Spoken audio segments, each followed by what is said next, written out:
Julie, I'm having Rebecca call Cynthia to see if she's having any problems or she forgot or something. Okay.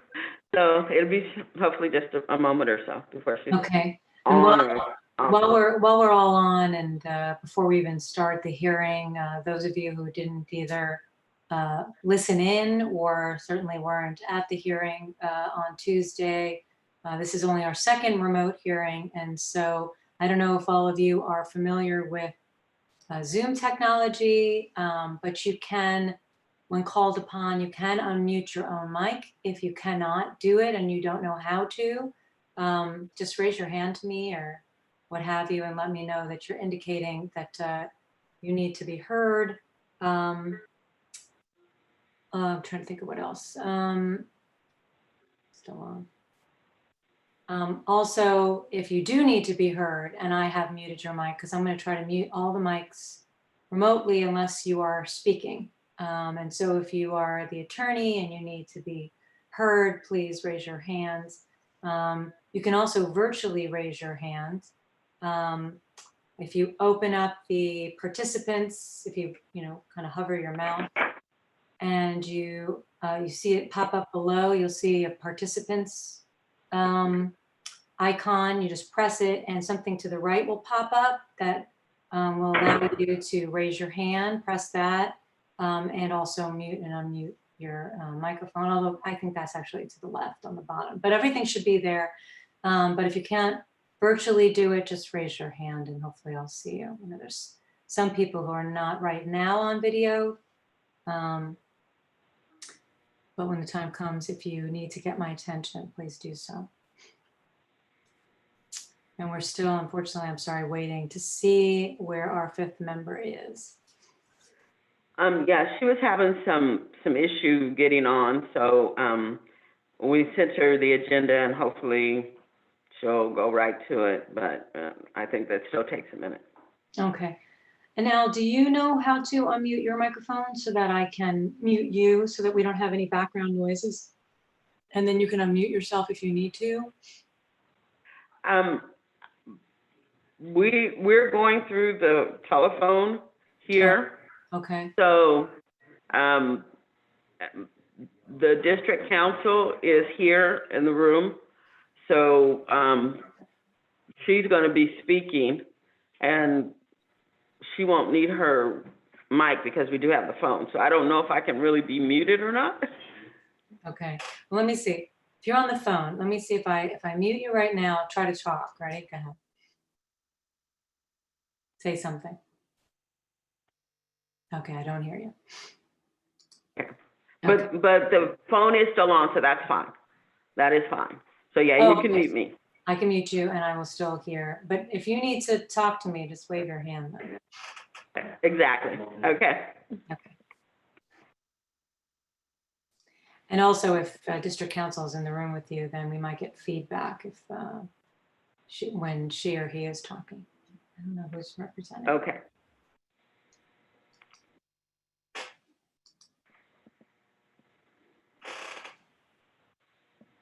Still waiting for something.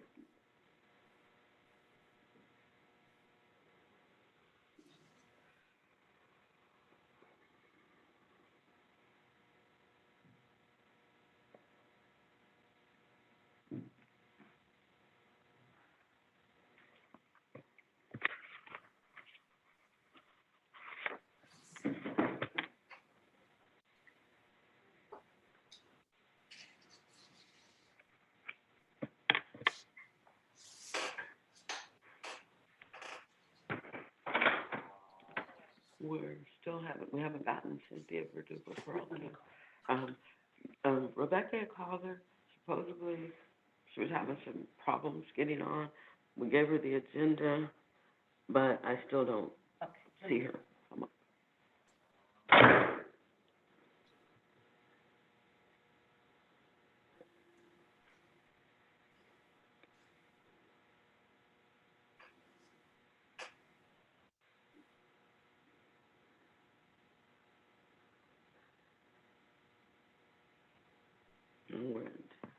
You know, I can, while we're waiting, I can call the hearing. Okay. and swear in any witnesses, and then hopefully she'll be on soon. Okay, she's here. I can begin? Yes, all the board members are present. Oh, Cynthia is in? Yes, Where is she? she's down near Daphne. I think everyone's gallery might look different. Yeah. Oh, I see her. Um, Okay, yeah. okay, Okay. great. So is we're on the record now? Yes, we are streaming. Okay. Yeah. And Okay, the hearing board of the South Coast Air Quality Management District is in session. Today is March 26th, 2020. The time is 9:10 a.m. And we are meeting remotely over a Zoom conference, given the executive order of the governor allowing for remote hearings and waiving those sections of the Brown Act that would otherwise apply to have us be at a location, a specific location.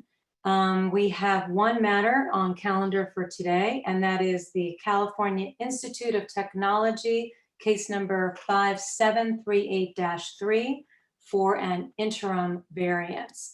And I'm going to ask whoever is representing California Institute of Technology, if you can unmute your microphone and tell us who you are and spell your name for the record. And if you can't, wave your hand to me and I'll unmute you. Okay. Wait, I think you are unmuted. We can't hear you though.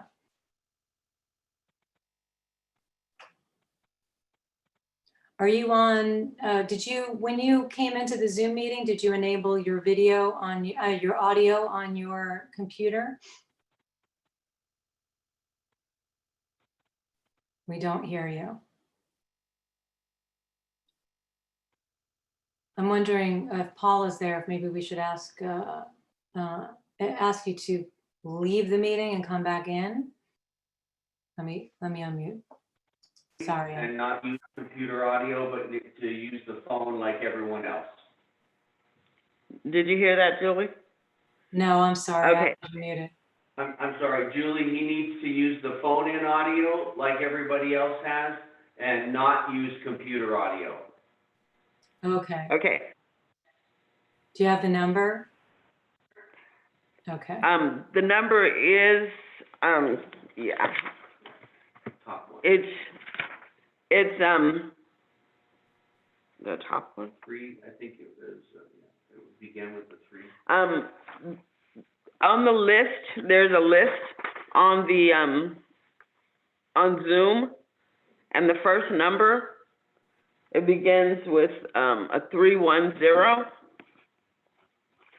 or 301, I'm sorry.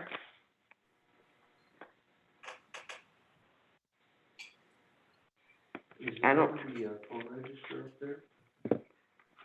Teleconference dialer, that's 669-900-6333. Oh.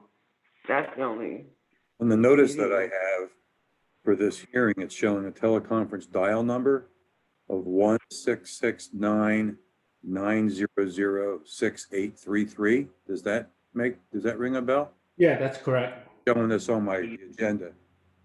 Can you say that again Yes. slowly? Sure. That's correct. And then the meeting ID is 131-039-939. And the conference number, I think you asked me to repeat that, is Yes. 1-669-900-6833. So Pat, that should work for you if you call in on that number, I think. We can't hear you. Did you get the code? Yeah, the meeting ID is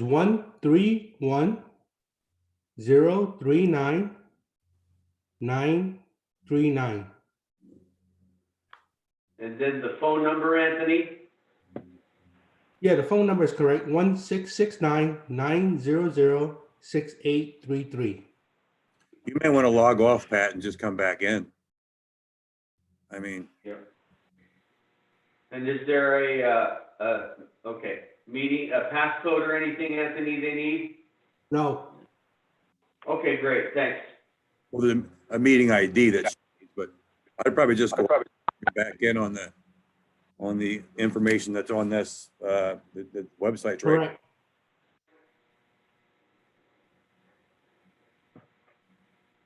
We were using this yesterday, by the way, and it worked. Okay. I think maybe you've called in, wait, where is it Miss O'Toole? Oh, she went out.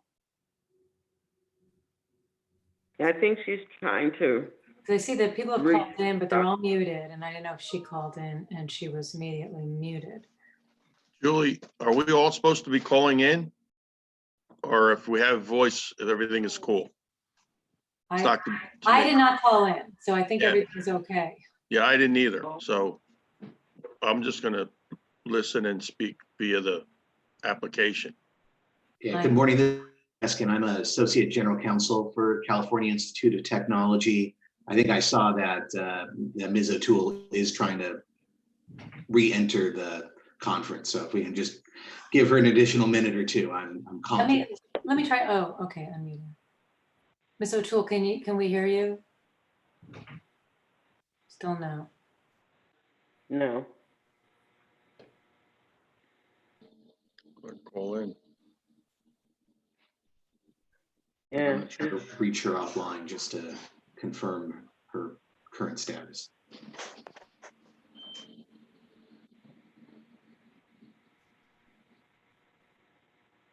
Can you call in the cell phone, Pat? Oh, you have. Something not What, working. are you in a 213 area code? Because I'm trying to see if I can unmute you. Maybe you're in. Are you a 213 area code? Yes, let me see if this is you. Is that you? Can you hear me? Yes, there's a lot of feedback. Let's mute you. Can you hear me now? Your phone off. I can hear you. It's not great audio. Can you speak again? She's muted. I muted her? No. No, she's unmuted. Oh, she's muted on her.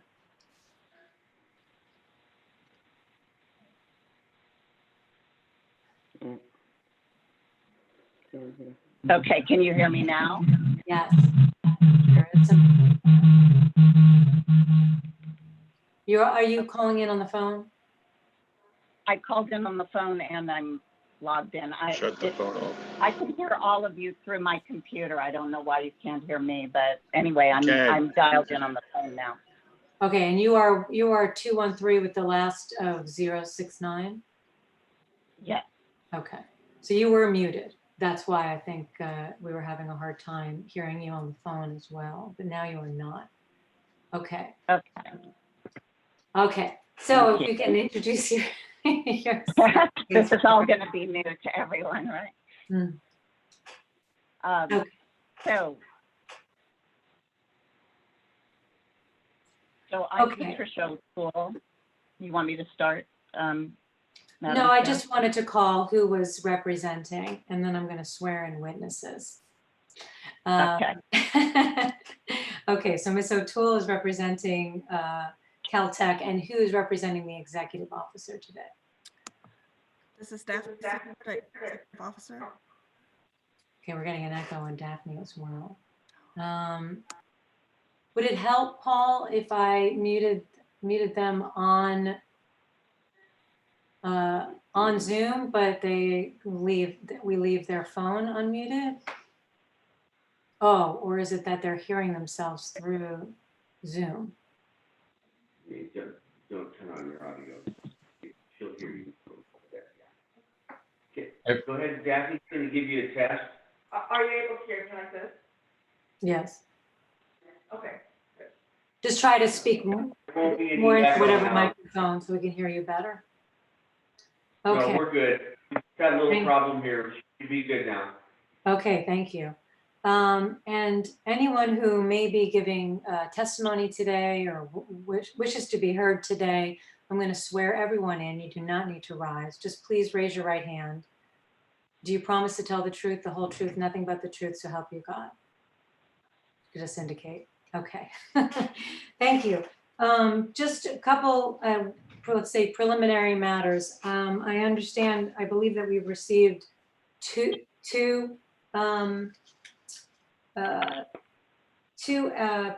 documents for evidence or for admission.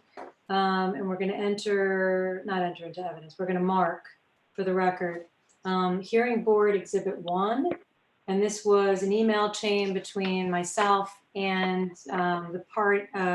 Caltech, well, the parties, trying to ascertain whether perhaps I could do this without this hearing. But I thought it was a little complicated and we should have a hearing.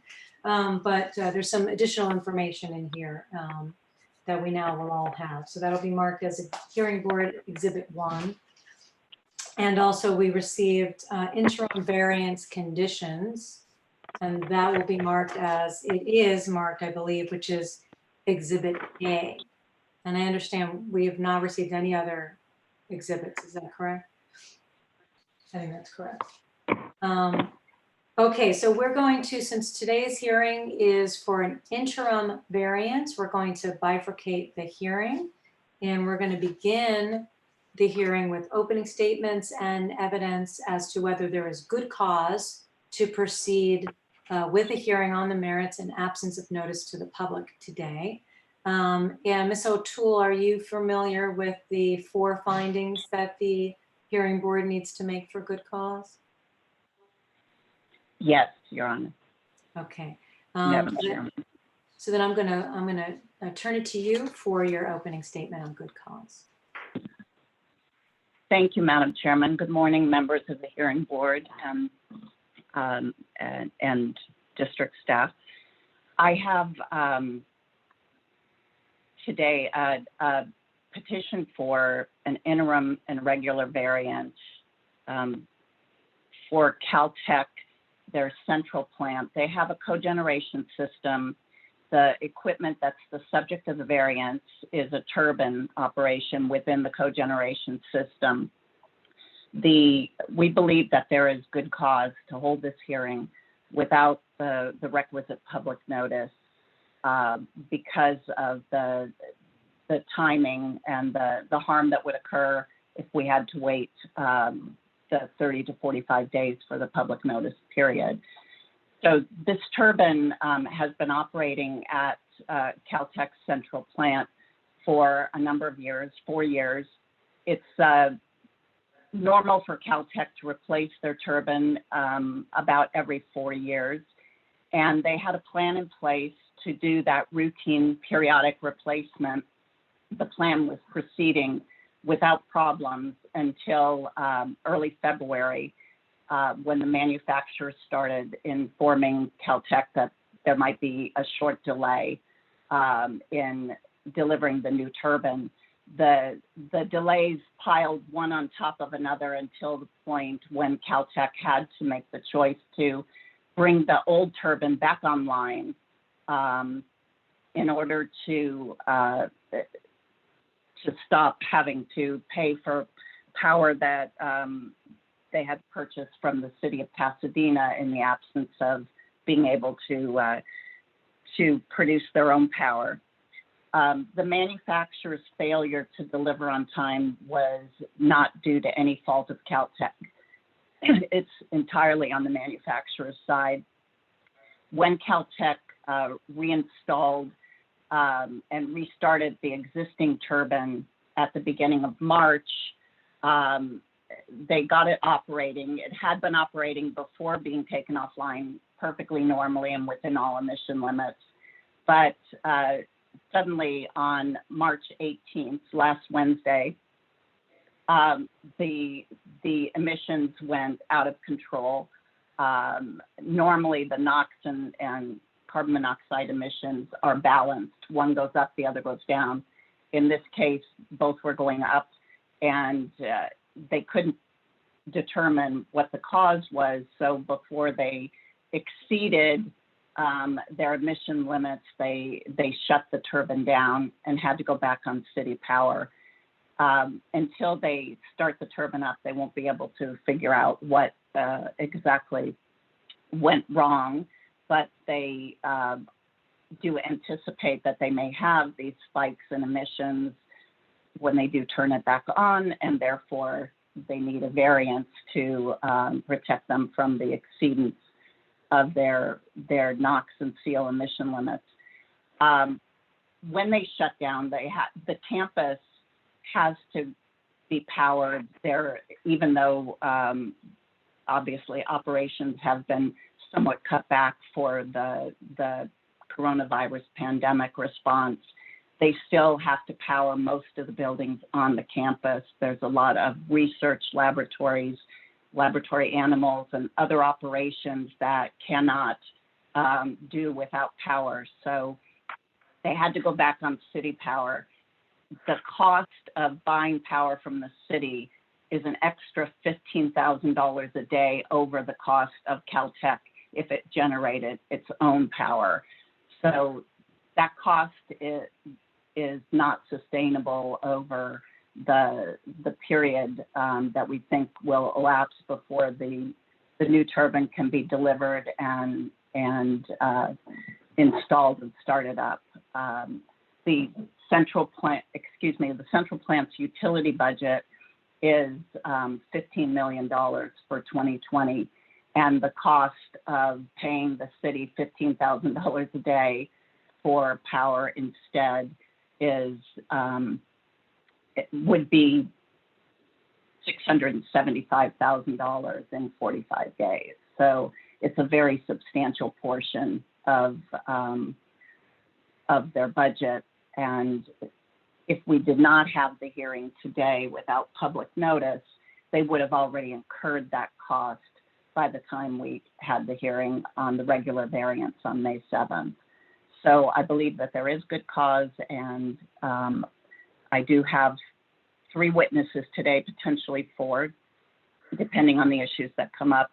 I have Chris McAlery, who's the Senior Director of Facility Operations at Caltech, Warren Midkiff, who's the Central Utility Plant Supervisor, Rubik Manassian, who's Central Plant Operator, and the 4th person who may or may not need to testify is Michael Shua, who is the Environmental Health and Safety Manager at Caltech. I also have with me today Ryan Eskin, who is my co-counsel and in the Office of General Counsel at Caltech. Thank you, Ms. O'Toole. Ms. Sue, your opening on good cause, please. Good morning. The district does not oppose the petition for variance other than request from Rule 1303. Rule 1303 is directed after. Ms. Sue, I'm sorry, it's hard to hear you. Is there possible to be, you're on the phone, is it possible to be closer to the phone? I'll fix that, Julie. Thank you. Only specifically the phone.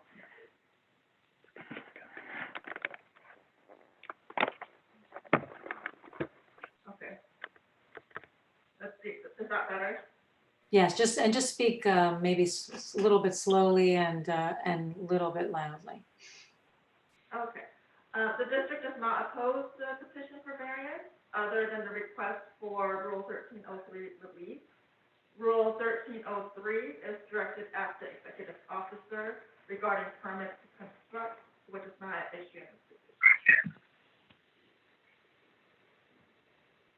petition.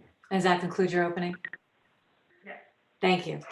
Okay, I just want to refresh the board's memory. It was just Tuesday, but just on the 4 findings we need for an interim, and this will help Ms. O'Toole for you to determine who you wish to call for evidence for good cause. So in order to find good cause, we need to find that there is a violation or a violation is imminent. Sounds like there is a violation, no question. The circumstances leading to the violation, we have to find that it could not reasonably have been avoided by petitioner or anticipated in sufficient time to provide for public notice. Also that there was diligence in filing, which we'll determine, but it seems that there is. And then finally, that denial of the interim variance will result in either And I know you've addressed B, which is an unreasonable and unavoidable adverse impact to petitioner, and you've mentioned the $15,000 a day, and we should hear evidence on that. But also, we can also determine it based on an increase in the emissions of air pollutants or an adverse impact to air quality. And I know that there was some mention in the hearing board exhibit 1 regarding the use of boilers. And if you wanted to have a witness speak to that and to the emissions from those, that might be helpful as well. So with that, Ms. O'Toole, you may call your first witness for a good cause. Thank you, Madam Chairman. I'd like to call Warren Midkiff, the Central Utility Plant Supervisor. Mr. Midkiff, are you on?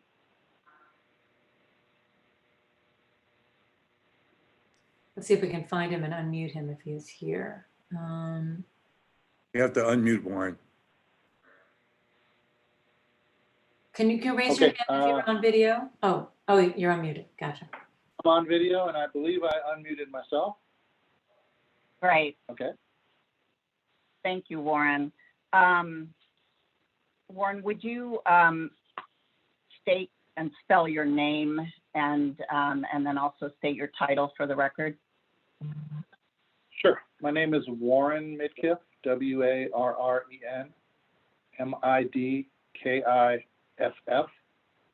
My title is Central Utility Plant Supervisor at Caltech. Right. And did you take the oath today? Yes, I did. Okay, great. So I'd like to ask you a few questions to allow the board to make a finding that there's good cause to proceed with the rest of the interim variance hearing today. So would you give the board some background on the central plant and what its purpose is at Caltech?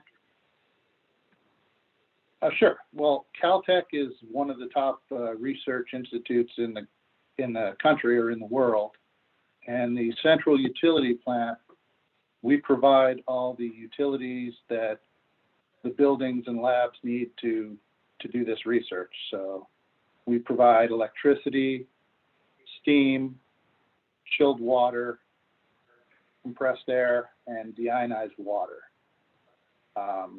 The steam is for both for comfort heating and for processes such as autoclaves, clean steam generators, humidification. We normally operate a cogeneration system, so we run our gas turbine. We use the waste heat from that gas turbine to create this steam that's needed for campus.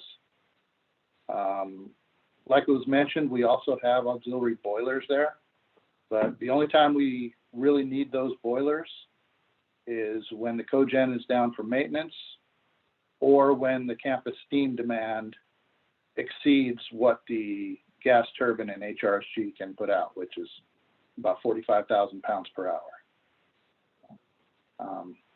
We also have a lot of auxiliary equipment to help us with this, chillers, cooling towers, pumps, compressors, other equipment that is needed to run the plant. So would you tell the board what the impact on campus operations has been as a result of the coronavirus pandemic? Have students been sent home or other campus operations been curtailed that would reduce your need for power? Okay, well, the classes have stopped. All the students that could go home were sent home. Caltech has a lot of international students that really had no way to go home or no resources to get there. So we still do have students housed on campus that we have to maintain their facilities and their heating and cooling. There's a lot of critical research that has to go on. There are animal labs. they need the same environmental controls that they needed during any other time. Lots of large computing systems that need a lot of cooling. There's a lot of research that is not shut down during this. So it's a pretty minimal effect from what we can see at the central plant.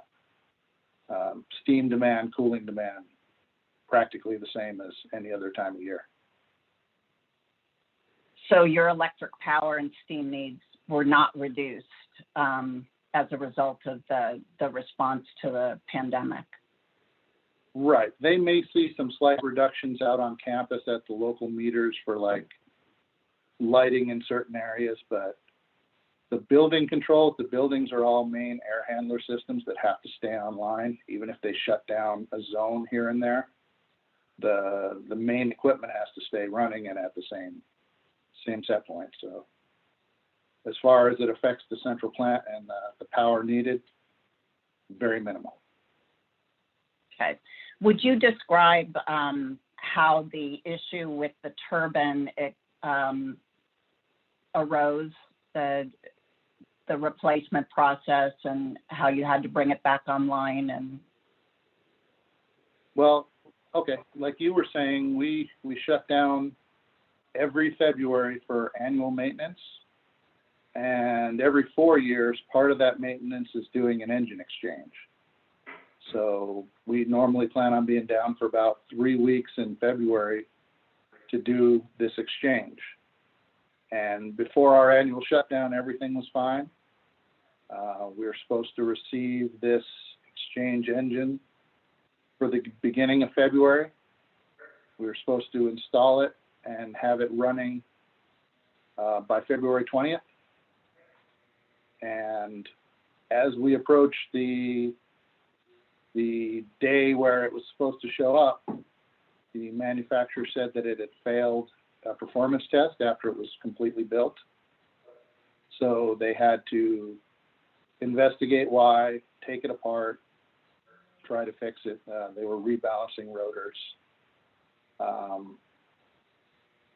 And they kept giving us another date, you know, a week later that, okay, we can have it to you in another week. And they kept having issues trying to get it fixed.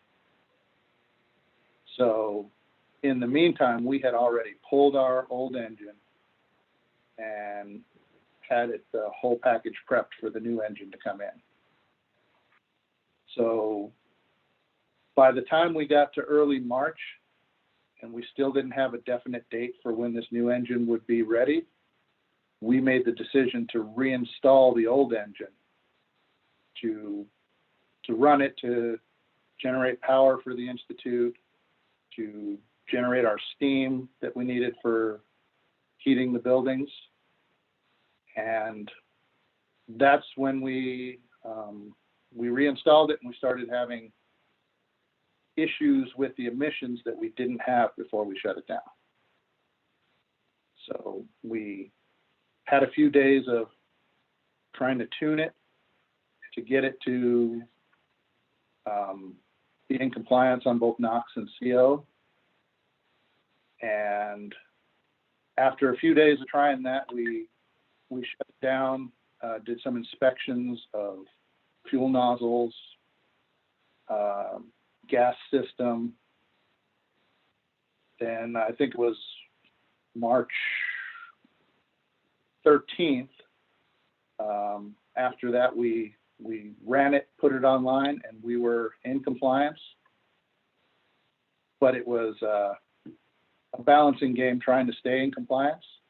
And by March 18th in the morning, we just couldn't maintain our NOx and CO emissions in compliance. So we decided to shut it down to not be in violation and apply for a variance. So for the period that you anticipated originally for the delivery of the new engine, you would have gone on city power. You anticipated and budgeted for a certain period of being on power from the city? Yeah, that's correct. We always anticipate being on city power during the month of February, sometimes 3 weeks, sometimes 4 weeks. So we know we're going to be on city power, and we know we're going to be running 2 of our boilers to produce the steam for campus. So that occurred during February this year. That occurred during February and during the beginning parts of March, until we made the decision that it's not sustainable and we needed to reinstall the old engine while they figured out when we were going to get our new engine.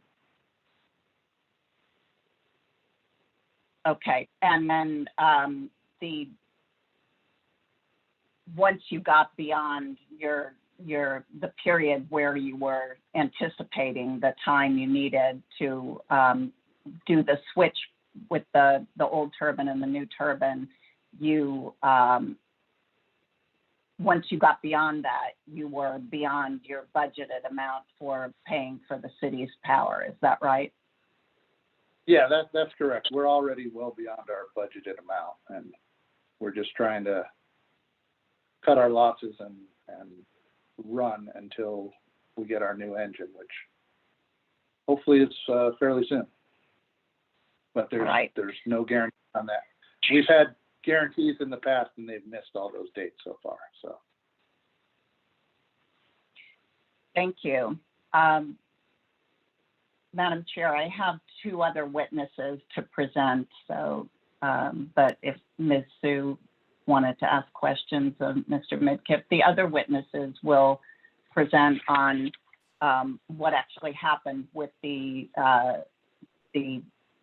turbine and how it is out of compliance or may be out of compliance, at least intermittently, and the excess emissions. And then there will be a witness to address the financial issues. Okay. And excess emissions, generally speaking, we don't need to get to until we have a decision whether we're going to proceed to the merits or not. But yes, we'll take one witness at a time. And Mr. Midkiff, Mr. Midkiff, if you are not the correct person to answer any questions, just let us know that there's another witness who will be answering questions. But first, Ms. Sue, and then the board members may have questions. Okay, so Ms. Sue, if you have any questions for Mr. Midkiff. We cannot hear you. Is it because, okay, let me unmute you. Okay, we can hear you now. How long does it take to take out an existing turbine? I'm sorry, say again?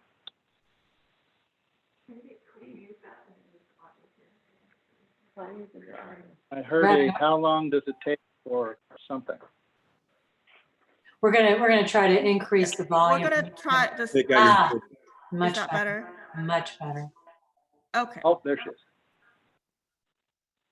We're gonna mute the. Oh no, now there's an echo. Hold on. Is this better? Yes, much better. Okay. How long does it take to take out the existing turbine? It takes about 3 to 4 days to pull an engine to get ready to install the new engine. Okay. And before you took out the existing engine, did you contact the company regarding the delivery? Yes, we did, and they had assured us that they would be able to meet the timeline that we had arranged. And how long does it take? So by the time, go ahead, sorry. I was going to say, by the time we knew that they could not meet this timeline, we had already pulled the engine. Okay. And when you contacted them, what did they tell you that was going to be delivered in 3 to 4 days? We had scheduled a delivery for early February. And we had planned the shutdown for February 2nd. So the goal was for the engine to show up 3 to 4 days after that, for there to be a nice quick exchange. Move one in, move one out, reinstall the new one. And once the new turbine is sent, how long does it actually take to reach Caltech? You mean how long does the shipping take? Exactly. Shipping is about 3 days, 2 to 3 days. They're in Houston, Texas. Okay. Okay, no further questions. Thank you. I had a couple, and then board members, if you do, just indicate that you have questions. You indicated in the petition that you have a consultant, Ethos, is that correct? That we have a what? Is it a consultant, someone who is helping you with, do you have some? Okay. Ethos? Yes. Hired Ethos is Ethos the to restart the company. turbine. Who is Ethos? Yeah, Ethos is the company that we have purchased the replacement engine from. So when they were unable to meet our schedule, they sent a couple technicians to help us reinstall our old turbine so we could get off the city power grid and run our engine. So that's where Ethos came to Central Plant. They were helping with our mechanics to reinstall the old engine. And have you been They'll able, also be there to install the. yeah. They'll also be who? I'm sorry, I didn't hear that in. I'm sorry. They will also be on site when we're installing the new engine. Okay, and they are no longer available to help troubleshoot what is going on with the current engine? They were troubleshooting for about a week, and when they left,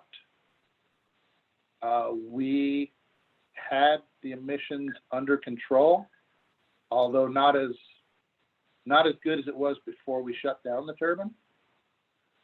That part we couldn't understand why the emissions had gotten worse from pulling the engine and putting it back in, but they did everything they could to tune and try and understand what was going on. And have you attempted to ask if they could return now that the emissions reached a point where they were not within control?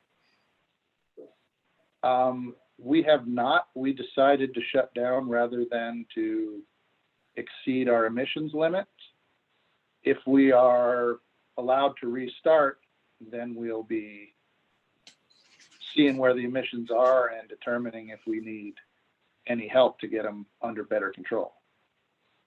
Okay, I see petitioner, I'm looking at, and this is the merits, but I'm also looking at this for whether there's good cause, because if you can bring back Ethos and they can do something to help you try to get back into compliance, you wouldn't need a variance. So, or to be in violation. So there is a condition in the proposed to use your best efforts to tune the equipment, et cetera, and make adjustments. I just want to understand, are you planning to bring back in on Ethos, or so that you can really make a good faith effort to get this engine back into compliance? Well, that is something we definitely could do if we got to that point, but we need to be able to start it and run it and find out where we're at now. We shut down to avoid exceeding, because at that point we knew that we would be out over our one hour limits. So Ethos is at our disposal, but we would still need a variance because there's no guarantee that they're going to get it any better than where they left it off after trying for a week. Okay.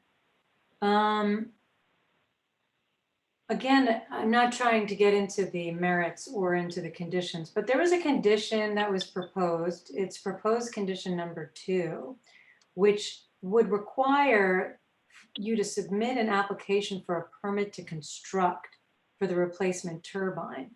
Is that something that's required and you did not do before attempting to replace the turbine engine? I'm not sure I'm the best one to answer this question. From what I understand, that's a new requirement in the rules. Perhaps Michael Chua or someone else from our team might answer that one better. Okay, because I'll need to have that question answered, because if you weren't even prepared to be in compliance with the rules because you did not apply for a permit to construct, but it was necessary, then you wouldn't have been, you didn't do everything you could to avoid being out of compliance. So I would definitely, if you're not the right person, that's fine, but I'll need to have that answered. Okay, the Ethos, is that the same supplier that you've had in the past? You said every 4 years you have a new engine. So the same engine supplier? It is not. It's not the same supplier. In the past, we've gone with Solar Turbines directly, but this is the kind of job where we go out to bids and we compare proposals and we choose based on abilities and price. And this time it was awarded to Ethos. Okay. In the past, it's been awarded to other companies. And Ethos has given you no guarantee or indication as to when you might receive that replacement engine. Is that correct? No guarantee. It's tough for them to guarantee because they've already missed 3 dates on this. So it's kind of a, we'll believe it when it's ready to ship. What's their best Type of guess? What's their best guess presently? Their best guess is probably a couple of weeks from now. That's without any other problems. But it could be up to 45 days. Okay. And then my final question is just to clarify. You realized on March 18th, correct, that that you needed to shut down because you could not be in compliance with NOx and CO limits. Is that correct? That is correct. 7 And I a.m. see- on March 8th. And I see that you filed on March 19th, the next day, for a variance relief. Do you know if that's correct? I am not sure if it was that day or the next day. That again, that would have been done by Michael Chua and General Counsel. That's okay. So I at can, what point they got it? I can At say, what point they actually got it? I could say it's date stamped by the clerk, March 19th. I just wanted to get that on the record in terms of that you were diligent in filing. Okay, that's my questions. Board members, either virtually raise your hand or raise your hand. I see Mr. Balagopalan has raised his hand. Yes, thanks, Madam Chair. Mr. Mitkiff, I had a few questions. When was the last time the turbine was replaced? The turbine was replaced in February 2016. And you mentioned that's normally every 4 years you replace them? Yes. Yeah, that's the manufacturer's recommendation on how often you should do either an overhaul or an exchange. Okay. And in the past, you have been, and prior to that, so it's been happening for several times? Yes. When was the unit, do you know when it was initially installed? Yes, in 2003. 2003. So give or take every 4 years, then you've been replacing. And I assume it's with an identical turbine, make, model, rating, and so forth? Yeah, correct. We don't replace anything except the engine, so it has to be identical. Now, when you did the removal of the turbine, did you do anything to the control system? On this removal, Yes. we did not. The last time the engine was exchanged in 2016, we did a complete control system upgrade. So this, and you have a SCR system with ammonia injection for the NOx control Yes, sir. and oxidation catalyst for CO, is that? Yes, we do. And so that none of that was the ammonia injection, nothing was touched or removed during the No, remove and turbine? No, we do maintenance on those systems, but we did not replace or change anything on those systems. Yeah, I just wanted to clarify, in the petition, it was stated that you restarted it on March 9th, and it was in operating compliance until March 18. And then you had the accidents and you shut down on March 18. Earlier, you mentioned that you came back on March 13 and you were having periodic accidents and you tried to fine tune it while it was running to bring it. And then if on 18th, you decided that that's what's not going to happen, that's when you shut down. So so did you have several days, 5 days at least, where you were trying to fine tune it and bring the emissions down? Right. After we reinstalled it, we started it on March 9th. We had to shut down because we had a faulty speed sensor. We got the speed sensor on March 10th, and we were able to restart, and we did tuning on March 10th, 11th, 12th, and 13th. So Ethos was there with our technicians the whole time, trying to get the best possible emissions out of it. And during that time, they were able to make some improvements, but not enough. So we shut down on the 13th and did a nozzle inspection, changed a few other things, restarted on the 13th, and ran from the 13th until the 18th in compliance. Okay, it was in compliance till the 18th. Yes, sir. Okay.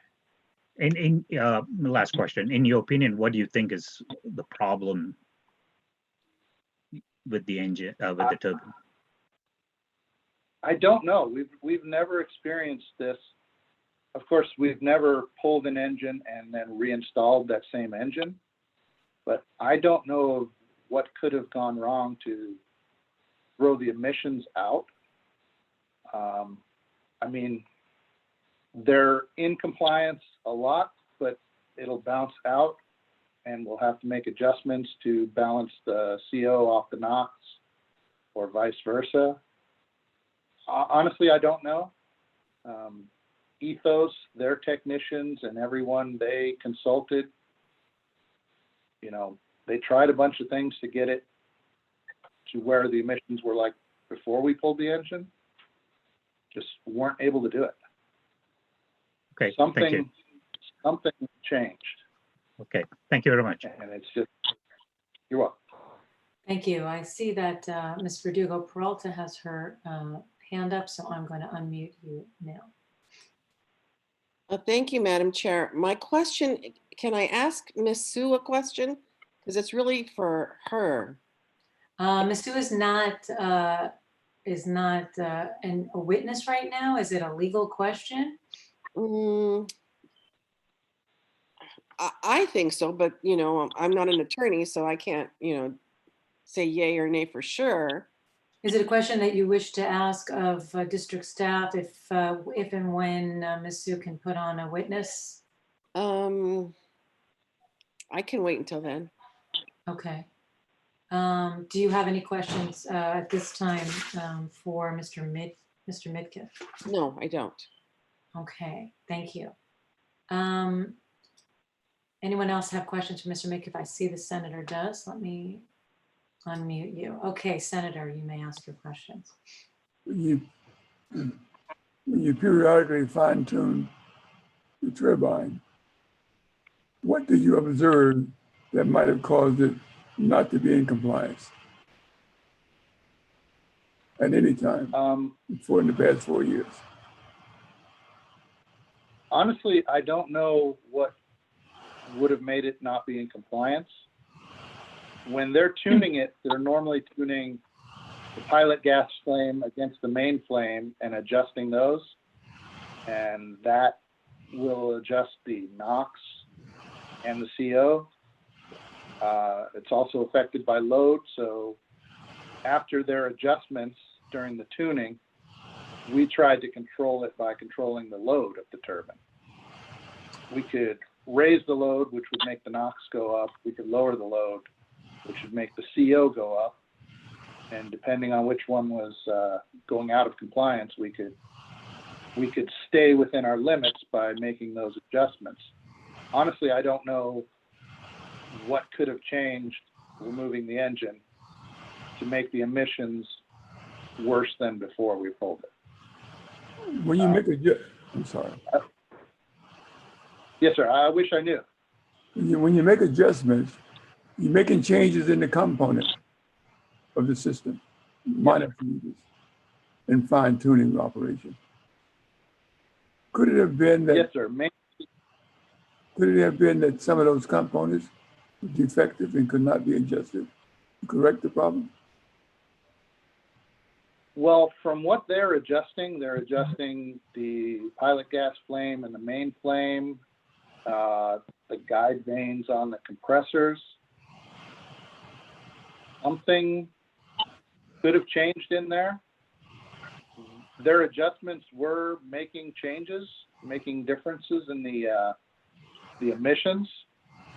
So whatever they were adjusting was definitely moving and being adjusted, but I don't know. Obviously something changed and they could not pinpoint it. When you make adjustments in a component, trying to fine tune it so it becomes operational, there's wear and tear on the component. You do this annually every year. My question is, yes. Well, could the component, the device could be defective? It needs to be replaced. Yes, sir, and that's very possible. That's part of the reason we change our engine every 4 years, because when the engine is fresh and new, that's when our emissions are best. And as the engine gets older and the clearances get greater and things get worn out, the emissions aren't as easily controlled at that point, and we start having problems. That's why we have a new engine on order, and if it is something that's worn out, then changing the engine will solve that. You got a bunch of experts at Caltech and consultants. It seems to me that my question is therefore, when you're troubleshooting, you also look to see whether or not you have a defective component that you are manipulating or adjusting, and therefore you're not getting the best response from that action. Is that not correct? That is correct, but a lot of these components we're talking about are internal components that cannot be inspected without tearing the engine apart. Now, every year you shut down February, sometime part of March. Where you get your power from, the boilers? You ever use the boilers instead for your energy, or you always go to the city of Pasadena? Well, we go to the city of Pasadena for our electrical power, and we normally run 2 boilers to create the steam needed for campus. Okay. At this point in time, are you using the boilers? Yes, sir. We are using the boilers to create steam for campus. And even notwithstanding the fact you're using boilers, you're still paying $15,000 a day to Pasadena for electricity. Right. We're not generating any electricity, so we're purchasing all our electricity right now. And we are also using the boilers to create steam. And the boilers run at higher emissions than the gas turbine. I So understand. ideally, we would like to create our own steam and create our own electricity with the gas turbine. As you could Save do. on both money and emissions. Okay. Now, every year, do you budget for a shutdown and knowing the Pasadena have to provide some electricity? Yes, sir. That $15,000 a day is built into our budget for the month of February. You also said sometime in March. That is this time. That is not a normal thing. Just this time only. Normally, our annual shutdown is 3 weeks. 4 is a long shutdown, maybe some other issues. This is first time I remember going into March. So, And I've been there 27 years. so 27 days in February, you budget about $405,000 for that process, apparently, Yes, sir. at $15,000 a day. That's correct. So if you can get your replacement sooner, then of course, that's a big savings, as you explained in your petition. Yes. Yes, sir. We were scheduled to start up February 20th. So we would have saved some of that money that we budget for February by starting up 9 days early. I understand. That didn't happen. Did they explain to you why they delay in delivering the turbine? Yes, sir. I'm in constant contact with them, and they had a problem balancing the rotor of the new turbine, the power turbine rotor. Then they had a problem with their shop at balancing equipment. They had to send the rotor out for rebalance. And by the time they failed 2 tests, they gave up on that rotor and rebuilt a separate rotor for our new engine. So There's a whole series of things not going right. So this turbine is not off the shelf. Every year they overhaul. Is that what it sounds like? They overhaul. Yes, sir. What we normally do is we will do an engine exchange. We'll purchase an overhauled engine, and we'll give them our engine as a core for their next customer. And that's normally faster than pulling our engine, having them overhaul our engine, and then getting it back. So no matter who we've used, we do it that way. So this overhaul lasts for about 4 years? Before, Yes, sir. And how many times have this been done? 4 years this time, 4 years? How many sequences?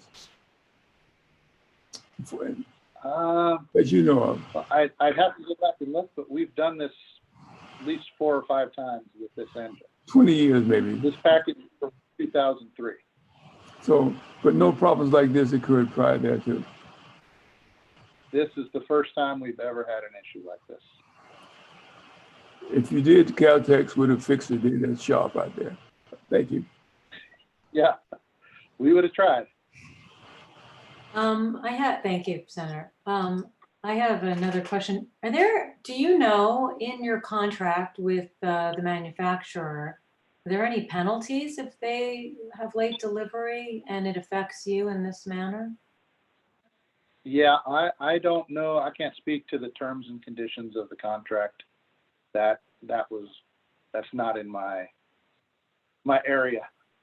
So Okay, I'm not sure whether general counsel may be able to answer that for you or not. Okay, because that would be helpful to know, because if there are such things as late delivery fees, could help offset your excess fees, as well as give them motivation to do this more quickly. And did I have another question? Oh, you mentioned briefly and I know it's mentioned briefly in Hearing Board Exhibit 1, the email correspondence, but you said that there are higher emissions from the auxiliary boilers. Do you mean just on a parts per million basis, both NOx and CO, or do you mean mass emissions or both, or do you have more specifics on that? Yeah, actually, it would be both, because when we have to run the boilers to make the same steam that the gas turbine would normally be making, Mhm. it doesn't use as much gas because it's not producing electricity also. It's about half the amount of gas, but the limits for the boiler are 9 ppm NOx and 100 ppm CO.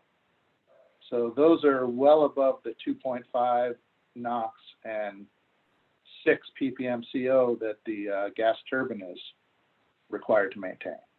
Thank you. So the mass, both the mass and the limits are higher. And Okay. on top of that, someone still has to generate power for us. So the city of Pasadena increases their emissions also. Right, that's a little more speculative, but the first I think is very helpful. Thank you for that. Board members, any other questions before we move on? I don't see anyone else with their hand raised. Okay, thank you, Mr. Midkiff. Ms. O'Toole, did you have another witness on good cause? Yes, Madam Chair. I'm actually, I think we've covered, excuse me, enough about the fact that to establish that there is a violation or would be a violation if at least intermittently, if the turbine is restarted. Mm-hmm. So I'm going to defer Mr. Manassian's testimony until the second part of the hearing. And I would like to call Michael Shua to address your question about condition 2 in the proposed conditions that the district has put forward. Mr. Shua, are you on the line?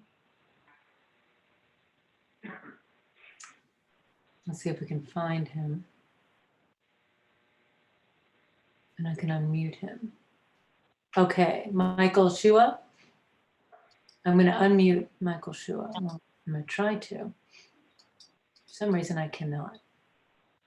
I don't know why.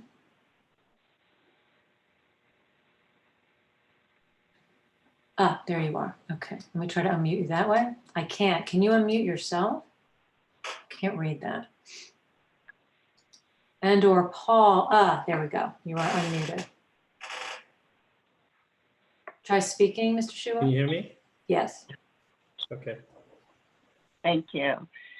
Thank you, Mr. Shua. Would you please state and spell your name for the record and your title at Caltech?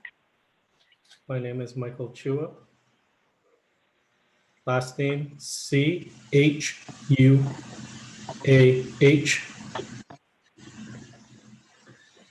I'm the Environmental Programs Manager at Caltech. Thank you. And did you take the oath this morning? Yes. Mr. Shua, the turbine, the new engine that's being brought in, is it exactly the same as the old engine, make, model, et cetera? I've been told that that's the case.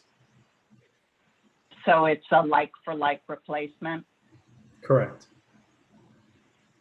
And your understanding is that a like-for-like replacement does not require new source review under district rules. Is that correct? Correct. All prior installations of like-to-like installations, replacements, have not required this permit to construct. So did you have a conversation yesterday with the district permitting staff about a change in Rule 219? Yes. I spoke to the permit engineer supervisor. I do not recall his name, but I think it's Mr. Kagan. And he informed me of the change in the Rule 219. And what was the change requiring? The change required us to submit a 400-day application and all attachments. And this is because it's a gas turbine subject to some federal It's subject to, standards. it's subject to the NSPS or NESHAP rules. That's what I was informed of. And that's an exception now to the Rule 219 exemption from permitting a like-for-like replacement? Correct. It's under 219S. So will you be able to submit the 400A application within the time that is required by the proposed condition number 2? Our team has already started working on it. When do you anticipate you'll be able to submit that application? Within the 2-week time frame. Right. Will you submit it as soon as possible if you can submit it before 2 weeks? Certainly. And is Caltech willing to, if the district can expedite the processing of that application, will Caltech agree to pay the fees for expediting? Yes. Caltech will certainly pay any fees that are required to make sure that this application proceeds smoothly. And the new engine that is being acquired is a like-for-like replacement, so you anticipate that the current permit conditions for the existing turbine will be able to be met by the new turbine? Correct. I mean, this is the same turbine that we've been using for the past 20 years, or at least the same model. We do not anticipate any changes for the permit. Thank you. Madam Chair, or Ms. Sue? Let me turn to Ms. Sue. Ms. Sue, do you have any questions on that testimony? I do not have any questions. I do, and that is, I understand that your testimony is that it's a new requirement. I just pulled up on 219, and I see that it was last amended in April of 2018. So the requirement is not, it's newer perhaps, but not so new as, for example, to just have gone into, well, maybe just, I don't know the effective date. But this is not something that Caltech was aware of? We were not aware of this. Please remember that the prior engine was installed in 2016 before this new amendment. Okay, and so if that engine had been, or the turbine, I don't understand, if it's an entire turbine or the turbine is the engine, I'm sort of a lay on that way, but I see the words engine and turbine intersposed. But if it were delivered on time and you were able to successfully install it, you would still be in violation of 219S, is that correct? Based on the information received yesterday, that is correct. Okay, so your interim variance request is not for 219, I don't believe.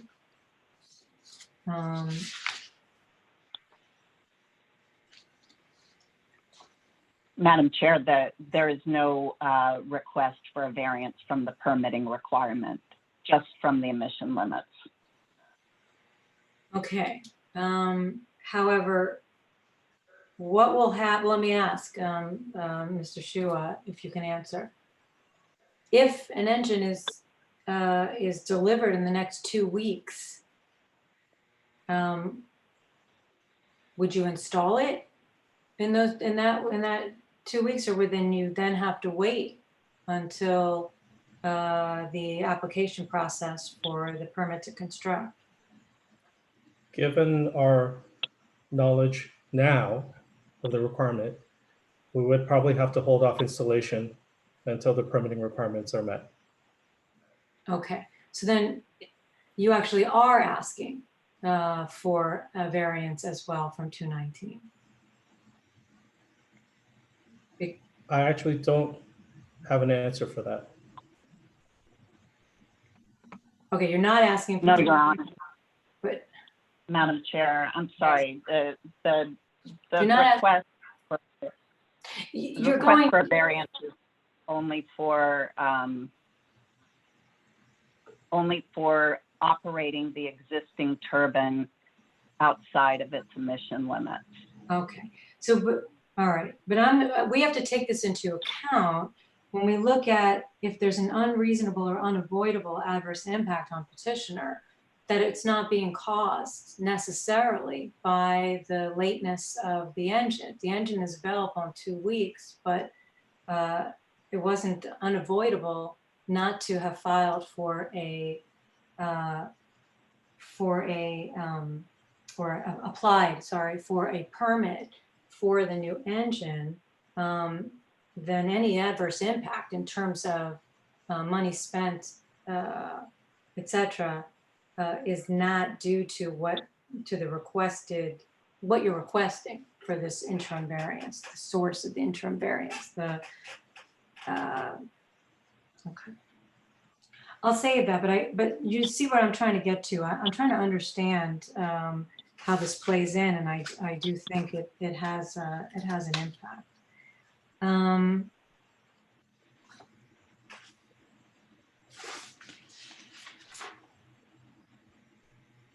Okay, I think those are all the questions though that I have on that topic.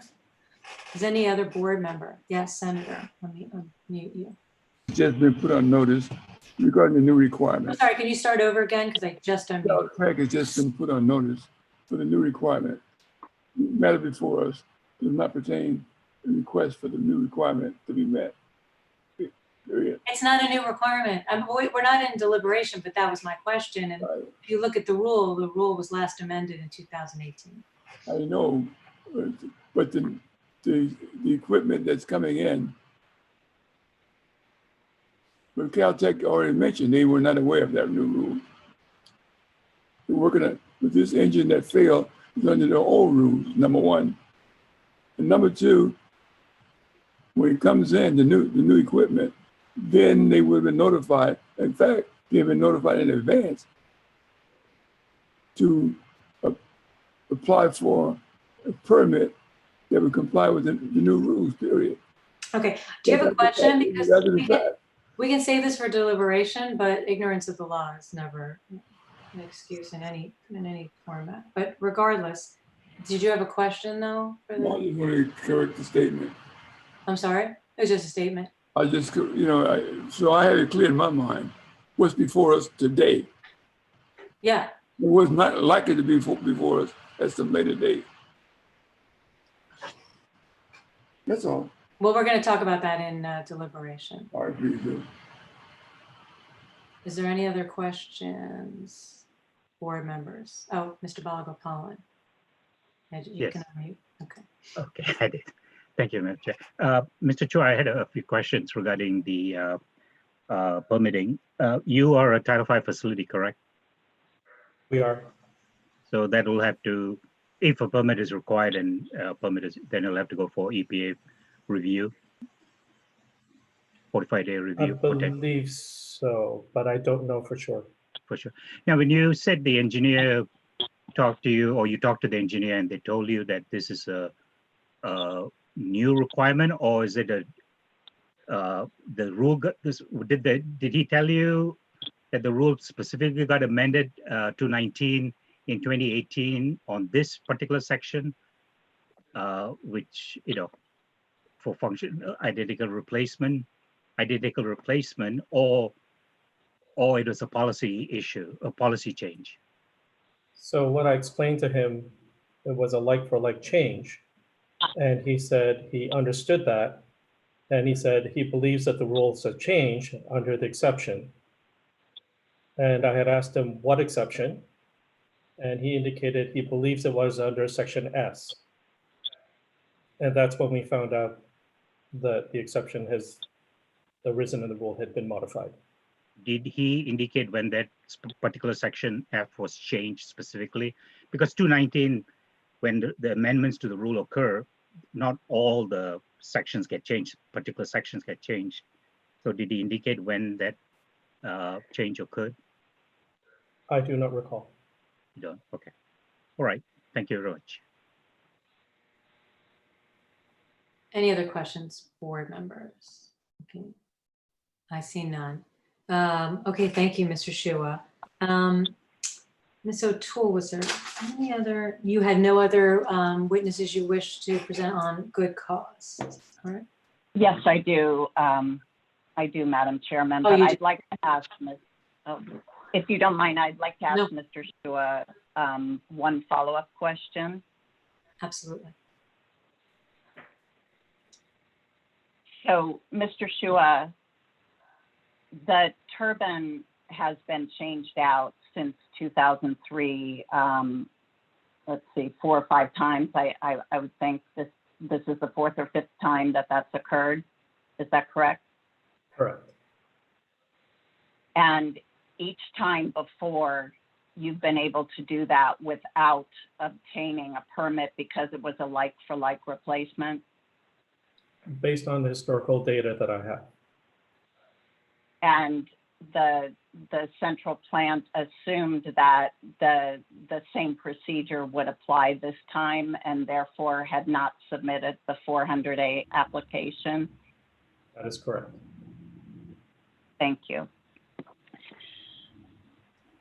I'd like, Madam Chair, if I could, to call Mr. Christopher McAlery.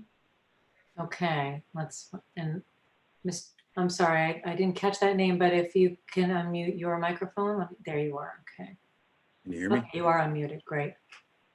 Can you hear?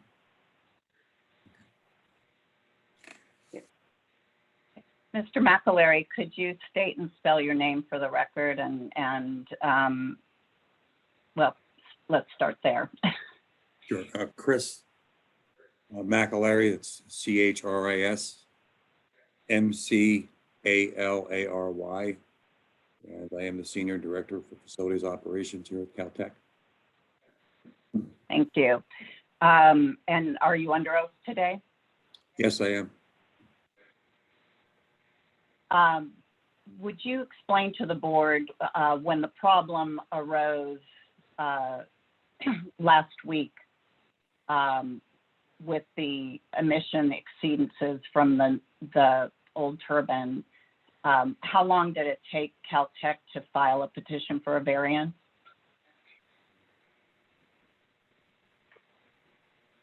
I don't have that date in front of me, but I know that as soon as we had identified the NOx were over, and Warren, correct me if I'm wrong, we shut the system down within 30 minutes to make sure we were in compliance. One example, I believe it was the following day or that night, I believe, but I think Michael or Warren have those dates in front of them and are more up with that than I am.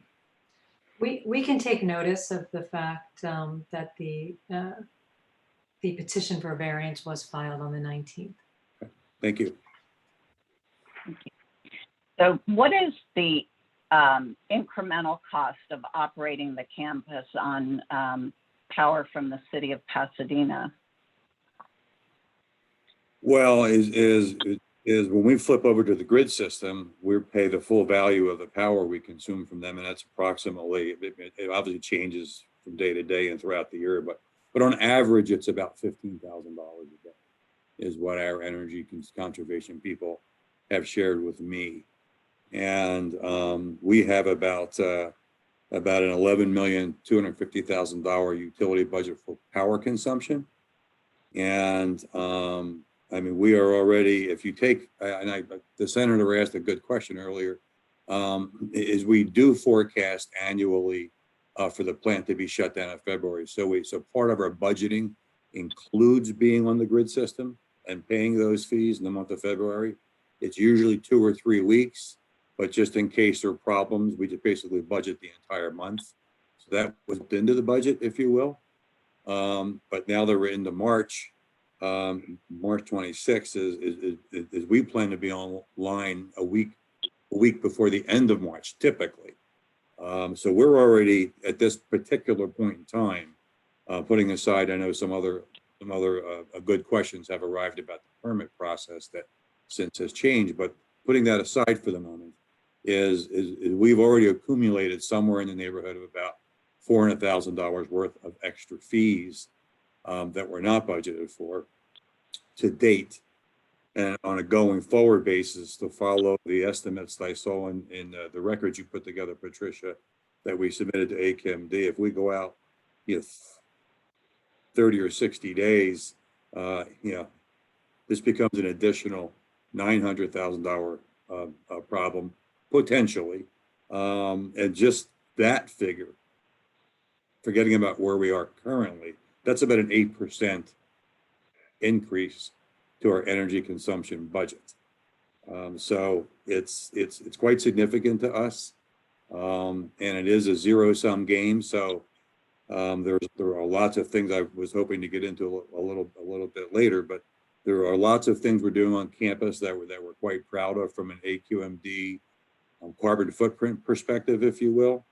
And the budgeted dollars we have for those kinds of projects is the area that we probably would look, pay the difference on a utility bill. So we would ultimately end up taking money away from future energy projects to save energy throughout the campus and move that to pay this bill for the not penalty, but for the fee we're paying to Pasadena Water and Power. But before I go too far, I would like to, on behalf of Caltech, I would like to thank the AQMD board for what you're doing today. I know the whole world's crazy right now and everybody is pretty darn busy. So we really appreciate you taking the opportunity to listen to us today and present our case. So thank you. Did I answer your question, Patricia? You did, and I have one more question. If you had to wait to have a publicly noticed hearing on a regular variance, which is currently calendared for May 7th, I believe, would you already then, and you weren't allowed to restart the turbine until then, you would already have incurred the financial costs that you're talking about, the $675,000 to $1 million? That's correct. Yes, that's correct. And the only place that you could take money. Let me back up a second. I want to make sure I understood. Sorry. Could you repeat that, please, again? I want to make sure I answered that correctly. Would you have already incurred a substantial cost, so the cost that we're talking about, the $675,000 to $900,000 or more, if you had to wait to start the turbine until after the hearing that could be publicly noticed? In other words, a hearing that would occur in May. Yes, for every day going forward, we would have to absorb that cost, yes, as an institution. And you mentioned that the when you have a budget overrun like that for utilities, that there are certain limited resources to meet that budget overrun, other programs that you would have pursued. Would you just elaborate on that a little bit? Well, yeah, as I say, as far from a budgeting perspective, from facilities, for our annual utility budget and our energy management budget, we have a separate program here that is out there doing continued projects in energy conservation to reduce our consumption. So at the end of the day, the institution is going to look to us, and ask us to balance our budget. So the money we have set aside already to do future energy management projects, that's probably one place we'd have to look to move that money from there to pay the utility bill. I also think it's really important to add that from a power consumption basis for sustainability, Caltech has been the leader in higher education across the country with multiple awards. We've reduced our grid power consumption since 2010 by 25%, as we now have 5.5 megawatts of power that are being consumed on campus through our solar panel system and our fuel cell. So we've taken 5.5 megawatts of power off of the grid and off the cogen and reduced our dirty consumption, if you will, by 25% over the last 10 years. We're about to open our brand new our research building, our Chen Research. It's 150,000 square foot, high research, 100% outside air consumption building, high energy consumer. That building is going to be totally powered by fuel cells. So we really think we're on the leading edge of this, being good citizens, wanting to continue to save energy. And I agree, Madam Chairman, is you're right. Ignorance of the law is not a reason. I get it. We were moving along as we typically would. And if this engine, the one way I'd like to look at it as well, if this engine had arrived on time, we wouldn't be having this conversation today. The engine would already be installed. Now, somebody may have come back to us and said, hey, folks, where's your permit? And we'd say, well, gosh, we didn't know we had to have one. We didn't, the last 4 times we didn't need it because it was like for like. So something may occur down the road, Madam Chairman.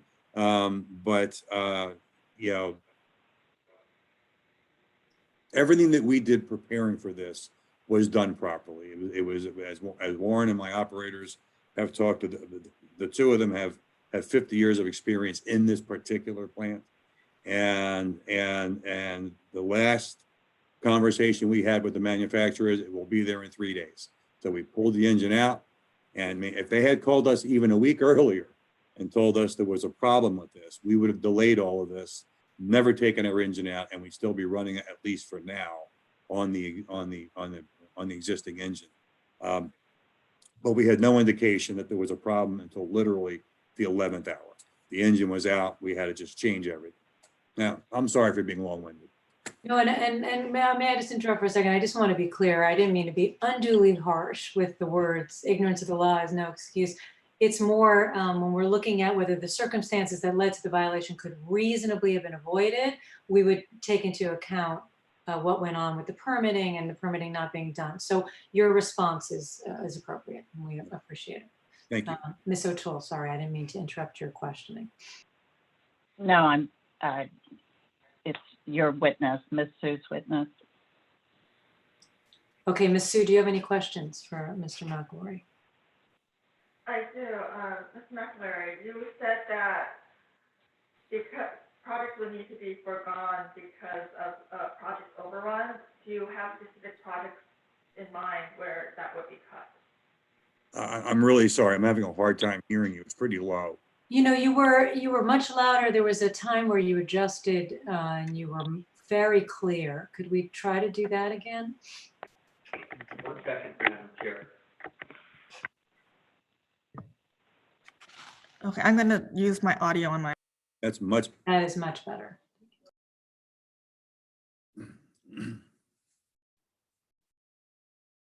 Yeah. But now you're muted. Now we lost. Now you're muted.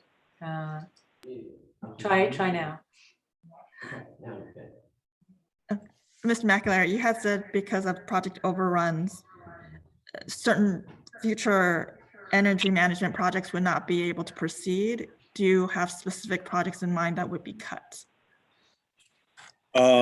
Yes, but I don't have them right in front of me, and I don't want to mislead and say that's exactly money.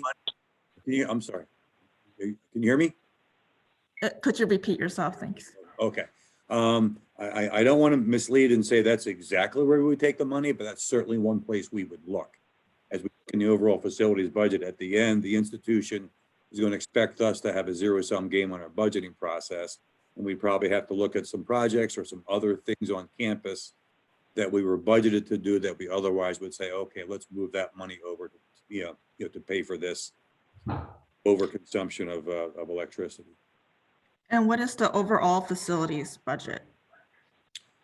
The overall facilities, well, okay, the operation budget, the field operation budget, which is my responsibility, is about $15 million. That does not include the utility budget, okay, which is another $15 million as well. That includes gas, water, and power. And I'm rounding numbers here. And then we have another $6 to $7 million we use for our deferred maintenance program and energy related items, projects, campus community. Are there any reserves?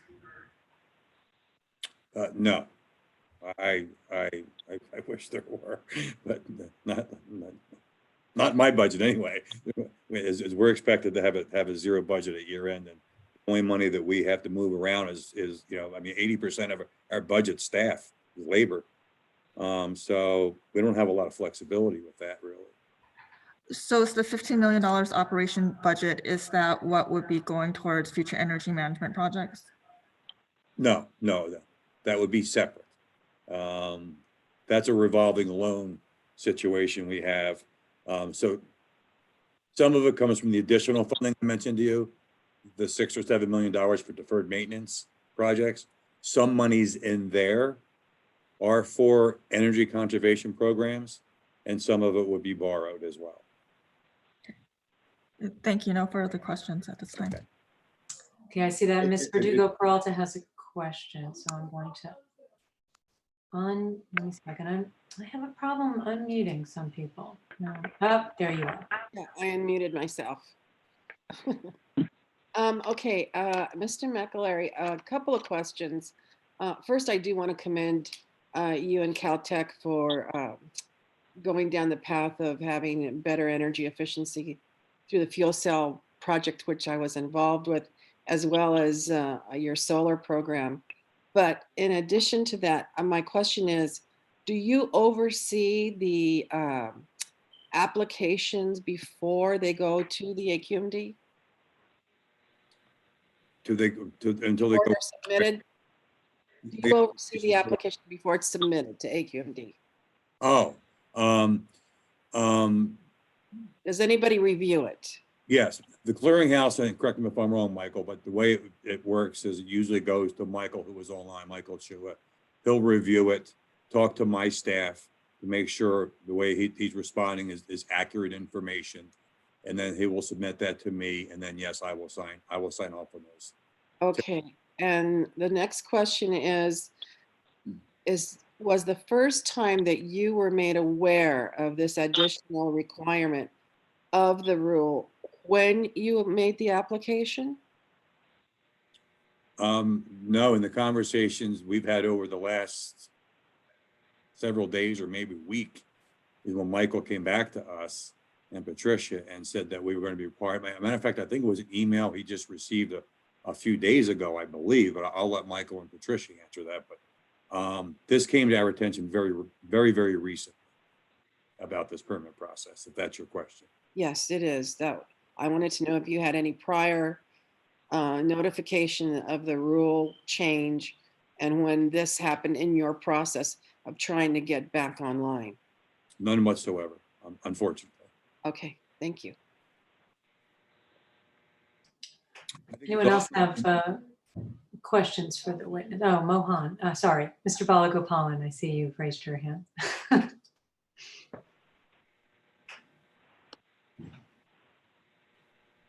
Oh. What happened to Mr. Balagopalan? Can you unmute yourself, Mr. Balagopalan? Yes. Okay. Yeah, okay. Okay. Mr. McAlery, the question I had is Ethos the current supplier that you're going with for the new turbine, right? Correct.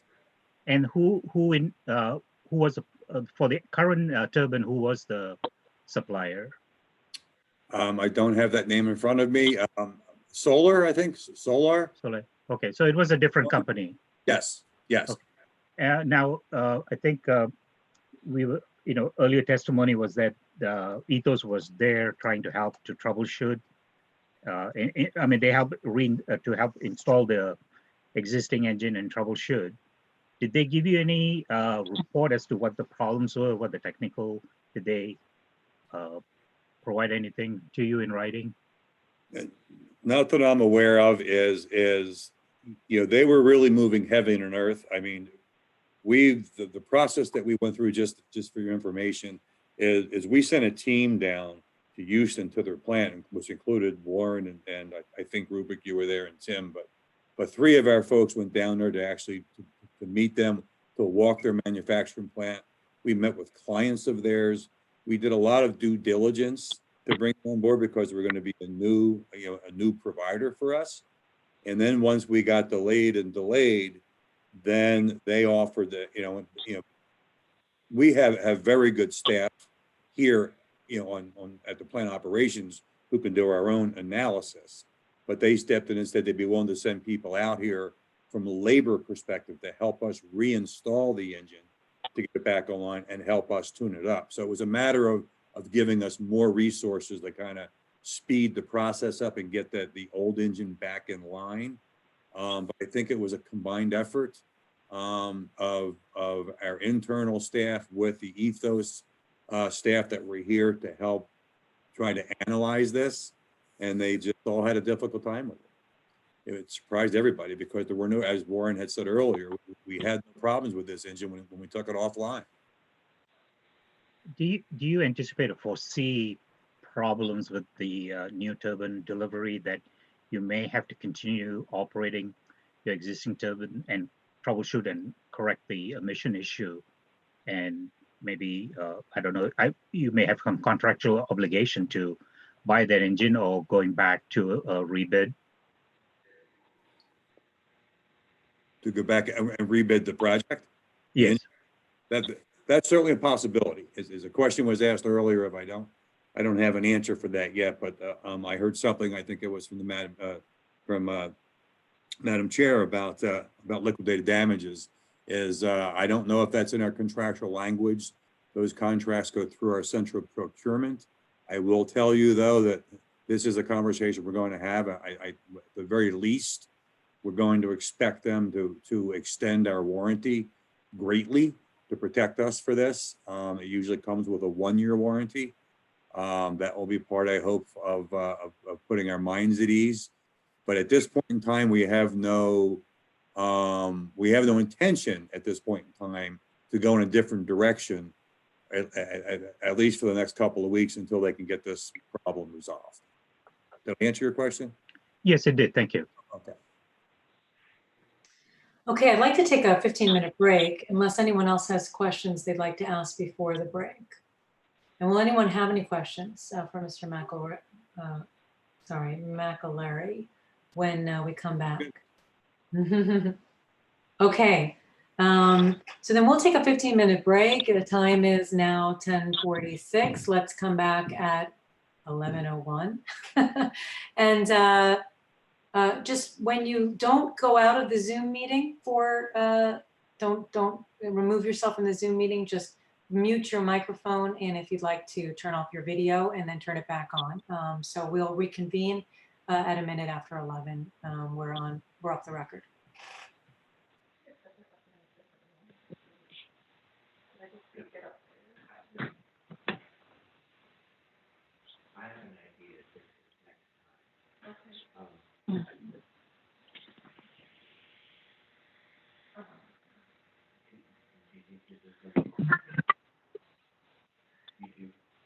We haven't gotten through good college yet.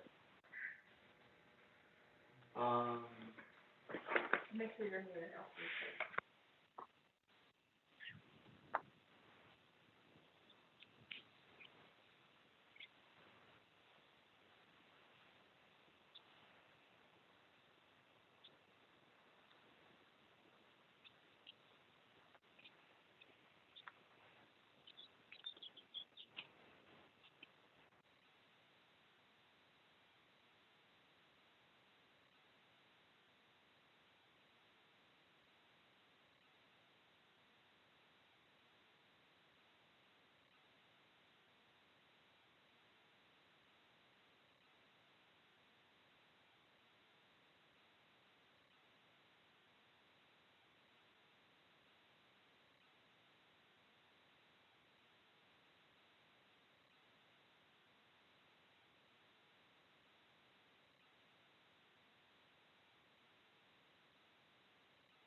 Okay, I see everyone is assembling. And we're just gonna wait until the clerk comes back, and I see we still don't have the senator or Ms. Paducah Peralta. We need to wait till the clerk is back to get back on the record. So we'll just wait for that.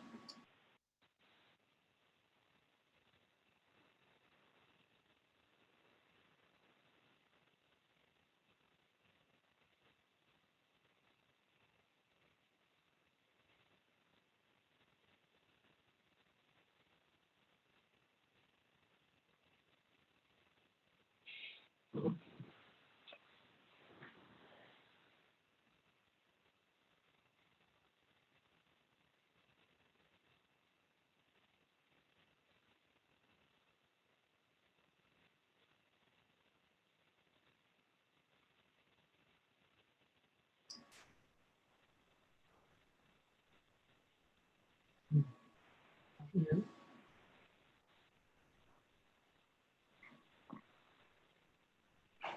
Are you speaking, Madam Clerk? Because you are muted. I don't know, you're not muted, but I don't hear you. How about now? Yes. Okay. Tell her we're having a little bit of feedback issue. Yeah, we're having a little bit of a feedback issue, so, do you know about what time you plan to break for lunch? And we'll try to fix it then, Well, since, but we are ready to go back yeah, on. since we did, sorry about that. I mean, do you want to do you think you could fix it in about 5 minutes and we take an additional 5-minute break? Or, I think it's gonna take us a little longer. We're probably gonna need about a good half hour Yeah, at so least. Julie, we're probably gonna end up putting Daphne in another conference room or moving her closer to that phone. So, not a 5-minute fix, but, we'll probably like to do it at lunchtime, whenever, that may be. okay, we did take a little bit of a later break, so let's see where we end. But I was hoping not to have lunch until about 12:15 or so.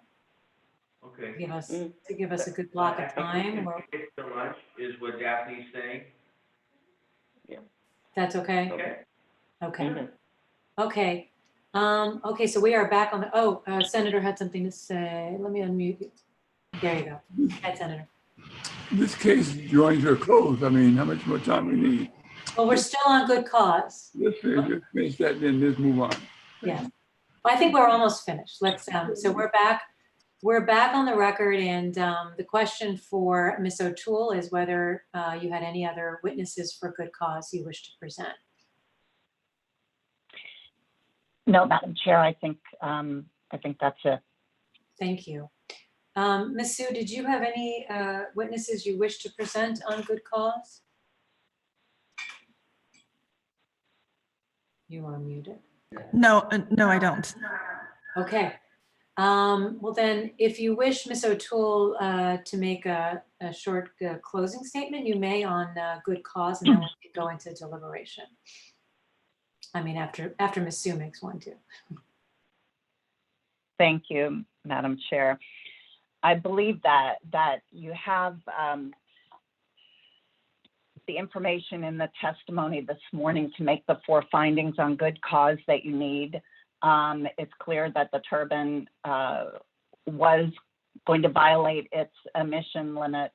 Caltech did the responsible and environmentally sound thing of shutting it down and applying for this variance right away.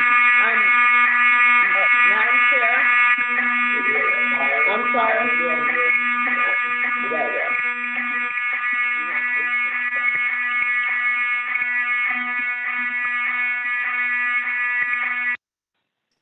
Oops.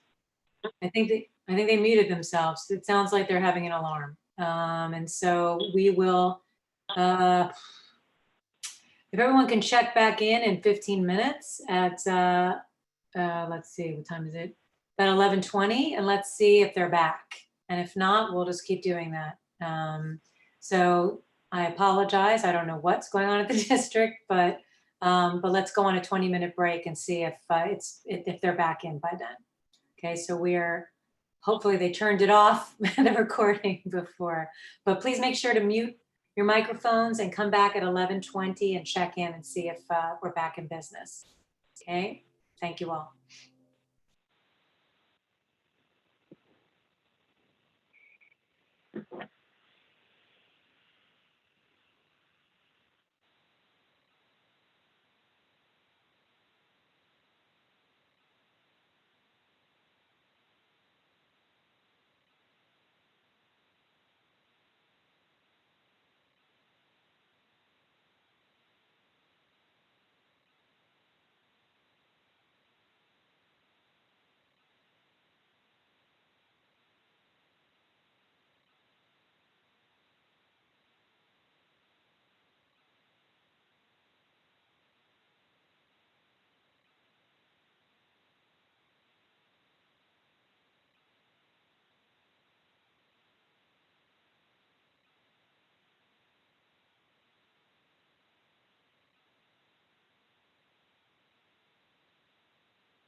Okay, Madam Chair? Yes, I'm here. I'm just trying to put them back on my. Okay, I'm sorry, we had a fire alarm and had to leave the building. Turned out that it was not an actual emergency, so we are back and we can resume. Okay, I had told everyone to come back at 11:20, which is in just a few minutes, and to check Okay. back in. So people might be out and about. So let's, at 11:20, we'll go back on the record. Make sure we have everyone reassembled, because we didn't know how long it would take. I'm Right, glad we're sorry, but it was like, get out now, so we had to leave. No, you did the right thing. Okay, I'm glad it was not an emergency. right. Thanks. Okay, so I'm gonna go on mute until about 11:20, okay? Okay, so about 2 more minutes and hopefully everyone will be back. Okay.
Okay, it's about 11:20, so we can start whenever you're ready.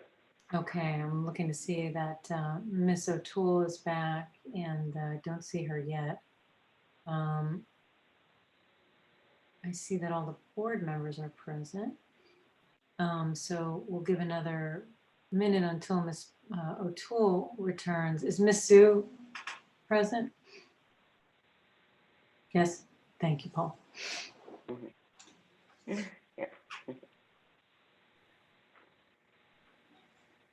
Okay, but we won't go back on the record until we know that Miss O'Toole is back. Okay.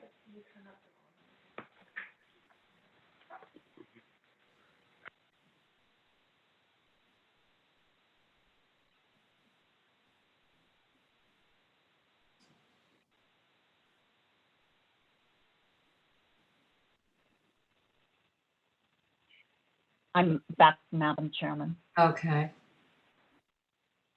1 second. Okay. All right, Madam Clerk, are we ready to go back on the record? Oh, wait, you are muted. Okay, good. We're back. I don't know why you're muted, but I don't show you as muted. Okay, we're back on the record and we were about to have a closing statement. I know you might have begun it, Ms. O'Toole, but you may want to begin it from again. I think you did begin it on good cause. Thank you, Madam Chairman. I believe that the hearing board can find good cause to proceed with the hearing on the interim variance today without normal public notice that would be required for a regular variance. I think it's clear from the testimony that if the turbine is turned back on, that it has every chance of violating its emission limits for NOx and CO, at least intermittently. Obviously, the central plant personnel try to avoid that by making the adjustments they can, but on the morning of March 18th, they were not able to make adjustments sufficient to keep it in compliance with those CO and NOx limits. The circumstances here were not avoidable. The replacement engine delay was entirely due to the manufacturer's issues. There's nothing that Caltech has done or could have done to accelerate the delivery of the new turbine engine. And Caltech, as you heard, would not have taken the existing turbine offline if the manufacturer had given them prompt notice that they really weren't going to be able to deliver even the few days late that they had initially said that they would be. So it was only after it became clear that the delay was going to be several weeks that Caltech made the decision, because of the significant financial impact, to put the old turbine back online. It had been running fine and within its emission limits before it was taken offline. They have not been able to discover what the issue is that's causing the intermittent escalation in NOx and CO emissions. Caltech was very diligent in coming to ask for a variance.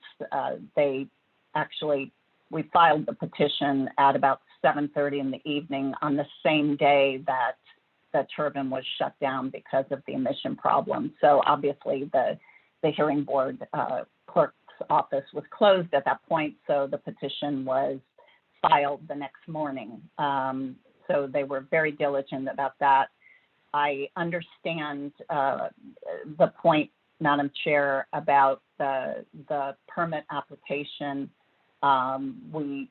Caltech, when this was raised yesterday, addressed it immediately with the district. The misunderstanding arose because of past turbine changeouts. This has been done every 4 years since the system was originally installed in the early 2000s. And because it is always a like-for-like replacement, it's the engine in the turbine, and it has to be a like-for-like replacement or the equipment doesn't work. It's never required re-permitting because the permit conditions are always the same. Even the equipment description on the permit is always the same. No change. So there was a misunderstanding regarding that. But Caltech is committed to getting that application in. It's a fairly simple application because it doesn't have to go through new source review, back determinations, offsets. All that is not required for like replacement. Caltech is committed to working with the district to expedite the processing of that permit. It should not be complicated since it is the same equipment and should be the same permit as for the existing turbine. It's entirely possible that we will be able to get the permit to construct issued and the new turbine delivered concurrently or nearly at the same time. But in any case, we're not asking for a variance from we're not asking for variance protection from the permitting requirement, which obviously the board couldn't give anyway. The denial of an interim variance would cause a significant impact to Caltech financially. And as you heard Mr. McAlery testify, it's really not just the dollars, it's also Caltech's commitment to energy efficiency projects, sustainability projects, and environmental protection in general. And the projects that they have planned in his budget for energy efficiency and other sustainability projects, that's the only place to get the money for the cost overruns to pay the city for the power. And so it actually is not only an adverse impact to Caltech financially, but to the environment on the South Coast Air Basin as well, because some of those projects would have reduced emissions probably significantly over time. So we request that the hearing board find good cause to proceed with the hearing on the interim variance. Thank you. Thank you, Ms. O'Toole. Ms. Sue, you're closing on good cause. Good morning. So Ms. O'Toole, oh, hold on, Ms. O'Toole had provided a thorough summary of the evidence presented thus far.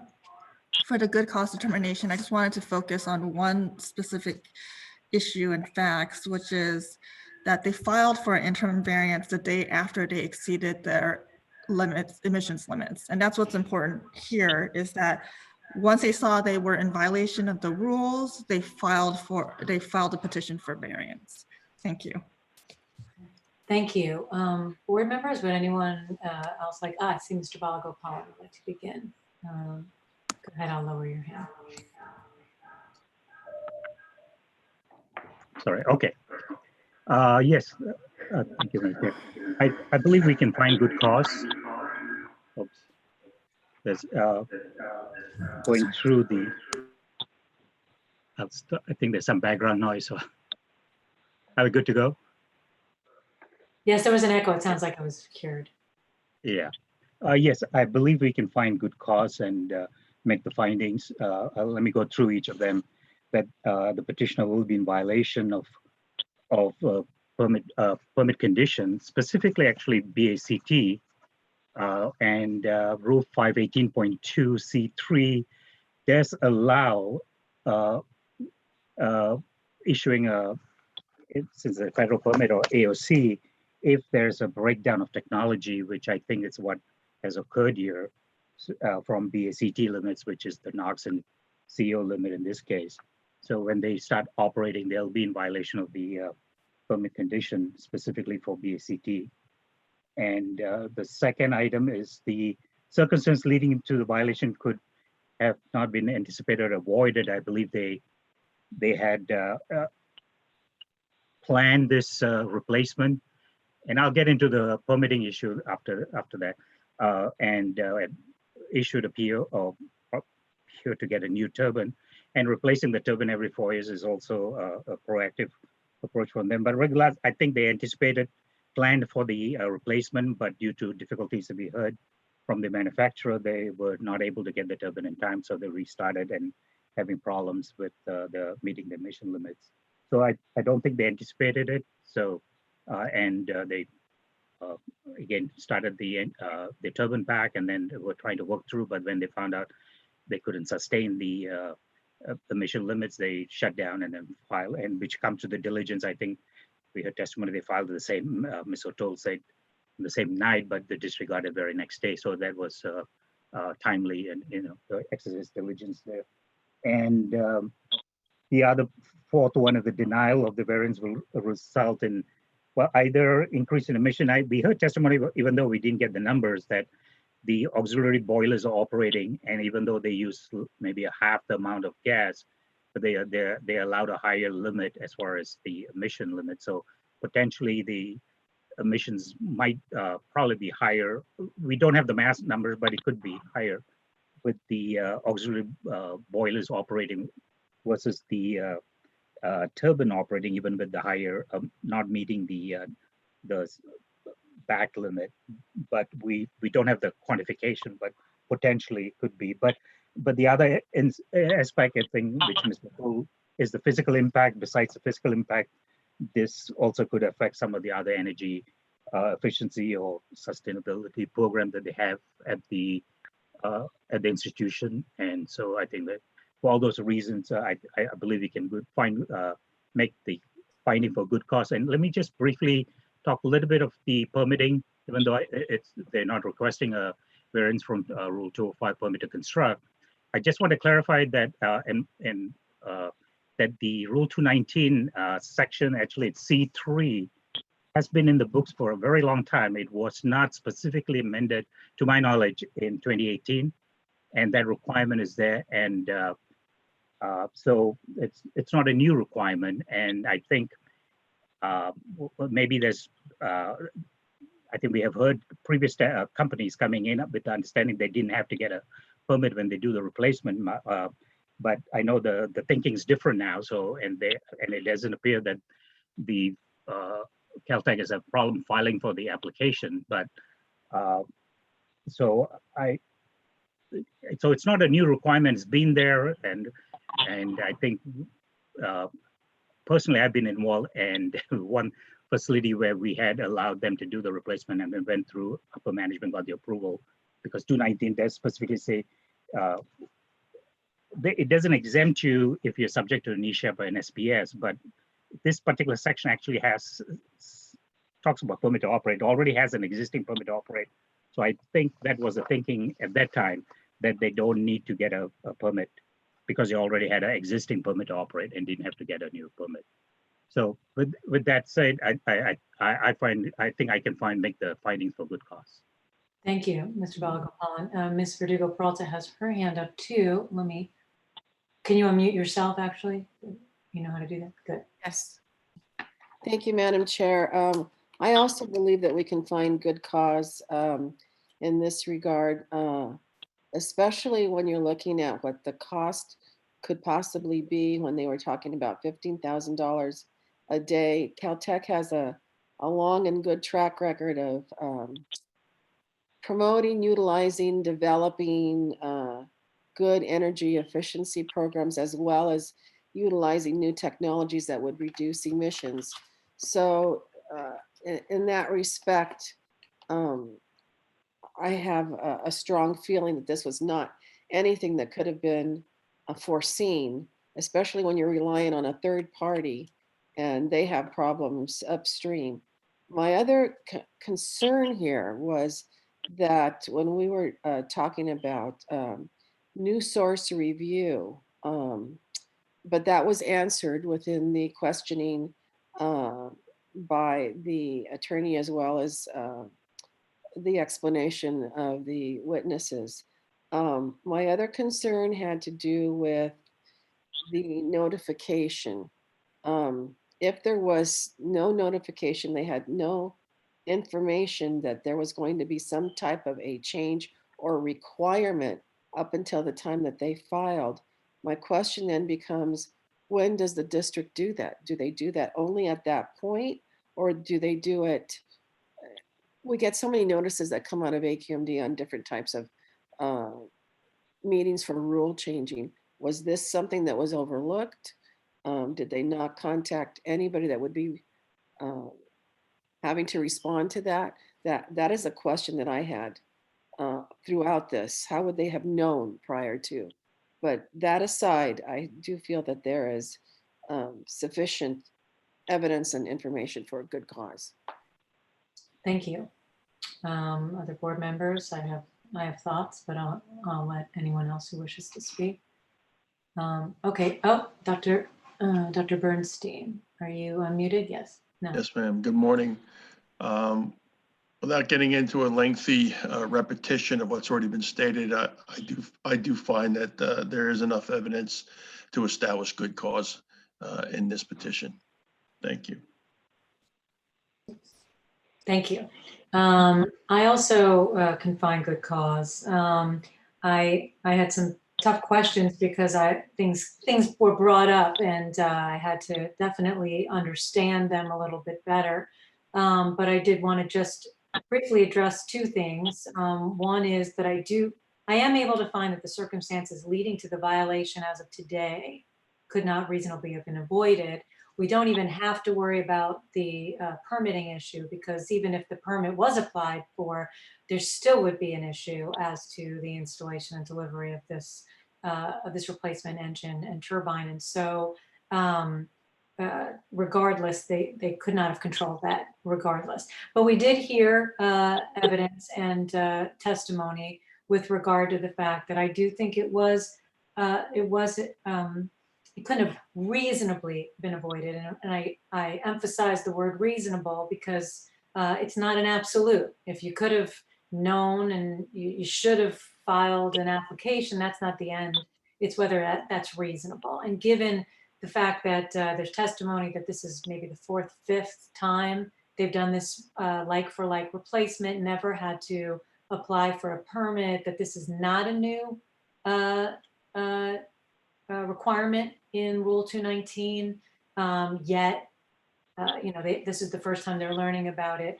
I don't think it's, I think it's reasonable that they were mistaken as to whether or not they needed to apply. So I don't think it comes into play, even though it was concerning at first.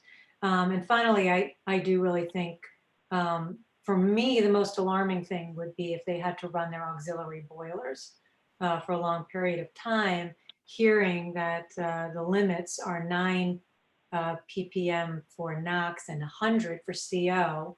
And I know it's not yet in evidence, but the interim variance conditions would limit the turbine to 5 ppm NOx and 12 of CO. So that's quite a big difference. And so I think that there's a benefit to air quality and to health by hearing this matter. Senator, did you want to be heard? Should I unmute you? If evidence is clear, good cause has been established over and over and over again. So therefore, that's all I have to say. Okay, thank you. Mr. Balagopalan, did you want to make a motion?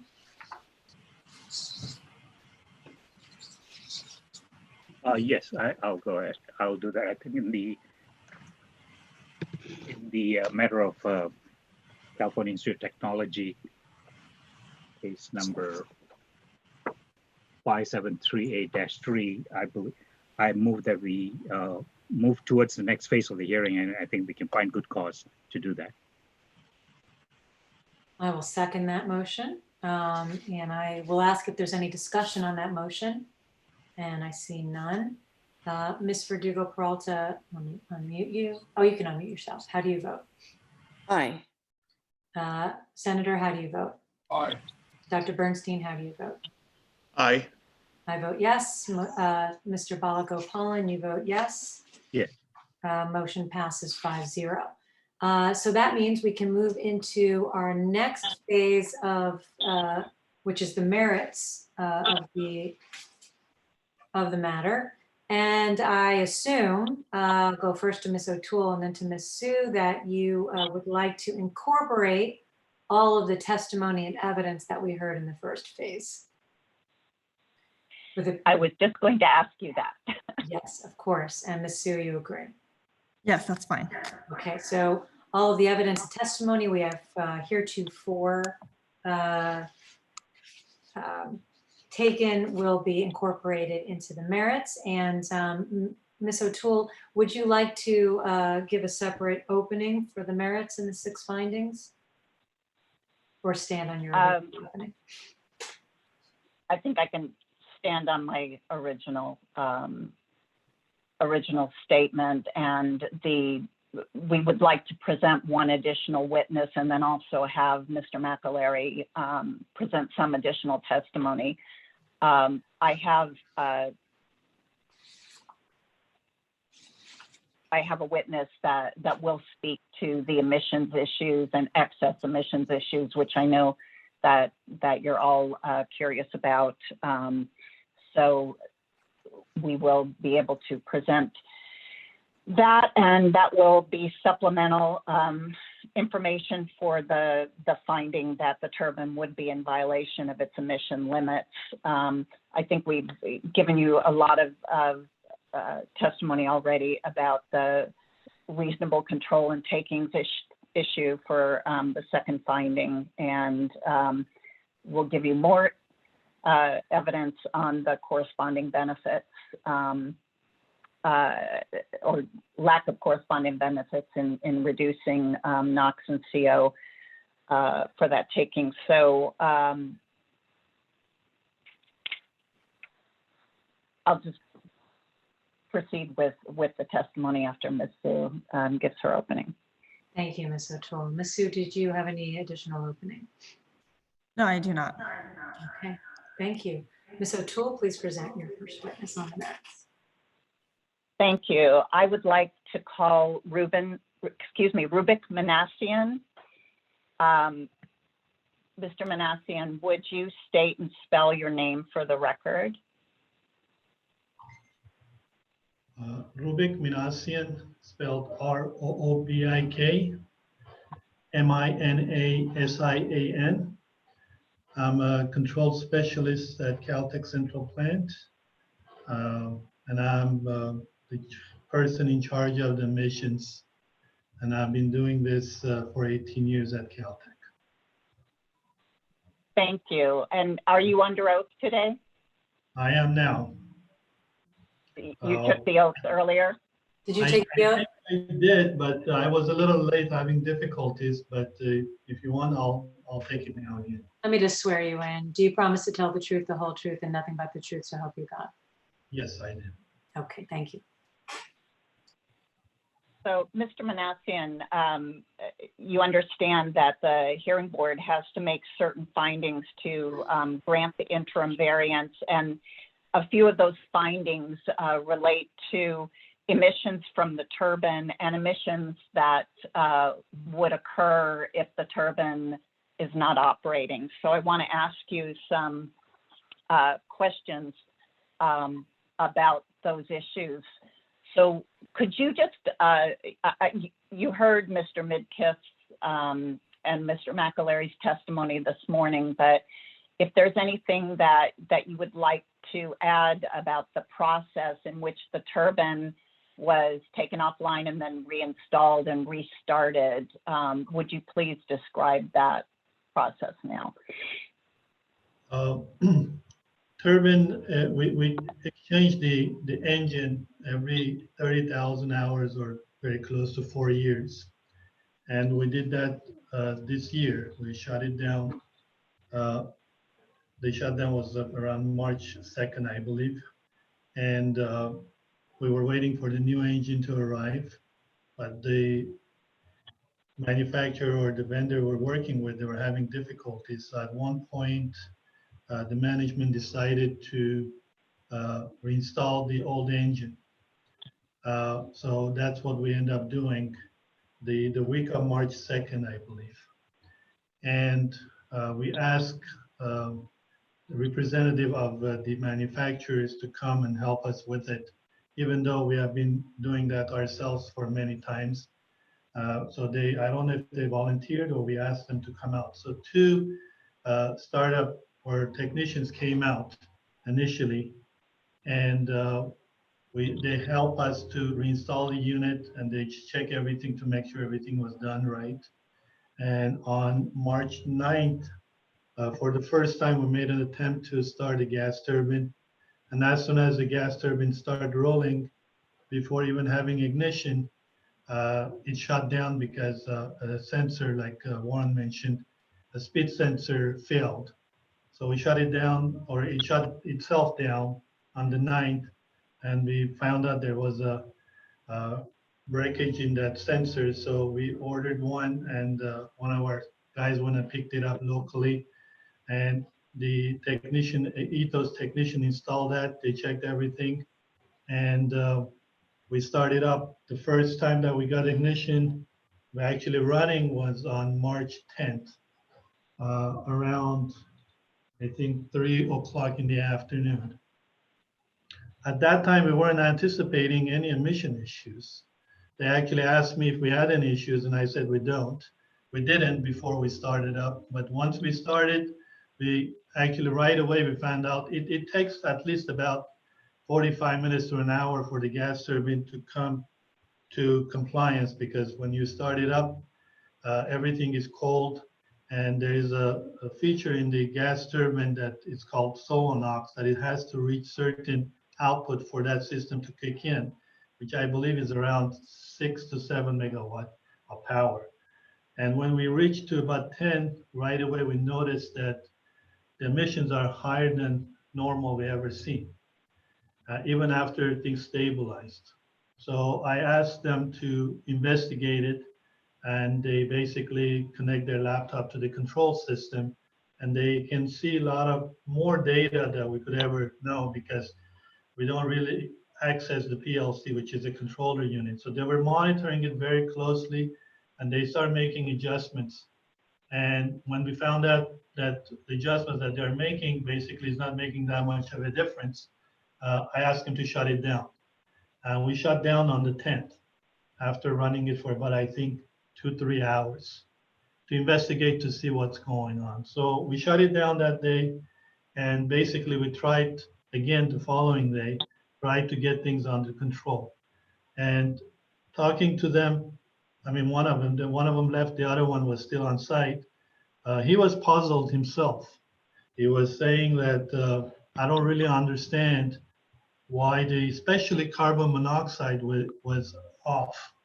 He was saying, I've never seen this before for many years that he has worked in this industry. He says the carbon monoxide levels are very high, and it's not supposed to be that way based on what I see in the computer and the numbers that it was showing me. And he says, I don't really understand what's going on. So he started making changes, trying to make it better, but it was not successful, and we shut it down again and tried to investigate further. And he had some idea. During that time, he was actually talking to his manager over the phone, discussing the issue. And he was trying to get some idea from other people, I believe. I didn't hear everything he was saying, but I know he was in communication with other people trying to figure out what could be causing this issue. And Mr. Manassian? Yes. Mr. Manassian, so after these were startup attempts during that you're describing between March 10th and March 13th. But did you get the turbine then running on March 13th and in compliance with its emission limits? Yes. What happened was March 13th was a Friday, and I remember I guess one of the suggestions that they made to him, or he read something, and he said that he needs to inspect all the injectors, that's where the gas is actually injected inside the turbine and inside the engine. So with him and one of our technicians, one of our mechanics, they removed, I believe, all 13 injectors because they were suspecting that one of the injectors could be bad. And they took all of them out, they inspected it, they cleaned it a little bit, and they put everything back. And that's after that, when we started it on Friday, March 13th, it supposedly made a difference because whatever they did that day allow us to run a couple of more days, keeping our emissions in control. I just want to mention something that our emissions were in control because we were adjusting the output of the gas turbine to make a balance between the NOx emission and the CO emission. Our normal operation for the gas turbine is to run it to the max, so we make as much as steam and as much as power the gas turbine can make, but we weren't able to do that even after the 13th because emissions were higher. So we were able to stay in compliance by reducing our power output from 10 to 9.9, 9.8, and I think all the way down to about, I believe, about 8.8 to keep in compliance. But at one point, which was on the 18th of March, we weren't able to do that anymore, and we had to shut it down. So, Mr. Manassian, would you just tell the board, I think just to make sure this is in evidence, what the emission limits are for the turbine? Is the NOx limit 2.5 ppmv at 15% oxygen? That is correct. And the CO limit is 6 ppmv at 15% oxygen? Yes, that is correct. Okay, so between March 13th, when you got it operating again, and March 18th, when the emissions went out of control and you had to shut it down, you were keeping it, I think what you're saying is you were keeping it within those emission limits by making adjustments as necessary on the load and how much steam or how much electricity you're producing. Is that correct? Yes. And that if you were allowed to start up the turbine again, you would operate it that way, trying your best to keep it within the emission limits so that you weren't in constant violation, but just in situations where you had a spike, the variance would protect you? That would Is be, that- yes, we will do everything in our knowledge and power we have to keep it within compliance. Okay. So when you shut down on the morning of March 18th, I think you've explained, that there was an exceedance and that the cause is not clear, and but your emission control equipment is working properly, is it? Yes, Okay, so you have an SCR for the NOx control and that's working properly? yes, it is. Okay, and the control for the CO? There's not much of a control for CO. It's just a catalyst that is there and the gas goes through it. The only control that we have is for NOx by injecting ammonia to reduce the NOx. But the CO, there is no control. The CO is controlled by, essentially you balance it out with the NOx levels, is that right? The emission control for the gas turbine is based using a catalyst, CO catalyst, and there is no control for it. It's there. Basically, the stack gas goes through it and it reduces the CO. We can't do anything to it to reduce it more or less. But the NOx, we do have some control, which is by adjusting our ammonia injection based on how much NOx the gas turbine is producing. So they're both being controlled per se, but we have more control on the NOx control than we have with the CO. And that control equipment is working properly, Yes, is that right? yes, yes. We have inspected it when we shut it down, and it's normal. That's what it's supposed to be. Yes. And when you shut down on March 18th, you had to go back to buying electricity from the city of Pasadena, is that right? Yes, as soon as we stop the gas turbine, we are connected to the grid. So as soon as the gas turbine stops, from that moment on, we are purchasing. I see. And then how does, I want to talk to you about excess emissions, but first of all, would you also explain how the turbine, what its role is in producing steam for the campus? Yes, so basically what we have is we have a gas turbine that burns gas, natural gas, and it generates a lot of heat. So we utilize that heat by having an HRSG unit in front, which produces about 40 to, I think, 44,000 pounds per hour steam, that we use that for our steam use on campus for many purposes like Warren mentioned already. And when the gas turbine is not running, we have to supplement or we have to produce the same amount of steam the campus needs using our boilers. We have 3 boilers that are hot standby boilers, and basically they're ready to go any minute that if the gas turbine is not running. And that's how we use those boilers for. When we have shut down the gas turbine, we use them. And in the winter time, when the weather gets too cold and the gas steam generation from the gas turbine is not enough, we fire one of the boilers at very base load to supplement what the Caltech campus needs. So on March 18th, when you shut down the turbine, you had to start up the boilers to Yes. supply the steam? That is correct.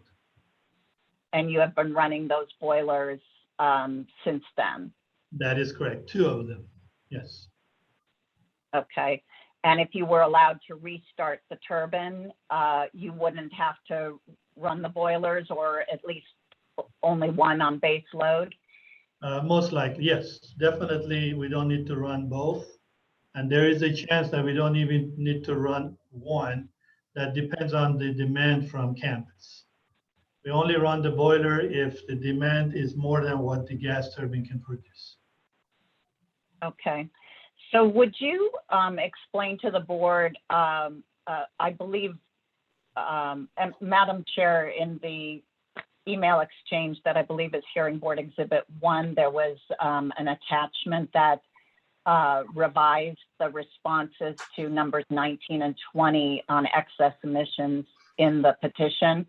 And that was because we had to get the right person to do the calculation to change from parts per million by volume into pounds per day for excess emissions. So, but Mr. Let me stop for 1 second. Just want to make sure that all the board members know that as part of hearing that email exchange, Hearing Board Exhibit 1, there is a 2-page supplement or amendment to the petition. I just want to make sure everyone has that. Yes. And that we mark that, we're going to mark that as part of Hearing Board Exhibit 2 because it came with it. I want to make sure the senator. Hold it up and show it again, please.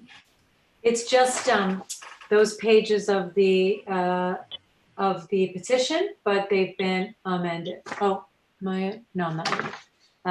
They've been amended to supplemented to add information on the excess emissions. Okay, that's like number 17, 18, 19. Number 19. All right. 19 and then 20 shows the calculation. At the very beginning, announced by clerk that it was the same as in the petition. Obviously, it's not. No, it's additional information that was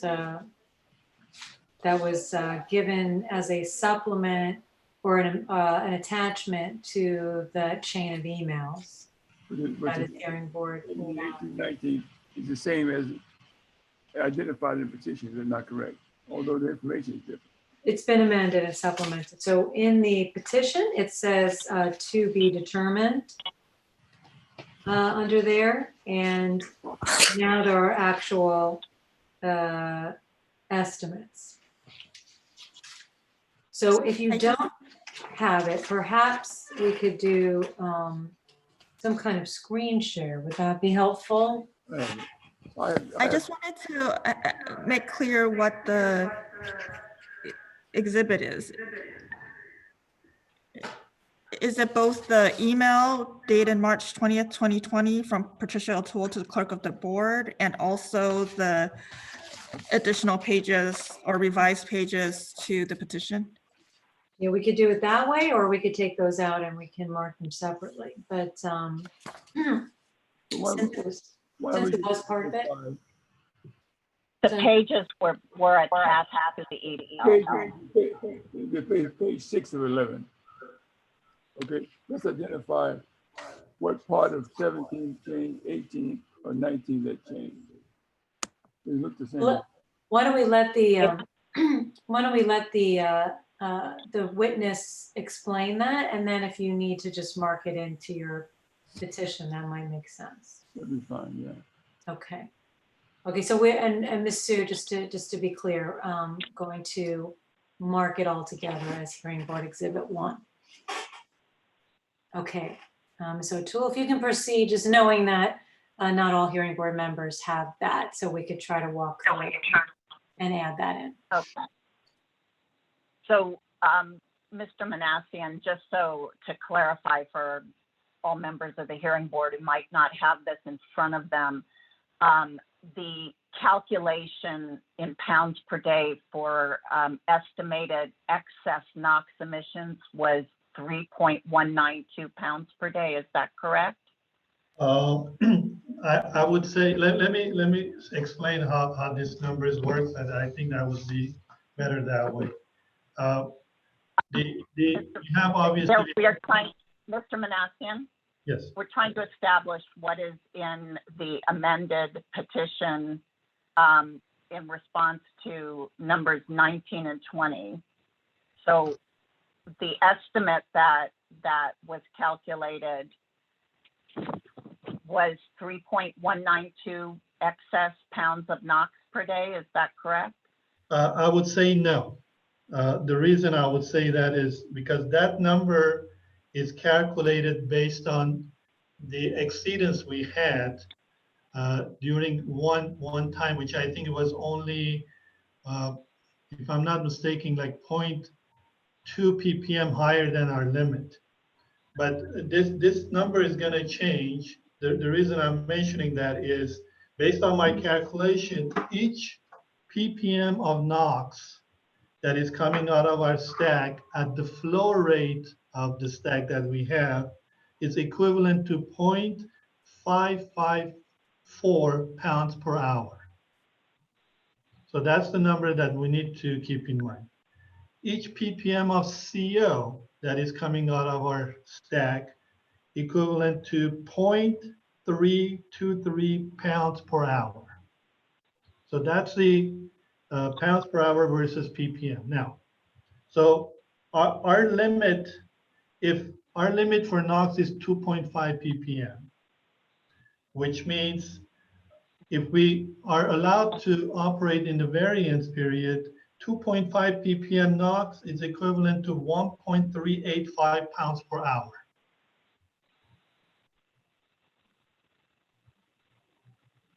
So this is the actual exceedance that you experienced before you shut down on March 18th. That was the number that was used to estimate this 3.192 pounds per day. That's what you're saying? That is correct. So under the proposed conditions that we got from the district, which would allow up to 5 ppm the NOx during the variance period, you're saying that the excess emissions could be somewhat higher than 3.192 pounds per day of NOx. That is correct. I don't know if you can do the calculation. Certainly you can do it much more quickly than I, but would you? I have already done it. Okay. I've already done the calculation. If you reached the limit that is the alternative limit in the condition to the variance that the district has proposed, so 5 ppmv, what would be the excess pounds of NOx per day? Per day would be 33.24 pounds per day. Of NOx? That is correct. Is that the excess? Yes, Which that's would the be excess. only, That is correct. oh, subtracting the 2.5 ppmv, right? That is correct. So the excess, the most excess that we can have is 5 ppm, and that's 2.5 ppm higher than our limit. So that is 1.385 pounds per hour. And you multiply that by 24, you get 33.24 pounds per hour. So that would be the maximum exceedance for NOx per day. Obviously, if we go higher than that, we have to shut down. And do you expect to be, based on your experience, which I understand is, you know, the turbine was operating normally before it was taken offline. Since it's been brought back online, the issues with emissions have been intermittent, not constant. Is that correct?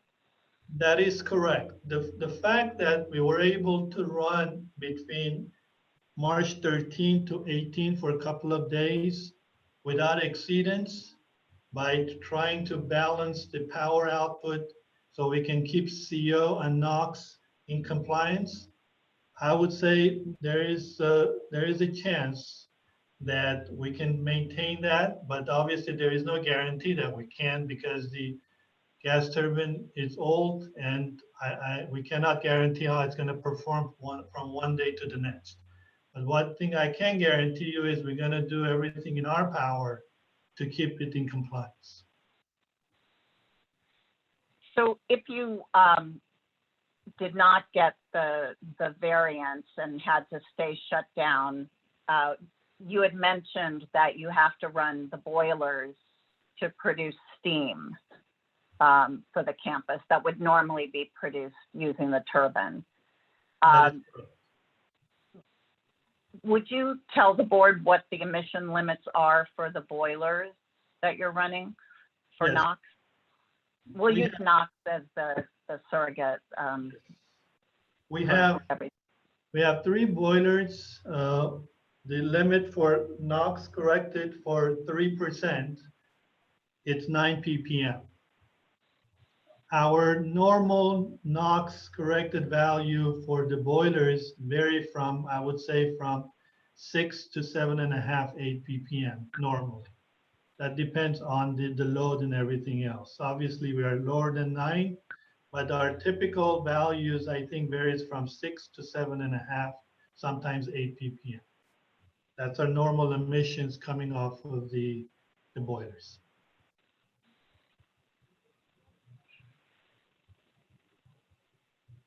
And if you had to net out the effects then of excess emissions from the turbine, potential excess emissions from the turbine, you had not, we didn't apply a calculation that would net out the emissions from the boiler, but what is, in your opinion, from an operating standpoint, the net effect on emissions? One thing to remember is we do calculate the pounds per hour for the emissions for the gas turbine.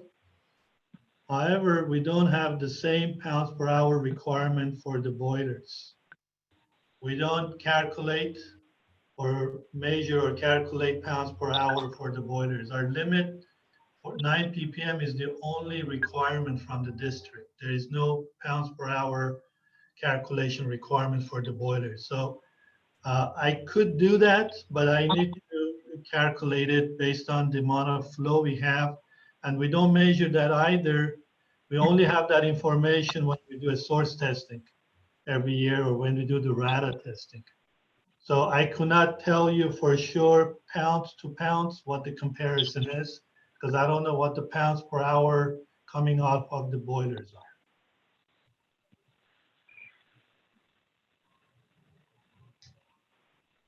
We do know what the ppms are, but the ppms, I would say we know exactly what they are because we are continuously measuring the NOx coming off of the boilers, and they are at 6 to 7.5, 8 ppm. So they are higher than what you would be allowed under the variance for NOx for the turbine, is that Yes. correct? I would say yes, ppm to ppm, yes, correct. They are much higher.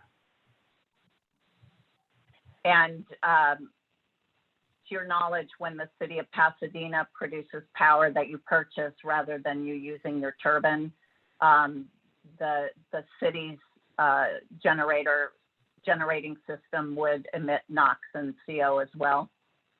I would say yes, if they're burning natural gas. I don't know what their limits are. I don't know what their emissions are.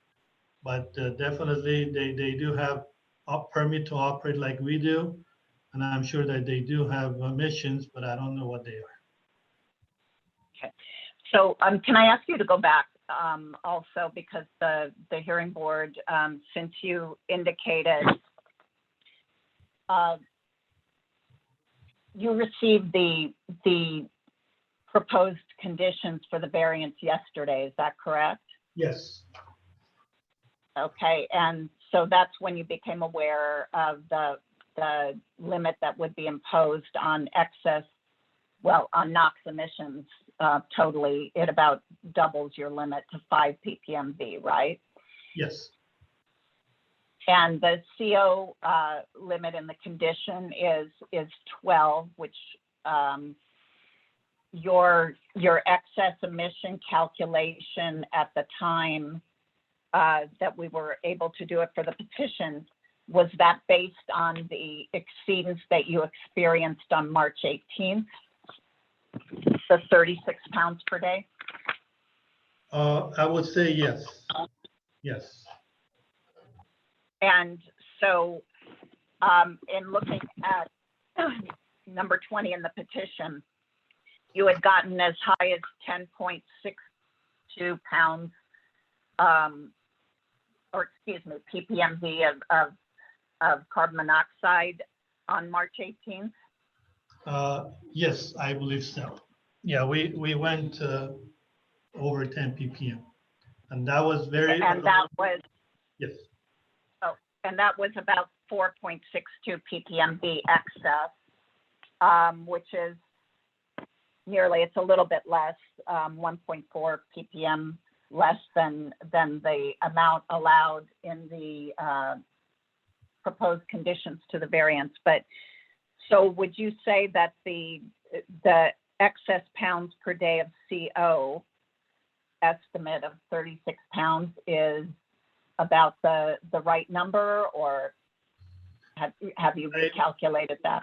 Oh, it's hard to tell. I mean, I can't.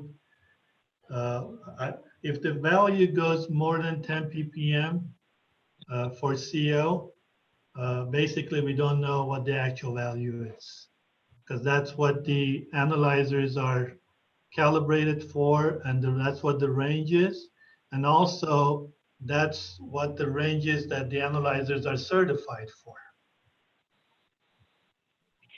So would you say, though, that you've given a calculation of 36 excess pounds of CO per day, is that in the range that you estimate when you have a condition that requires you to emit no more than 12 ppmv?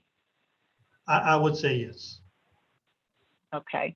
Do you monitor and report emissions to the district under normal operations? Is there a monitoring system in place? Yeah, we have what is called the Continuous Emission Monitoring System, SEMS, and that's running 24 hours a day, 7 days a week. We are monitoring it and recording the data, and the data is available for 5 years per our permit. Each year when we have our inspections by the inspectors, sometimes in June, they look at the data, and whatever they like to see, we present all that data to the inspector. So, and if you're allowed to restart the turbine, it will be monitored by this SIM system?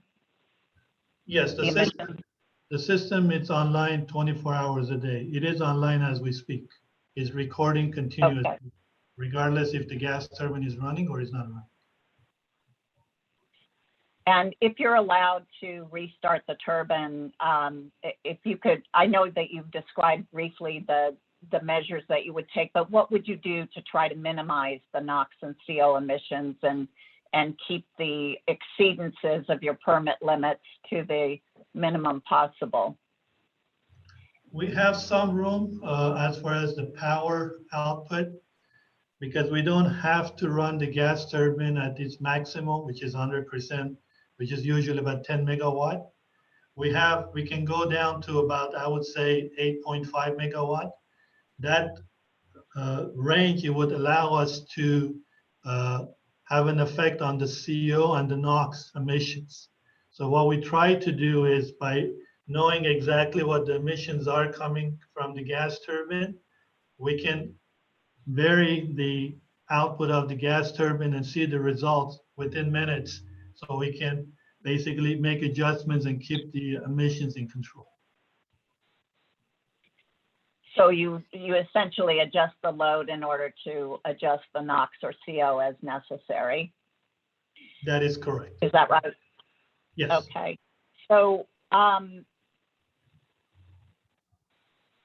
when you get the, assuming all the permitting issues are resolved, when you get the new turbine, the new engine, how long does it take you to take the existing one offline and start up the new one? Is that a long process, or can you do that fairly quickly?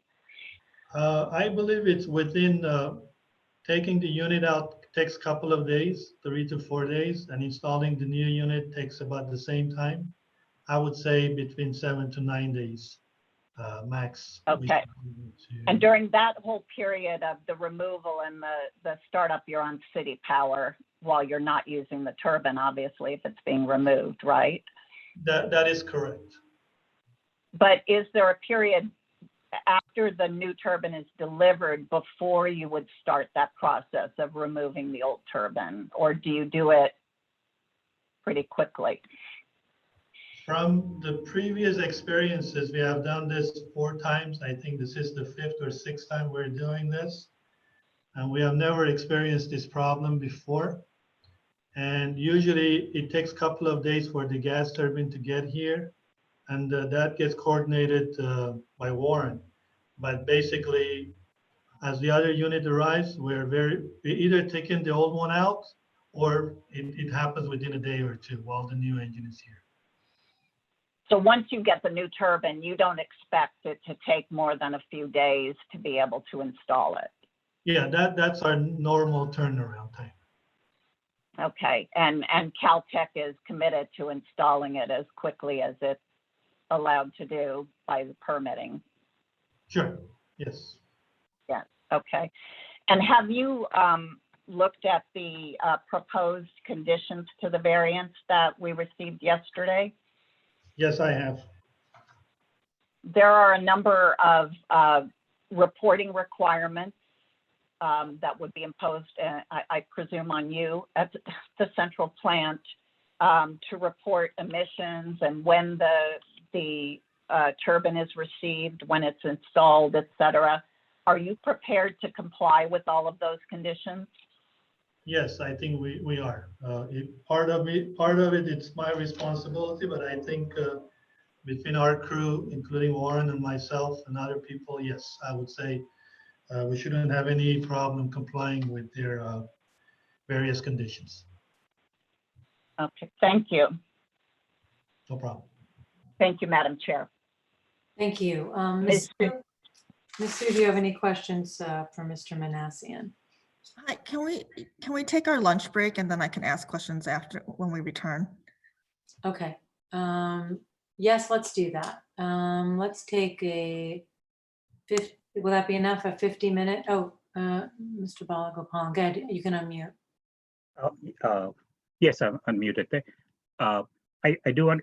I think it's a good idea to take a lunch break because there's some. I think the calculation has to be redone. There's some errors in it, and especially on how it's shown in number. The attachment in 20.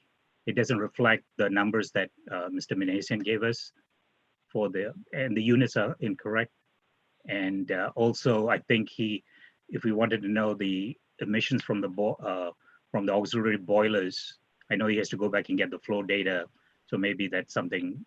I don't know if he can do it during the break, if we want to use it, so we can accurately reflect what the emissions are.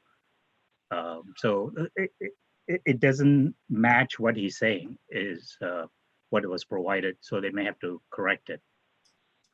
Okay, yes. And I think also there's a technical issue at the district, which still might need to be fixed as well. So would an hour be enough for those 2 items to be fixed? Well, first of all, let me say, Mr. Manassian, would you be able to both take a lunch break and also possibly recalculate or get the additional calculations that you need?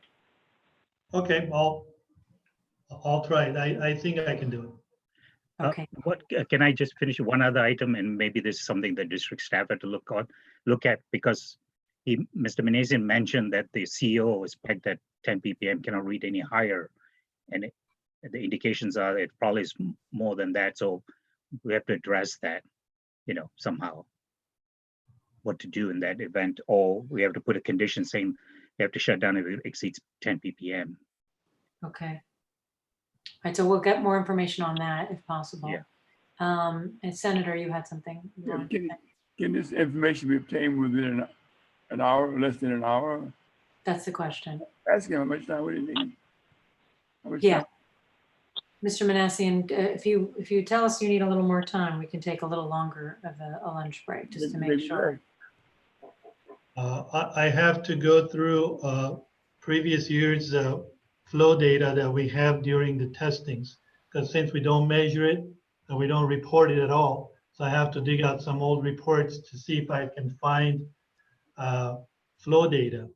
However, the flow data that I'm going to get, it may not be exactly accurate because the load of the boiler determines what the flow rate is. And the flow rate that we have now currently, it may not reflect exactly when the testing was done. So it may give us some idea of what the pounds per hour might be, but I cannot accurately say at what load, how much emissions we have based on ppm value. So that's something to keep in mind. Will it give you a range? Will you get a range? I have to check the reports to see if there was any record of what load we were running at to correlate the stack flow with that. And would that make a significant difference in the decision that we'll make? That won't be that significant. I mean, at all. It's a variable which is not significant. That's right. I can give you a range, and I don't want to approximate what the value is going to be, but I have to see how much information is given in those reports for me to be able to do semi-accurate calculations. That's for the boiler, correct? That is correct. Okay. Well, we're not going to use the boiler anyway. Let's take, we need this information to the best of our ability to make the 6 findings. So let's. But if you give the variance to use the turbine, then you reduce all the excess emission that the boiler would otherwise generate. Exactly, and we need to understand, just have an idea of what that is. It's a big savings. Okay. You can determine that right now. Okay. We're going to take a 1-hour break, and Madam Clerk, would that be enough time? I don't know if Paul is on still to fix the issue that you're experiencing there. You are muted for some reason, but yes. Okay, so we will take an hour break today, and we will come back on the record. We'll go off the record now and come back at 1:25, and hopefully we'll be able to wrap everything else we have pretty quickly after that, and have all the accurate information that we need. So we are off the record, and we'll make sure everybody don't go out again of Zoom. Just make sure your microphones are muted unless you want everyone to hear what you're doing. And you can turn off your camera as well. Okay, we'll be back on the record at 1:25.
Okay. Let's do this. There's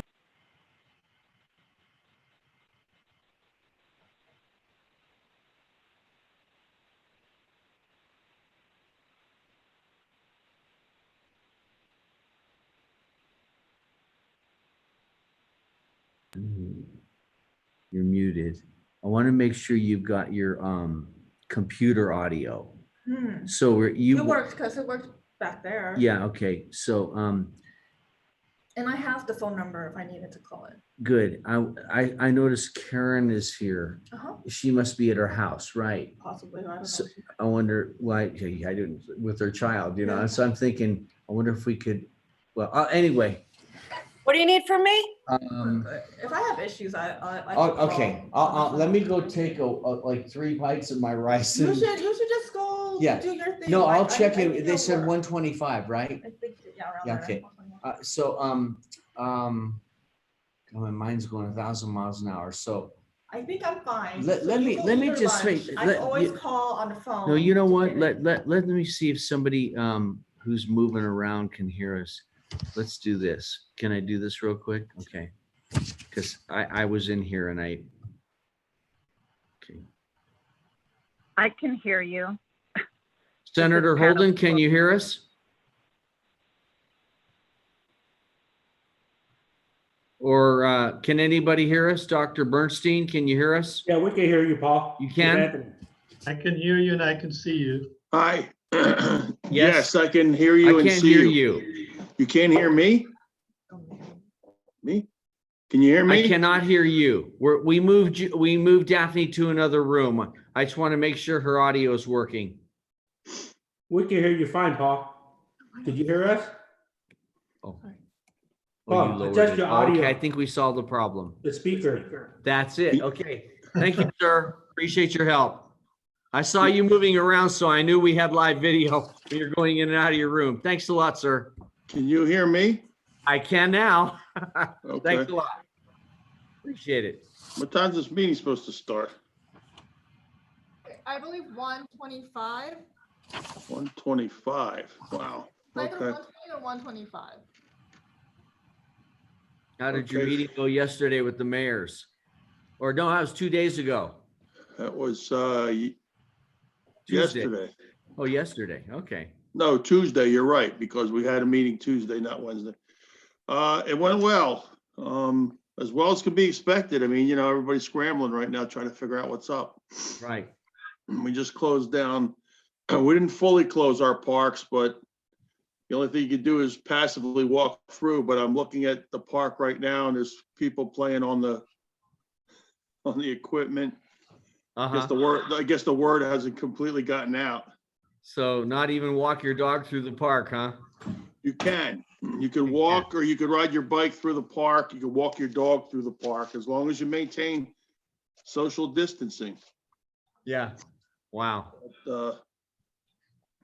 It's the young adults who are going to have to pay attention and get bought into it, because if they don't, then none of these mitigation efforts are going to work. Yeah, got it. Okay, well, I'll let you get 10 more minutes in here. Thanks so much. I'll let Daphne get situated in her place. Thank you, sir. Thanks for your help. I'll check. Got it. Thank you for everything you do, man.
Can you hear me?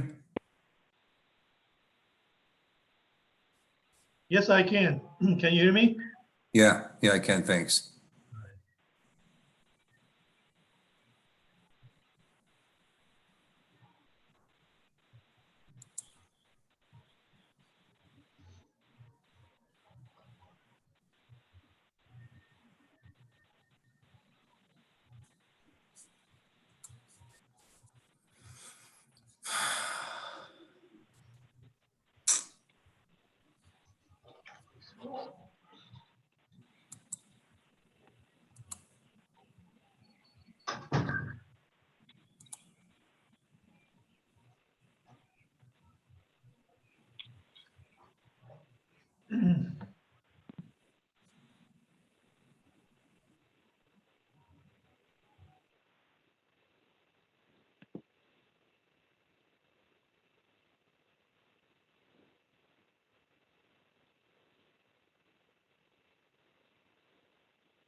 Come on, Paul. Waiting for Daphne.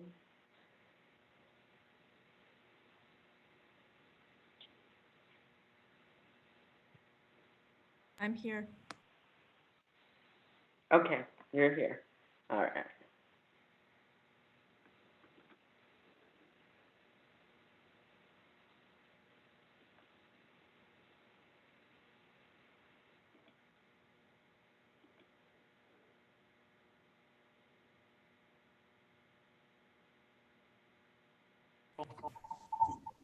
Mike?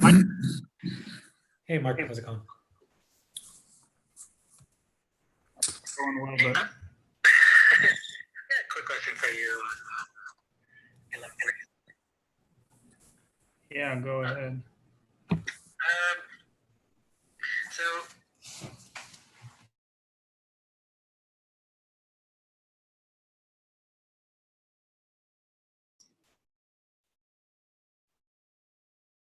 Teresa, can you tell me where we stand? Are we waiting for Miss Sue? No, Miss Sue is here and she is ready to go. Okay, great. Okay, so are we ready? Are we back on the record? I think so. Hold on just a second. Mhm.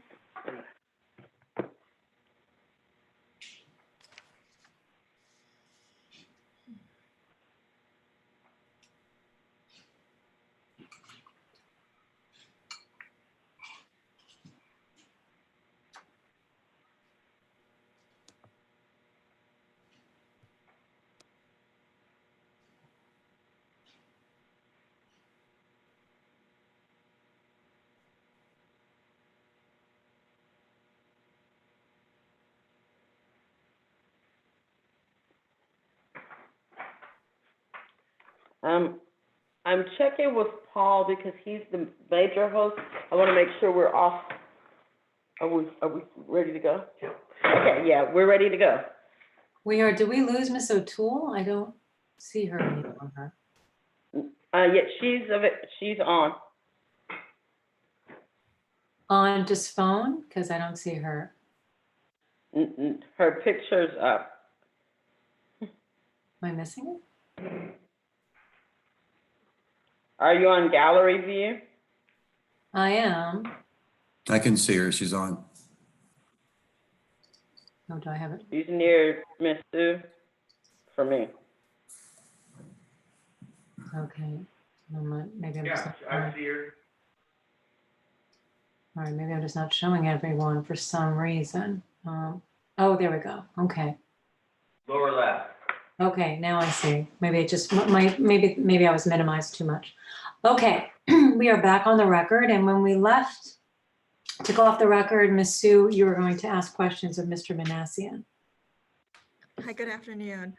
Mr. Manassian, you testified as to the City of Pasadena power supply. Do you have personal knowledge of their power supply sources? Good word. I can hardly hear you. I'm sorry.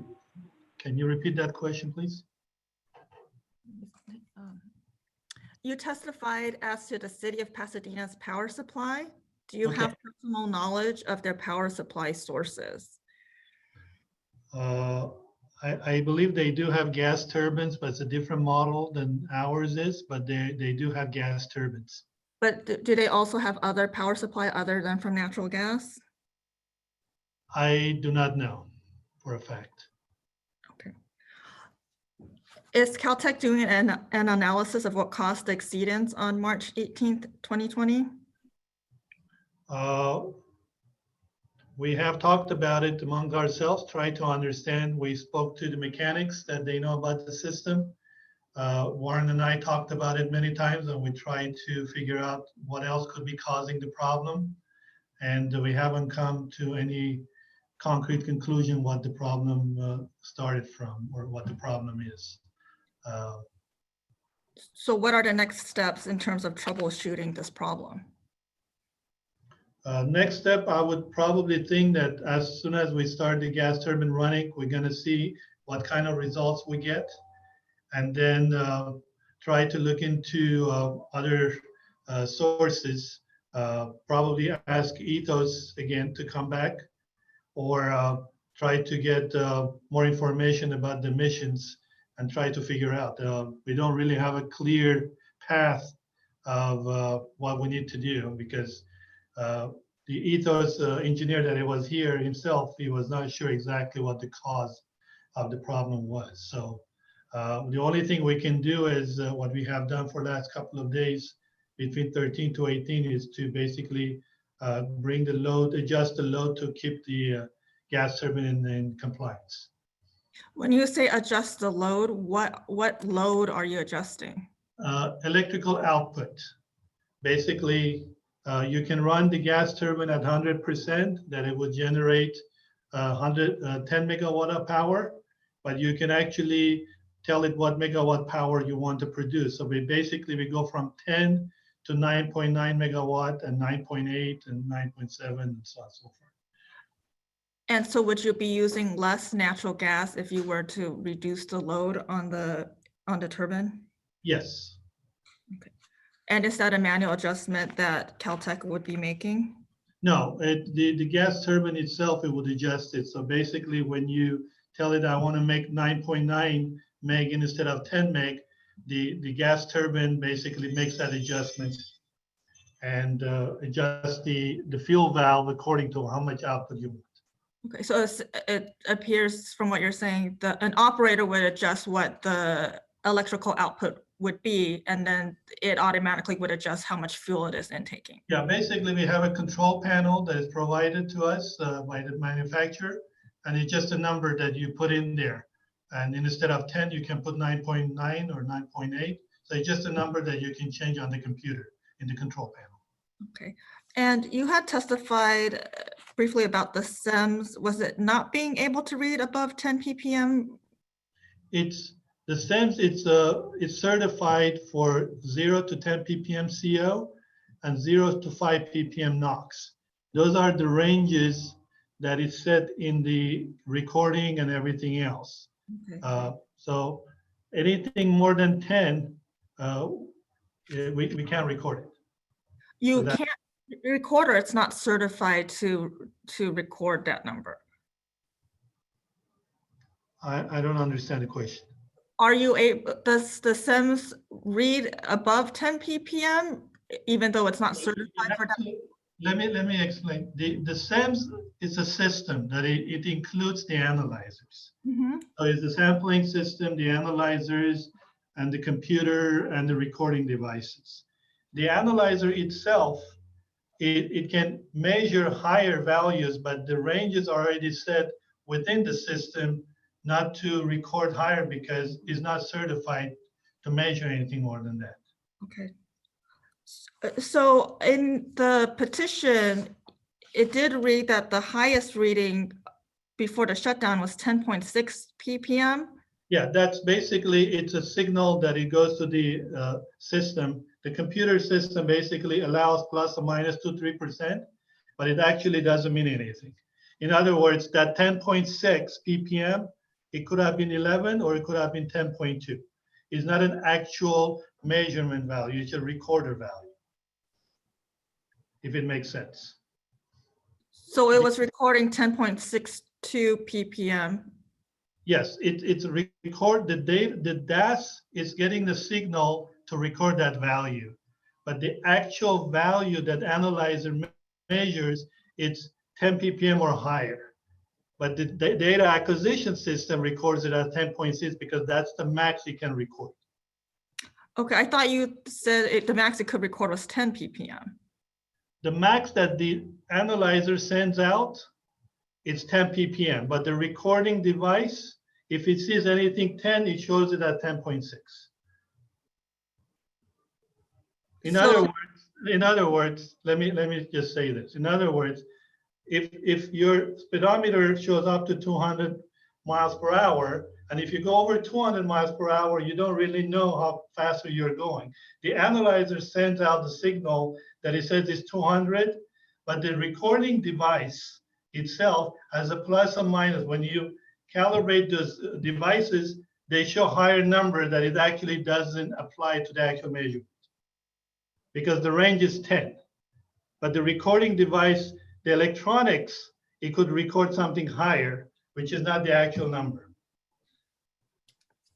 are you able to know what the portable analyzer is reading, even if that's not what the recorded value is? Yeah, you can, if you're standing in front of the analyzer would show what the actual measurement value is, if that's what you're asking.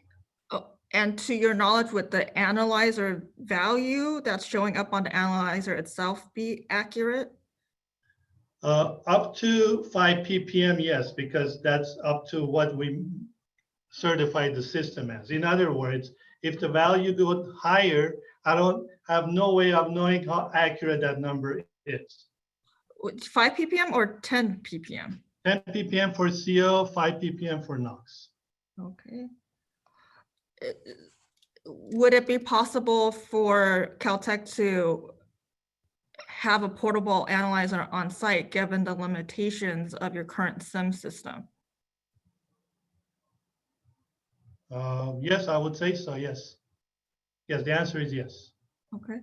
Or as an alternative, would it be possible to increase the range of your SIMs? Yeah, but in order for it to be valid data, it has to be certified.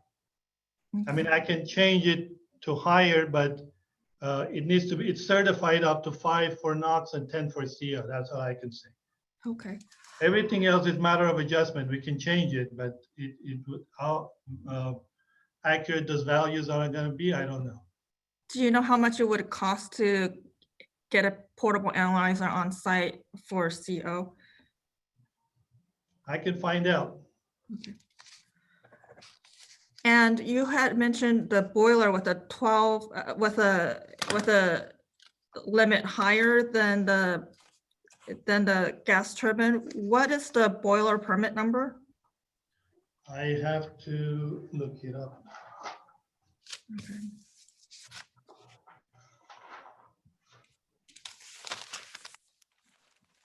I have some old reports here, but let me get the latest reports because I was working on that pounds per hour calculation information that you requested. Okay. The only report that I was able to find that they actually did flow measurement goes all the way back to 2015 when they did a compliance test for CO. And that's what I got the reports.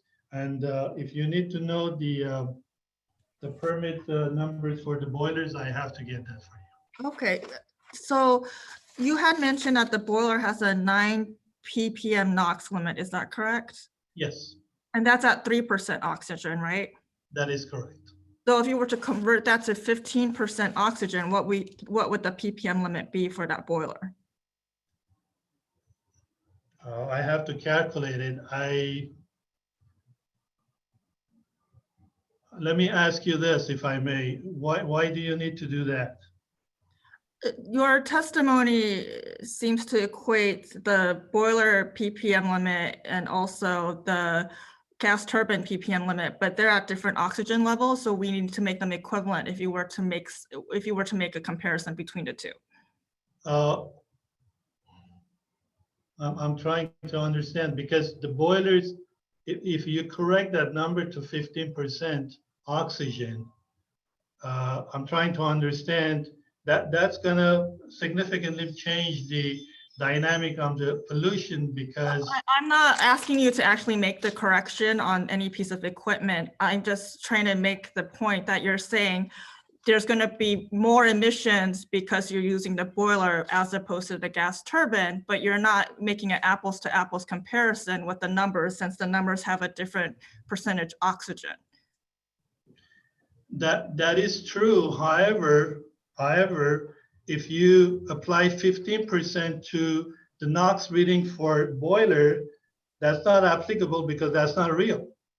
Because give me 1 second. I have actually found a report that it actually tells us what the pounds per hour for CO is for the boiler at the actual conditions.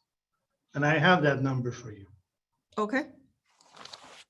So based on the report that I found, that it goes all the way back to September 2015, this is just one of the boilers, boiler number 3, our concentration for CO was 9.25 ppm, and the pounds per hour calculated at the flow was 0.144 pounds per hour. Then what is the pounds per hour for the gas turbine? For The pounds per hour for gas turbine is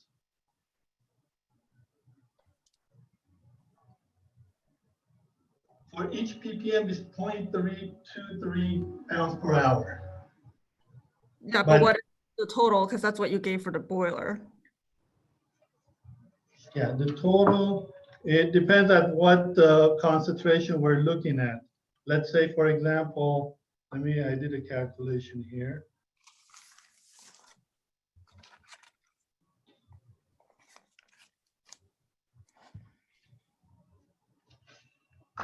So if we are looking at,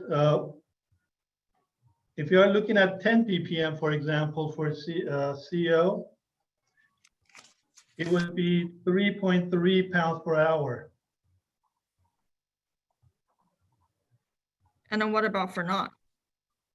The NOx, if we're looking at 5, it would be close to 2 let me see, let me calculate.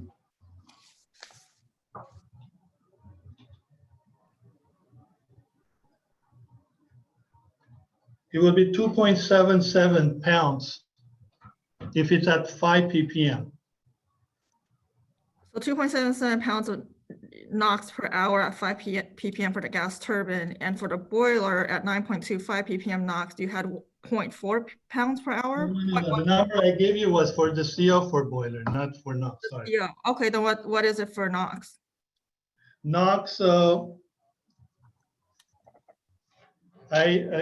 at 6.16 ppm, which was actual value that they measured during that test, it was 0.158 pounds per hour at 6 ppm. So NOx is 0.158 pounds per hour for the boiler, and then for the gas turbine at 5 ppm, it was 2.77 pounds per hour, which is higher than the. Let me mention something. The 2.77 is at 5 ppm for gas turbine. Okay. But the 0.158 is at 6.16 ppm. In Okay. other words, you're comparing the highest number for the gas turbine with an actual number for the boiler. Then what are your actual numbers for the gas turbine at typical operations? The actual number, if we can keep it within our limits, which is less than 2.5, and which is usually about 2.0 to 2.2, that's the number I need to calculate. So let's say at 2 ppm,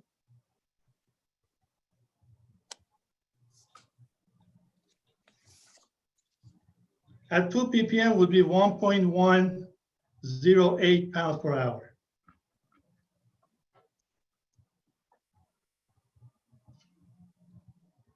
Okay.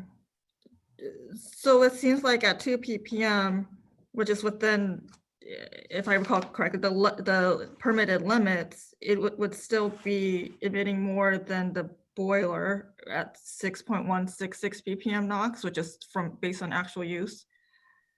This is the numbers in 2015, and this is only for one boiler. And something else I'd like to mention is I do not know what the boiler load was at that time, which was done in September. We usually call that normal operating conditions. In other words, in September, the boiler could have been running at 25%. I don't know, currently, I think we're close to 40% at the moment. I need to check with the operators to see where they're running today. But the only data that I have for flow, it goes back to when it was running in September. And I did not find any records in the report indicating what the load was at the time. Okay. And I said, I can get some approximation values, but I can't really tell you exactly what it is today. But that's what I committed to do, to just find some value so we can compare. Okay, and so given the limits of the SIMS analyzer, would Caltech be willing to have a portable analyzer on site during the period of the variance? Yeah, I could. As a matter of fact, yeah, we can. Okay, thank you. No further questions at this time. On that, Madam Chair, can I make a point or a clarification, please? yes, please make any clarification. Okay, on the question that I was asked initially when this whole thing started with if the number 3.192 excess pounds per day NOx, if that's an accurate number or not, and I said, no, it wasn't. I'd like to clarify something. This number that is written here is based on the amount of exceedance that we had on March 18th, which was 2.44 ppm higher than our 2.5. And this number was calculated based on the small amount that we exceeded on March 18th. And we calculate that number for that day. If he had stayed on, it would have been that much higher. Does that make sense? I just wanted to make sure that that number that we have here, it does not show what the future emission excess gonna be. This was only calculated based on the March 18th value exceedance that we had. But you're saying the March 18th exceedance was 2.4 above the 2.5? No, it was the actual number that I actually printed out here. It was 2.74 ppm, which is only 0.24 ppm higher than our limit. And this 3.192 value is calculated based on that small amount. Okay, so it could be higher, that's what you're saying, because if you're allowed under the variance condition to go up to 5 ppm, then it's going to be much higher than what you're showing here on the excess emissions calculation. It could be, that's all I'm saying. It could be lower if we can maintain the same operation that we had this prior couple of days. You gave a number of 33.24 pounds per day. I thought I understood that to be the max if it were 5 ppm. Is that correct? That is. Okay. Excuse, yes. What would be the maximum CO if you were to meet the maximum allowed under the proposed variance condition, which is 12 ppm CO at 15% oxygen? Give me 1 second, and I think I calculated that as well. It would be, if it's at, I'm gonna go back to, we say 12 ppm for CO because that's what it was. It would be, if that's 12, it would be 36 pounds per day. Thank you. Thank no you. Questions from me at this time.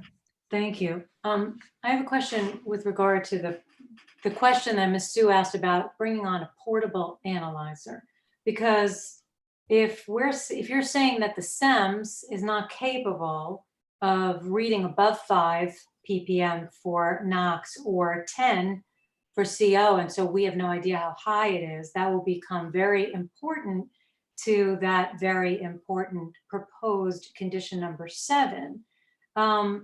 Would you be willing to bring on a portable analyzer, and how often could you take readings? Because this is based on hourly average emission concentrations from a SEMS, which is continuous. So how often would be feasible to take readings so that we could know if those values are going very high?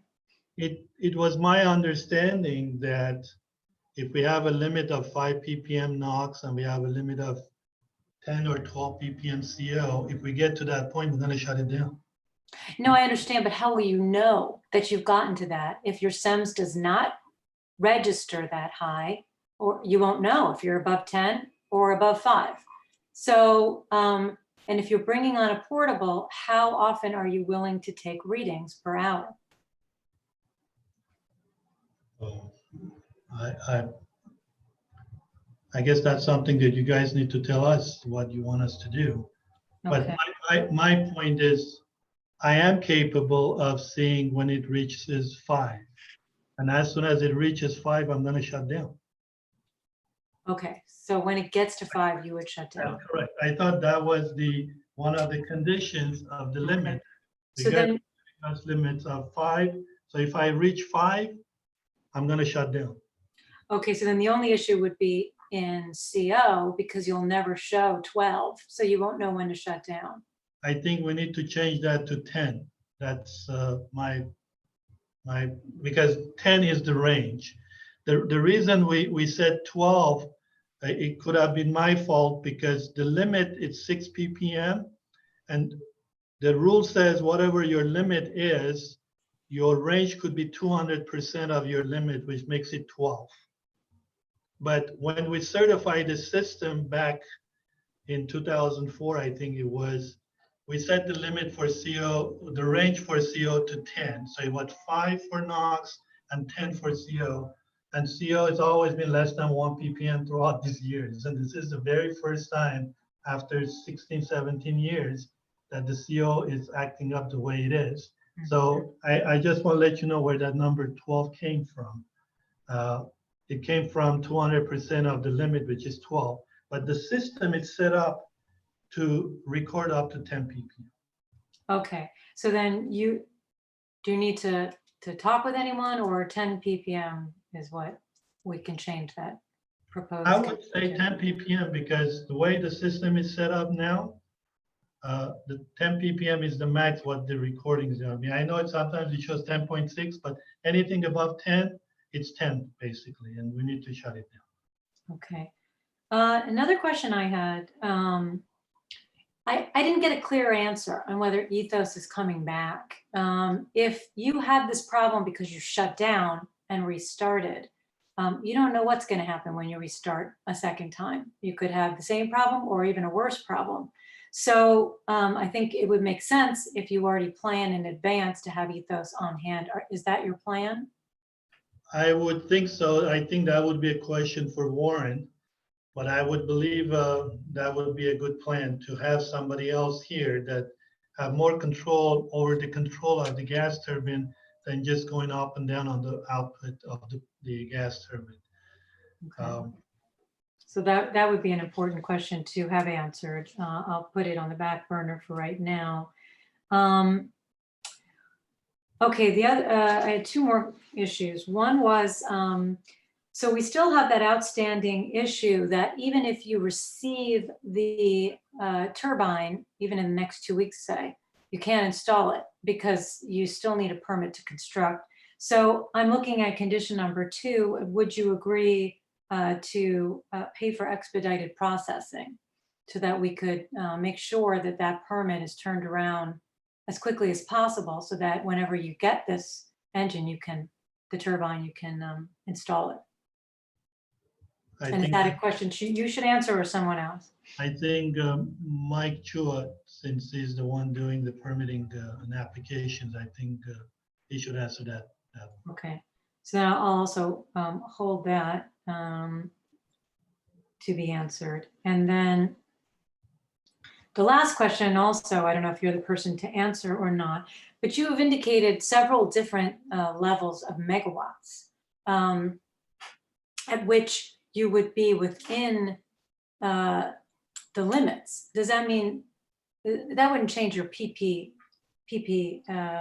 your parts per million, does it? Would you then be within the 2.5 and if you reduce the load? Yes, yes, that's the way we have been running between March 13 to 18. Okay. By adjusting the load, because let me just back up for a second. The operator in the control room can see the emissions continuously on every second basis. So we're looking at the emissions continuously. And then what they can do is by looking at it, they can actually see where the emissions are going on the trend. So if they see the CO is starting to creep up, for example, and they would increase the load slightly, like 100 kW at a time, and vice versa. So my question is there a load level that, well, first of all, if you're purchasing electricity from the grid, Do you have to purchase it all or none, or can you purchase some? We purchase whatever we don't produce. Basically, let's say, for example, our total consumption is 20 megawatt, for example, and we are generating 10, so we end up buying the rest 10. But if we generate 9, we're gonna end up buying 11. Okay. Is there a level that you have seen where you could curtail your megawatt output, 8.5, 9.8, you threw out a few numbers, where you have seen consistently that you are not exceeding your limits, and you can just simply curtail your load, and then you're not purchasing $15,000 worth of electricity from the grid. It's a much lower number. Is there a level at which you could just simply curtail your load, and that way we won't have issues of exceedances that you've seen?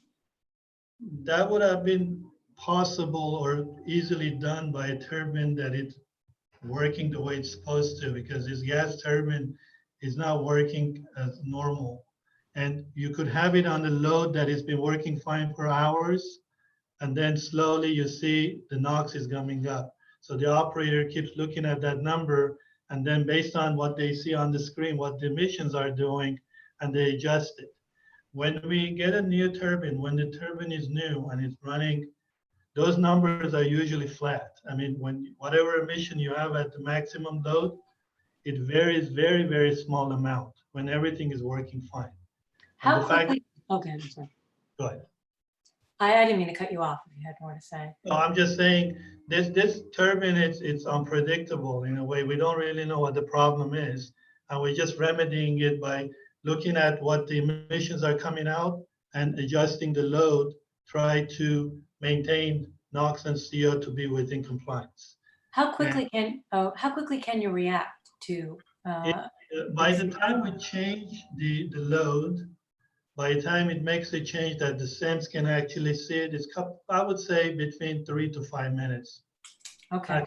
7, 8 minutes. So we're way within our limit to make changes.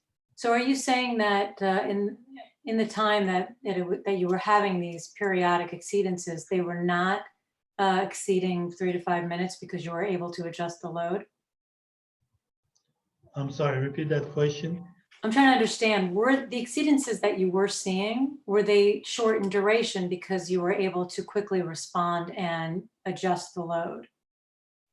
Yeah, there's 2 periods that we have to look at. The period that I'm talking about is between March 13 to 18, but there was time between March 9, 10, 11, and 12. Those were the time that the ethos engineer was making changes. We were not making any changes. He was making the changes to bring the emissions within the limits. And that's the time that we have no control over things. The only changes that I'm talking about is during the time that we were in compliance between 13 to 18. And that was the time that we were making changes to the output to keep it in compliance. During that time, we never went out of compliance. 13th through the 18th? Yes, right. So Yeah, on the 8th, so then I really don't understand. So on the 18th, what was different? Did you adjust the load and you just still couldn't stay in compliance? we weren't adjusting anything. It was the same load, and everything was actually, I actually have excuse me. I actually made a trend. I copied it, and I don't know if you can see it or not. Everything was nice and flat. I don't know if you can see anything at all. But anyway, there was a flat line, and at 6:53, I think, both CO and NOx just took off. Hold on one second, the senator is raising his hand. Yes, Senator. These questions asked and answered in the petition. There's a low demand based on the need for Caltech rooms. Okay, that's not my question, Senator. Thank you. My question is, can they change that load on purpose? There's no rheostat. There's no rheostat to allow them to do that instantaneously. You got to know what's going. You can't. You try to. I'm saying if they can. I'm trying to get to the question of, can't there be a happy medium between reducing this load to the point where we're not seeing any excess emissions, and they just purchase some from the grid, and will that keep them within their limits? That's what I'm trying to understand. You explained that in the petition already, that it couldn't do that. That's the fixed load, that's the demand. That is the demand, with everything being reduced substantially. It's a different question. It's not the demand. Let's talk about the demand. The demand can be satisfied either from the turbines or from the grid. And I'm trying to ask if some of it is done from the grid, whether we're going to have the same emission issues. On March 18th at 6:53, something happened that nobody knows what it was. And the emissions went out of control. We were not adjusting. Everything was nice and flat. Wherever, as you are saying, is we find a nice sweet spot that the CO was fine and NOx was fine. And we were just going along, and all of a sudden, they both went higher than our limits. Okay. And we haven't been able to figure out what that was. So it's just not clear that you would know what that level is, and it keeps changing. If you have in front of you the interim variance conditions that are proposed, is number 8, do you have that in front of you? Yes. Petitioner shall make its best efforts, including tuning equipment and making other adjustments to meet the emission limits. To your understanding, is that what you're talking about? Reducing and changing load? Is that included in that? That would be one of the things, I would say the main thing that we can do. Okay. Unless we find something that we did not see or we didn't think about. But as of now, our only way to maintain compliance is to do what we have been doing for the last couple of days. Okay, thank you. Anyone else have questions, board members? So Senator, let me unmute you. Unmute me. If your load is a variable, which you can change almost at any time, why did you not participate, put that in your petition? You gave it like it was a fixed already based on what the demand would be in terms of the load.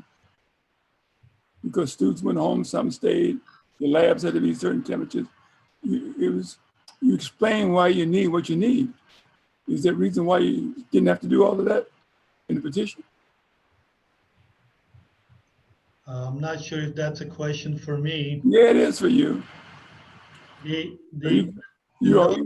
you familiar with what they have in the petition?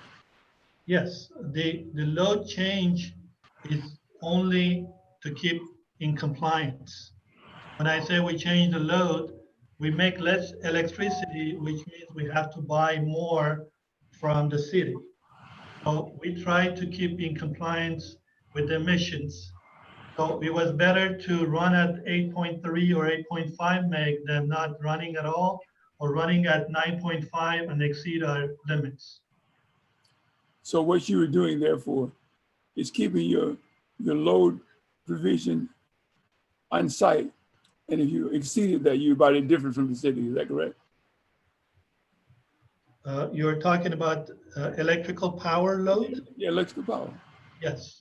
Basically, we try to make as much as power we can and stay in compliance. Right. And when you need more power, you do what? We buy it from the city.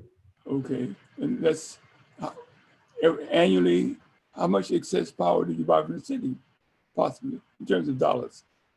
I don't have those numbers, but as far as we try, it's my understanding that our demand is higher than what we can produce, depending on the season. In the summertime, it's my understanding we buy more electricity. In the wintertime, it may not be as much because the demand is not as high. So it's automatic provision on the part of the city when you need additional power. Is that correct? That is correct. We are all connected to the grid. So we all pump the power to the same grid. And if we have more consumption than what we make, it automatically comes from the city. And if we make more power than what we consume, that power goes back to the city.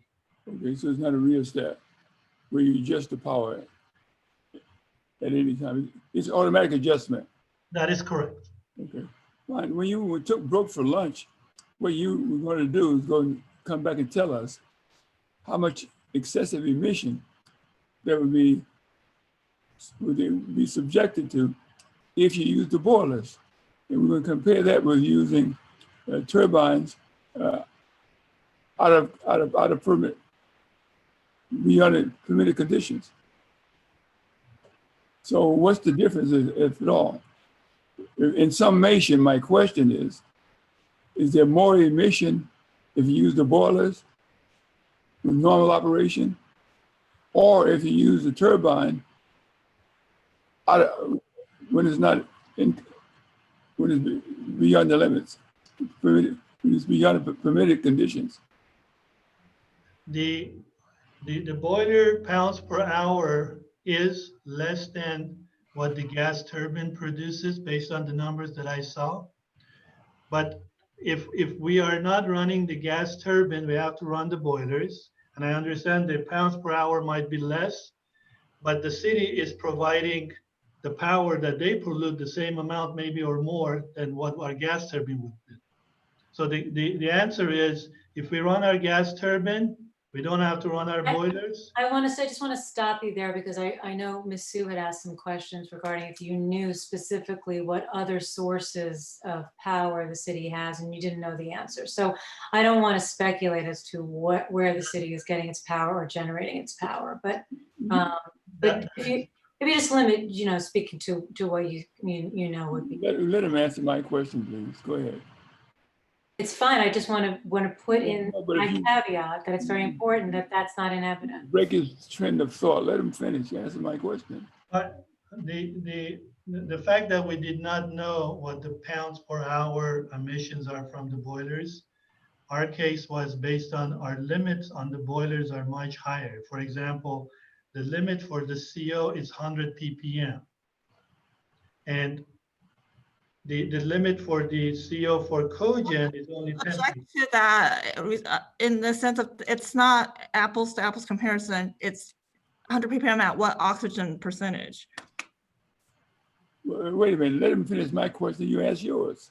Okay, but she's objecting. Let And her say saying not an apples to apples, and that seems to be correct. I agree. I agree the objection is valid. And I gave you the numbers that I have. And those are as close as numbers I can get. It might be higher, it might be lower, I don't know. But the data is about 5 years old. And that's all I could find. And I understand the concern what you're talking about.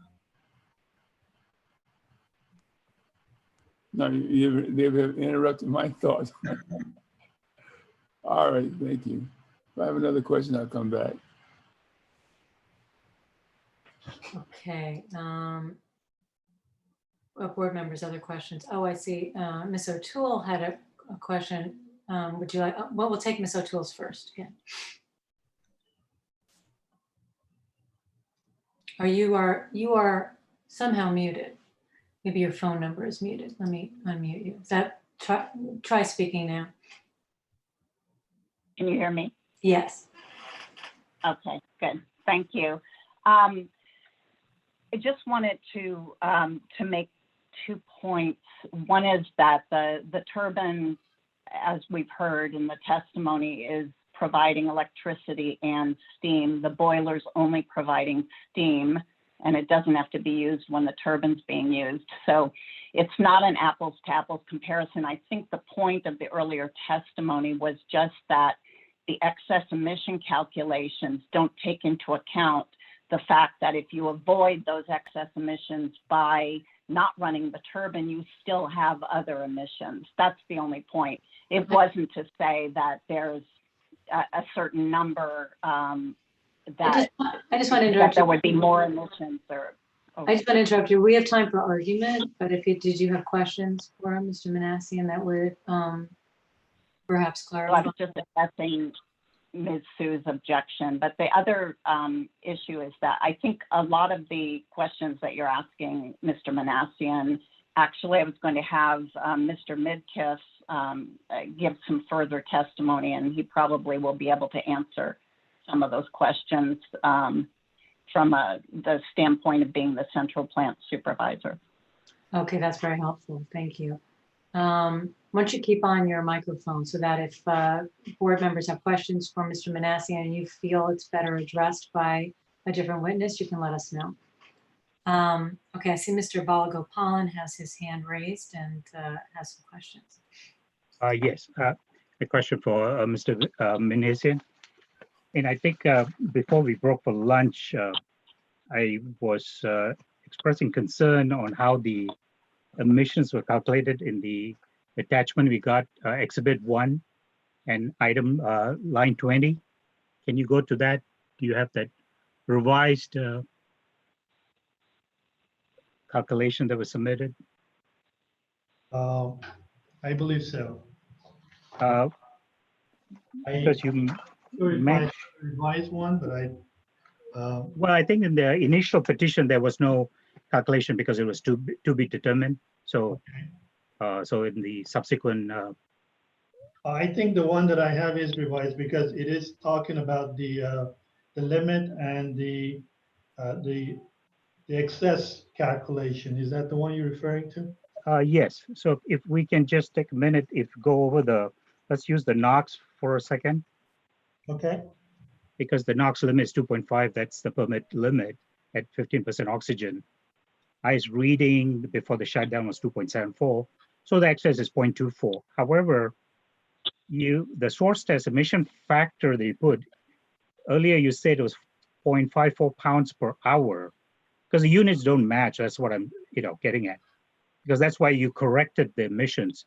It's 3.192 to 33 pounds. Because the units don't match here, Is that correct? Let me try to clarify that. Because you need the flow rate with the ppm to get the pounds per hour. Yes, that is correct. So what you're showing there is not accurate. But you provided a subsequent number of 33 pounds, I believe, for NOx.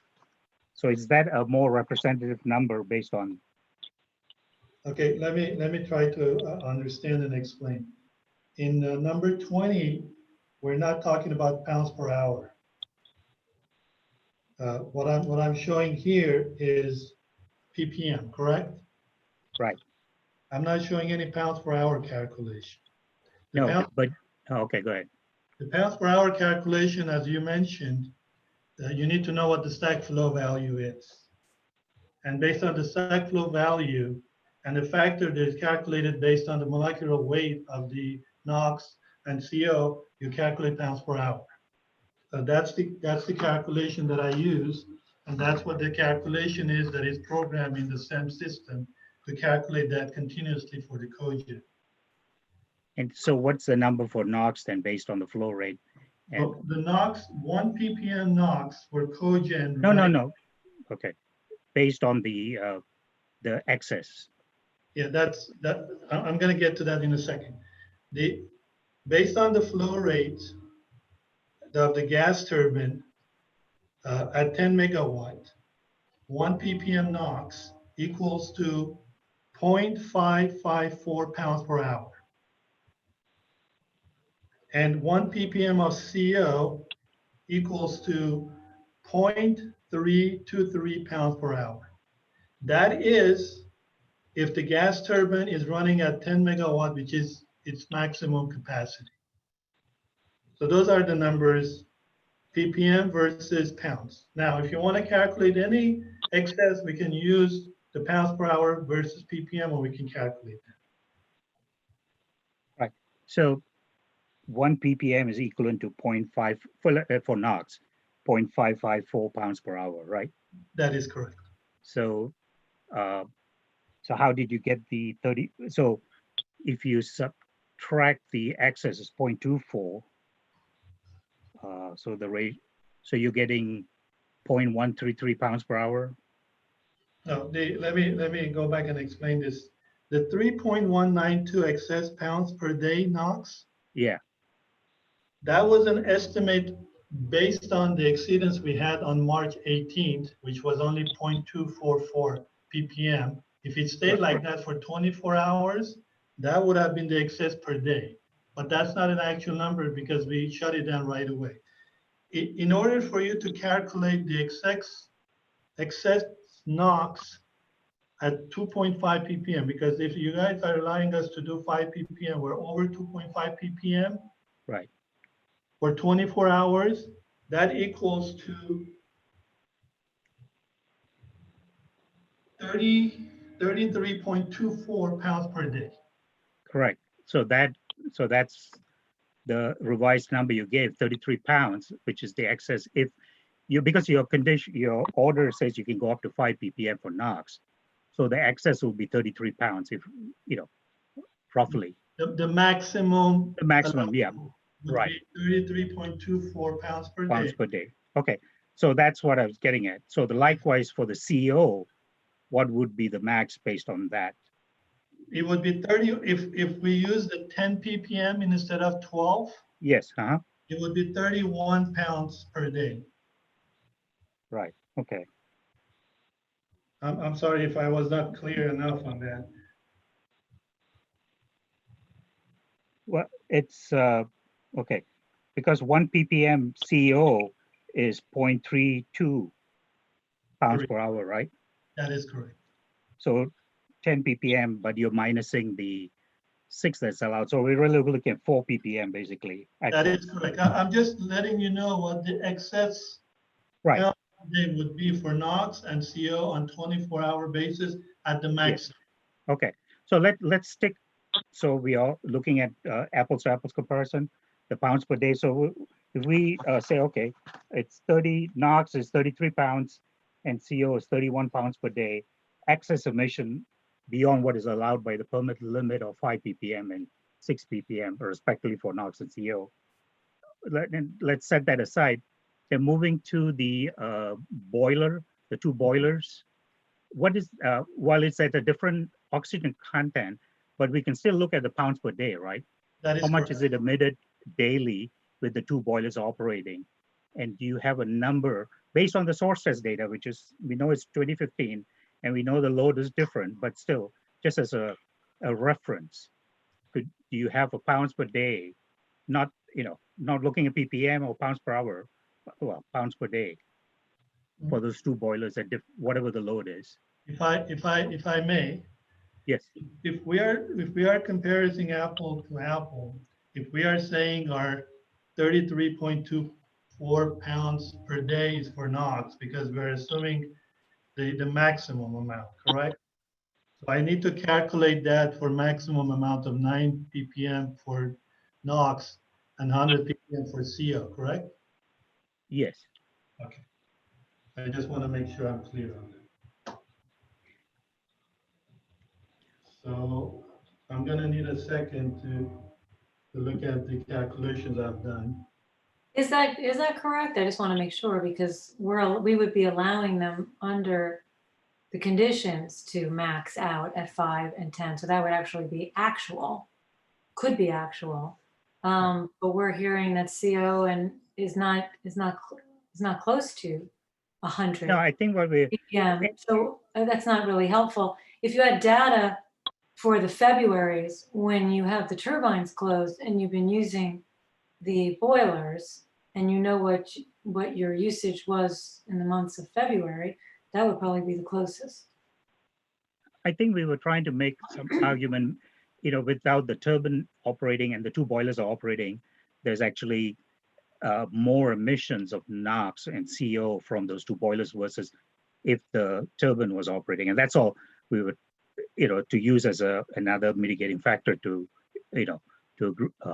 look at, the saying that there's actually more emissions by allowing the boilers to run versus the turbines. Might I suggest that if Mr. Manassian has to do any more calculations or look back at February, I understand, first of all, there might be other questions for Mr. Manassian, but also we could come back to him while Ms. O'Toole indicated that other witnesses will have the answers to other questions that were asked. Would that make sense? Yes, it does. But I do have one follow-up on the previous Mr. Manassian's testimony. Yes. And that's on the CO cat, you have a CO catalyst. And I think you mentioned that unlike the NOx catalyst in this SCR, you can adjust the ammonia, so there's some additional control, and the CO is sort of fixed. My question is, when was the last time the CO catalyst was tested for its efficiency to see what life is left on the CO and the NOx catalyst? We have not done any tests per se, but the fact that our CO emissions has been always 1 ppm and less throughout all these years, that's a confirmation that the CO catalyst is working. And I don't honestly know what the life expectancy of the CO catalyst is, but it is the original one that we had in there. There are, I think, 18 modules there. And we have not basically, there is no maintenance. We only washed it once, but the way it's been performing throughout the years, we don't think there was any need to replacement of the CO catalyst, because the engine itself produces very, very small amount of CO, which is almost nothing. And that's what the whole problem was, because Ethos engineers were really puzzled by the amount of CO emissions that we were getting. So actually, my question then is, when was the last time, or if there was any test done for the performance of the catalyst? That would have been the last radar testing that we have done, which I think it was sometimes last year. But we have inspected the CO catalyst visually in the last shutdown, which was in February, and the one before that, it was last August, I believe. Now, I'm actually more referring not to the visual test, but there's actual tests you can perform on the catalyst to see what's the life of the catalyst. Was that done, or to your knowledge, anything has been? That's not my knowledge. No, we have not done any such a test. We just look at the actual CO results that we get from our SEM system, that we're in compliance and the CO levels are really low. Okay, thank you. Senator has another question. Let me unmute you. Interruption. Let me just say that when the turbine is operating, it provides steam for the boilers and also electricity. Yes or no, sir? You get the question? I'm sorry, can you repeat the question? The turbine is operating fully. It provides steam for the boilers and electricity for Caltech, the site. Yes or no? Yes. Okay. When the turbines are not in operation, and for other reasons, and you're just operating the boilers with the electricity coming from online, how much emission that's realized or emanated from the use of the boilers? And does that exceed what the turbine would be excessive emission for the turbine if it provided both functions? If you get the question? I think that's the outstanding question, correct? I'm sorry? I think that's the outstanding question, correct? No, let him answer that. You should know that. The answer is, the reason we did not know exactly what the emission from the boilers were when we did the petition, we know we are burning almost half of the gas of what the gas turbine uses, and our limits were higher than the cogen limits. So our assumption was, since our limits are higher and the emissions are higher, and we're burning almost close to half of what the gas turbine is using, we assumed that the emissions of the boilers pounds would have been much higher. But the fact is, based on the calculation that I just did, it looks like it's not as high as we thought they were. Okay. That's.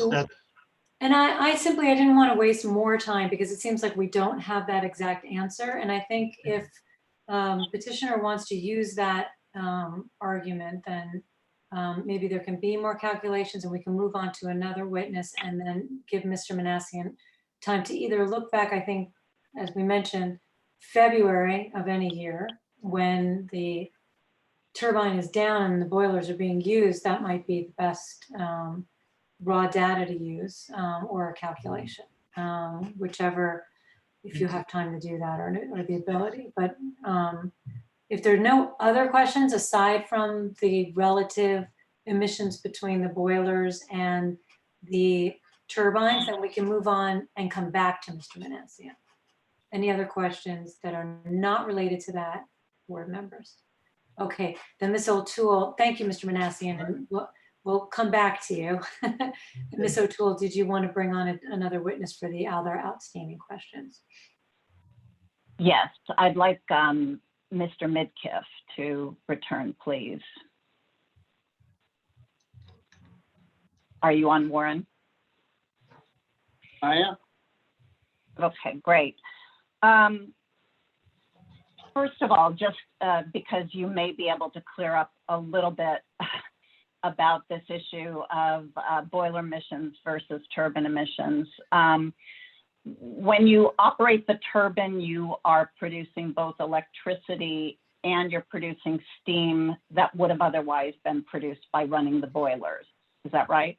Yeah, that's right. So when you're looking at what the excess emissions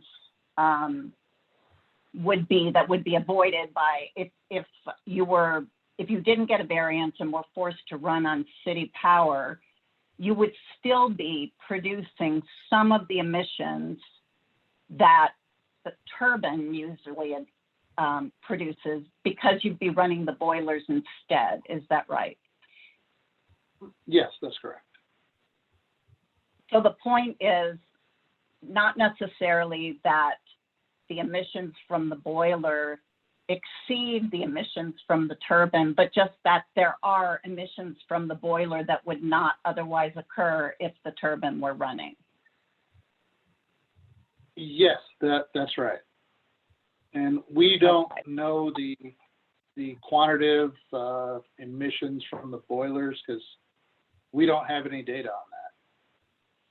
What the pounds are per day at certain loads, we just don't know. Okay, it has a ppm limit, and that's what you observe when you run the boilers. Is that right? Correct. Yes, that's right. Okay. So another emissions related question. You know that you've seen the proposed variance conditions. Have you? Yes. And yes, I have. Are you aware that condition number 7 would impose alternative emission limits during the variance period on the turbine? Yes, yes.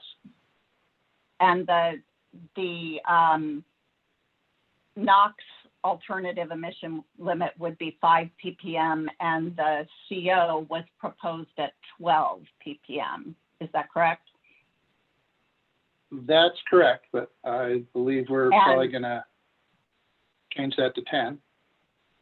Well, my next question was, would it be acceptable to Caltech to change that to 10 so you eliminate the issue of the monitoring with the SIMs?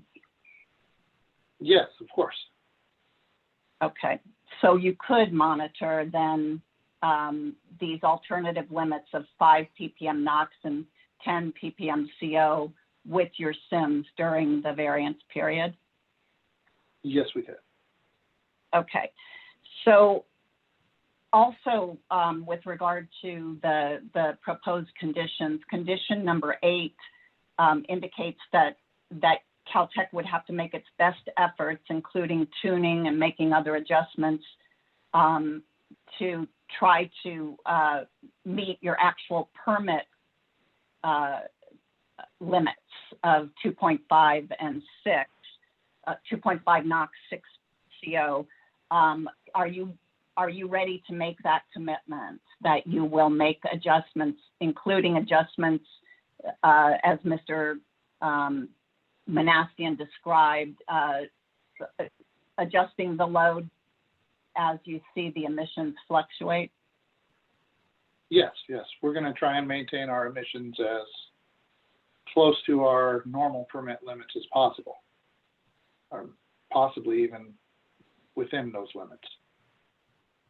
So your method, your commitment to operating is basically that you're running at trying to run as close to compliance with your permit limits as possible. Right. We're still going to Either try and within maintain them our or- limit. We just want the variance in case we are unable to do that. All right.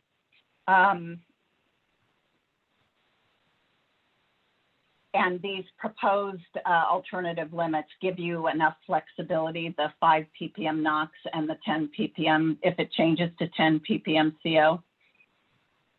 Yeah, I believe those, we should be well within those limits. I think that gives us a lot of flexibility. All right. And then there were some questions about bringing back Ethos to try to assist you. Assuming that Ethos is available and assuming that they can fly from Houston to Los Angeles without any problem during these very unusual circumstances that we find ourselves in this pandemic,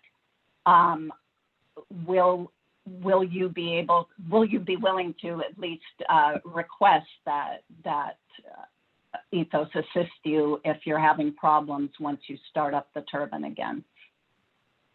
Yes, if we're having problems, we will consult with Ethos to figure out if they can do anything apart from the normal tuning they tried when we first brought them online. All right. And finally, there's a cost when you ask the Air District to expedite their processing of a permit application. Normally what they do is ask a permit engineer to work overtime to process that application, to do the analysis, et cetera. So there's a charge that the district makes to the permit applicant for that permit engineer's time. Is Caltech willing to pay the hourly rate for the permit engineer to expedite the processing of the application? Not knowing the fee off the top of my head, I would still Let's say it's less yes. than $15,000 a day. That's what I figured. Yeah, I'm sure we will do whatever. The answer is yes. Yeah, to be able to put our new engine online as quickly as possible, yes. Okay, well, we just heard from the man who pays the bill. That's true. Okay. He says yes, yes. Was there anything else you wanted to say with respect to these issues that have come up?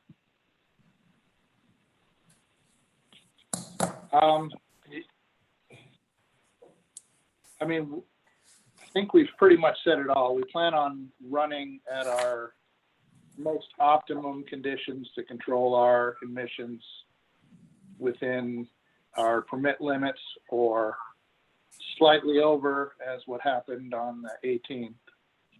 And having a variance allows us to keep running and keep trying to make adjustments if we go over for that 1 hour.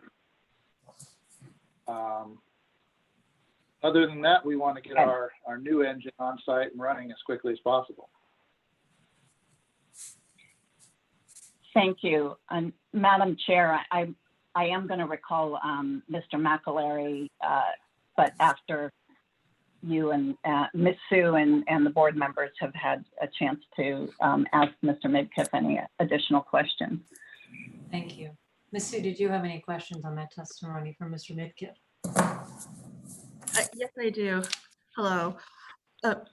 Is it your understanding that the SIMS is certified for 5 ppm of NOx and 10 ppm of CO? Yes. And then That's my understanding. What is the valid data range for a system that is certified for those amounts? Not my field of expertise, but it's certified for 0 to 5 on NOx, 0 to 10 on CO, meaning within those ranges, it reads accurately. It's tested and certified to read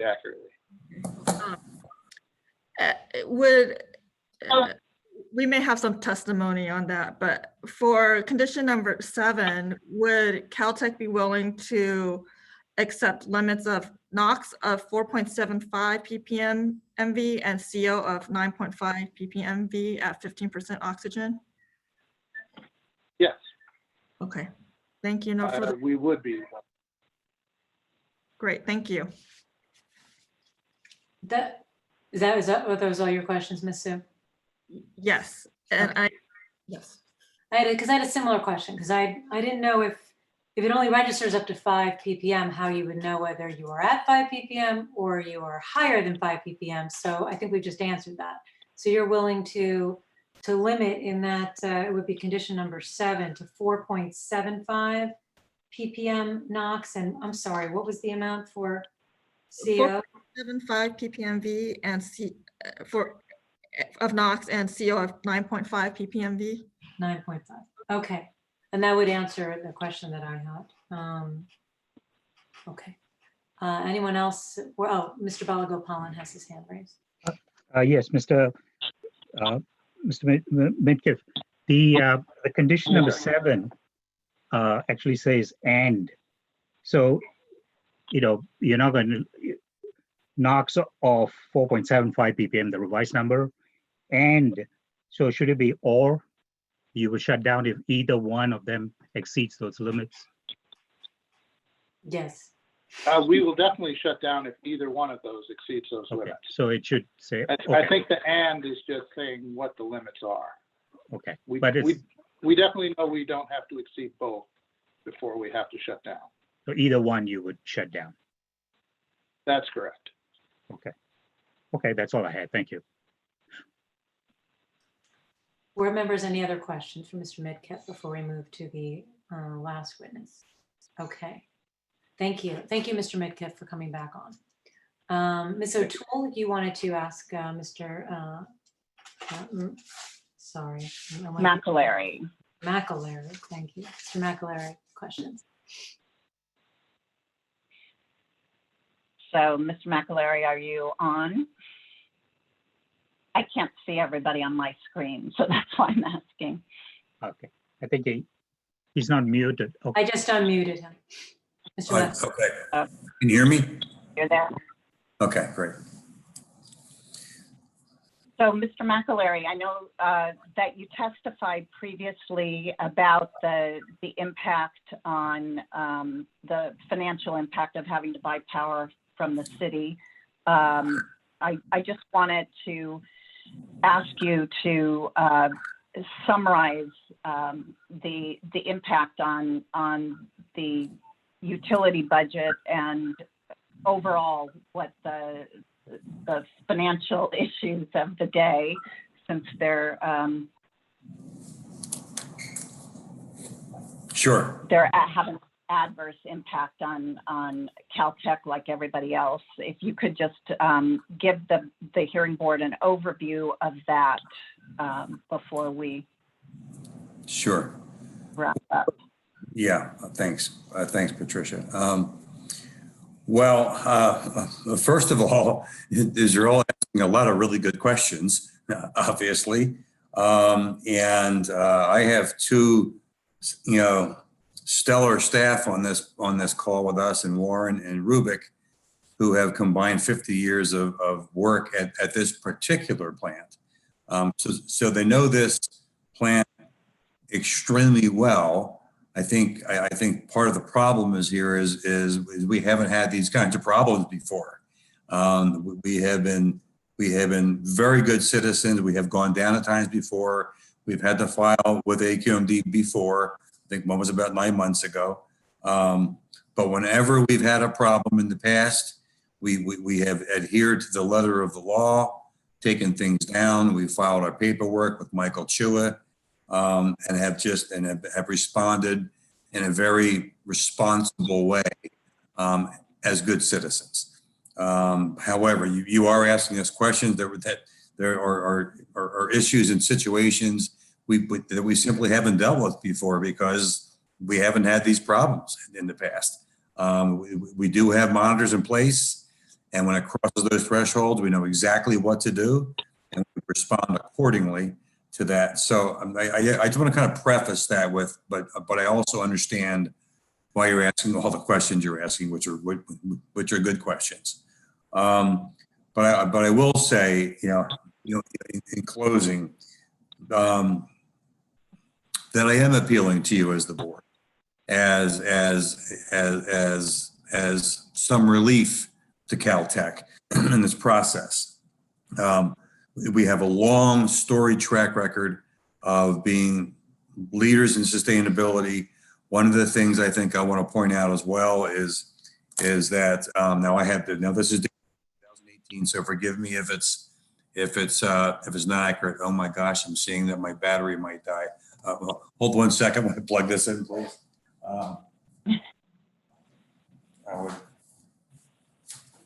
I would hate to lose everybody in the middle of this conversation.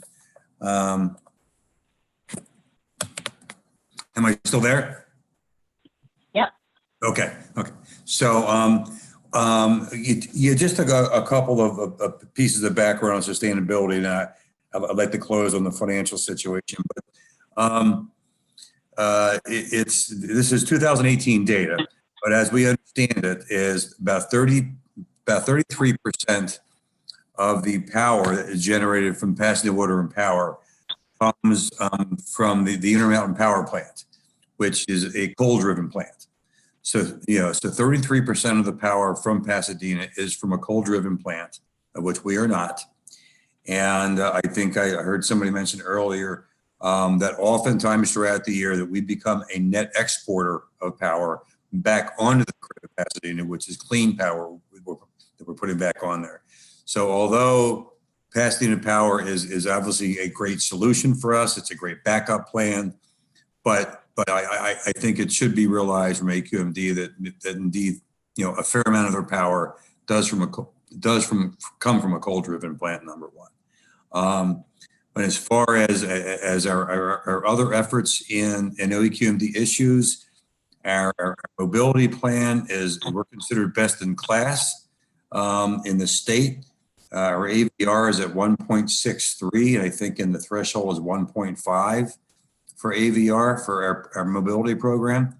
57% of our staff come to campus via other modes of operation or transport other than their cars. And we have spent since 2016, we have spent about $10 million of our funds on energy conservation related issues to reduce demand on the grid system. So, we have a storied track record of really being good citizens, stepping up. And we've had problems at our cogen plant. We've identified those, we've responded to those, and we shut the system down. But we continue to invest money in energy conservation programs that do indeed help the carbon footprint and reduce our own footprint as Caltech. So I just wanted to kind of point a few of those things out about what we're doing as good citizens on our own accord. They aren't being imposed upon us, I think, is the point I'm trying to make. From a financial perspective, as I will tell you that although we are in this terrible, tragic crisis, as we all speak, which is why we're all sitting on Zoom right now, I would have applied for this variance regardless. If this happened a year ago or 3 years ago, $15,000 a day is not a small sum of money to Caltech. I know we're a world-class research institute, and people know who we are worldwide. That doesn't mean we don't have a tight budget. We have a very small student body, as most of you know. We have a student body of about 3,100 students. That includes our grad and postdocs. So we aren't a heavily driven tuition program. And so even if this happened a year ago, I would still be appealing to you for relief, because $15,000 a day is still a lot of money to us. When you do the math, times 10, times 20, times 30, it just becomes a bigger and bigger number. And they're just monies that we're taking from somewhere else on campus, and paying Pasadena Water and Power. But now, having said that, I'd be doing this anyway as a year or 2 years ago. But if you look at the current situation of the crisis that we're in, and as an institution, our auxiliary services department is about to lose a small fortune because all the students we're sending home is we're giving them all refunds, as we should do. They're all being prorated. It's a pro-rata base from our winter semester. They're coming back on Monday for spring semester. Well, they're back now for spring semester, but they're all online. They aren't coming back to campus. So we're giving that entire student body a refund for room and board for spring semester, which is going to cost us millions of dollars.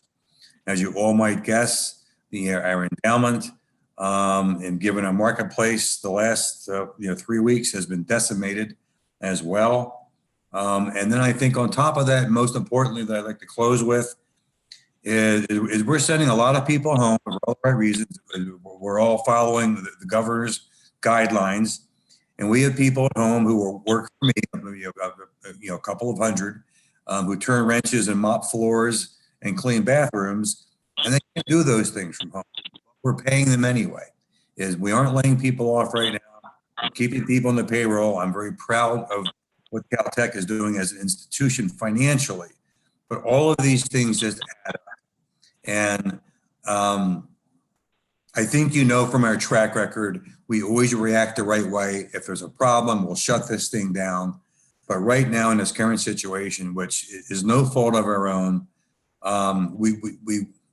we're really at your mercy and asking you to give us relief on this and not have to go on and stay on past the water and power grid for a lot of different reasons. So with that, I think I'll close. But thanks for your attention today. I know it's been a long day for all of us, and I really appreciate you doing this for us. And I hope that you will consider our variance. Do you have any questions? Any other questions, Ms. O'Toole? No, thank you. Ms. Sue's witness. Ms. Sue, any questions? And also, I think we may need to take one last break before we have closing and deliberation. So I was going to ask you if you plan to introduce any witnesses. No, I do not. Okay. So did you have any questions for Mr. McElroy? Yes, you spoke briefly about the city of Yeah, right the first time. I know. You killed it. All right. You spoke briefly about the city of Pasadena's power supplies. What is the source of your information? The source of my information is from my colleague, he's senior director here at Caltech for our sustainability and energy conservation program. He seems to be extremely knowledgeable, and I got this a tidbit from him yesterday, actually. But I was still qualified, and he said to me, the most recent data we have is from 2018. But as he put to me, 33% of their power does come from the Intermountain Power Plant. I was actually out there myself 30 years ago. I was given a tour there from the Department of Water and Power a long, long time ago at that power plant. But that power plant is entirely coal driven, as you probably know better than I do. And Pasadena gets power from there. Okay. So it's a combination of us using dirty power and the same time, if we're on cogen, is we're giving our net reserves back into the grid, which is clean power. So I just think that was important to point out to you folks. Okay. And have you reviewed the proposed interim variance conditions proposed by the district? You were cut off there at the end. I'm sorry, I missed the very end of your comment. Have you had a chance to review the proposed variance conditions, the ones proposed by the district? Yes, the 11 I have here in my hand? Yes. Yes, I have, and I will tell you that I'm not the engineer in the room. Okay, so forgive me, but I'm a carpenter. but I can tell you with a high degree of confidence that we will adhere to whatever you ask us to do to get this variance. We will do our very best to adhere to everything you're asking us to do. Okay. Thank you. No further questions. Thank you. Okay, board members, do we have any outstanding questions? Mr. Balagopalan? Yes, it's for Mr. McCleary, but it might be more, if it's more appropriate for Mr. Metcalf, let me know. And I think we heard testimony earlier from Mr. Minasian that the unit was shut down on the 18th because, it was uncontrollable and the emissions were high. Now, when you restart it again, during startup, those limits don't apply during the startup. But would you need more time once you've started up and you've got steady state and you still have it, because you need time to troubleshoot, but because if you start up and then it's steady state and then you find out it's over 10 or over 4.75 for NOx, you have to shut down. But that won't give you time to troubleshoot. So I'm just wondering if you need some additional time to troubleshoot after startup to figure out what the problems are, and then if still can meet it, then shut down.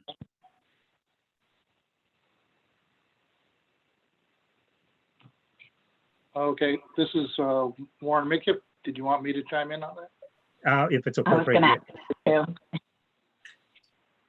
Okay, well, on startup, we have the 1 hour to get within compliance. And I think with the new proposed higher emissions limits, we should be able to troubleshoot within those limits. So I'm not asking for extra time to be considered startup for that point.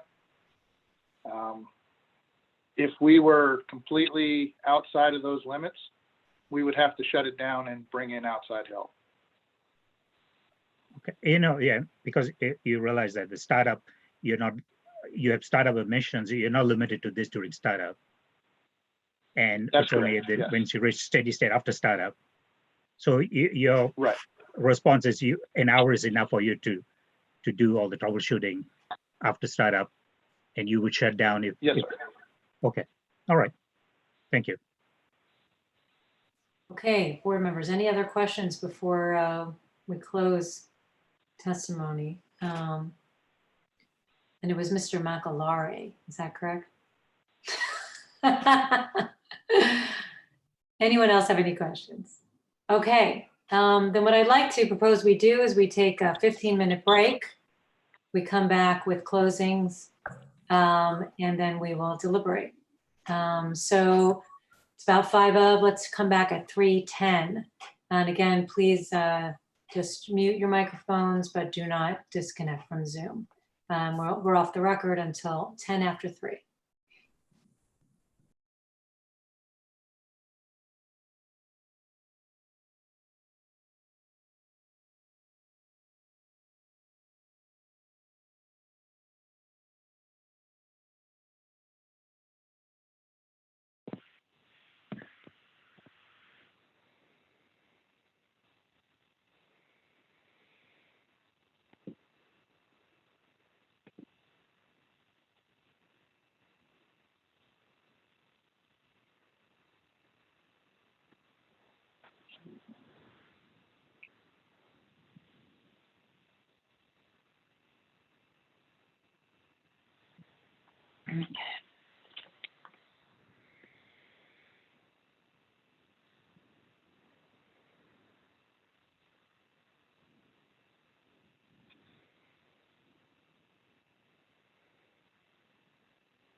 Hi, Julie.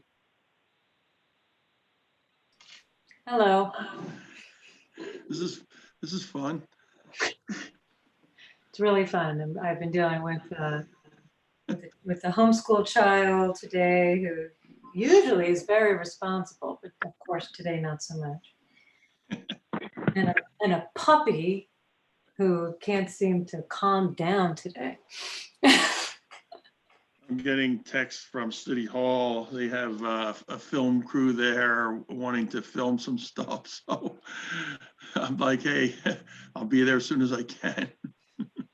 Well, we're in the final stretch here. This is a crazy time. I'm not going anywhere, for sure.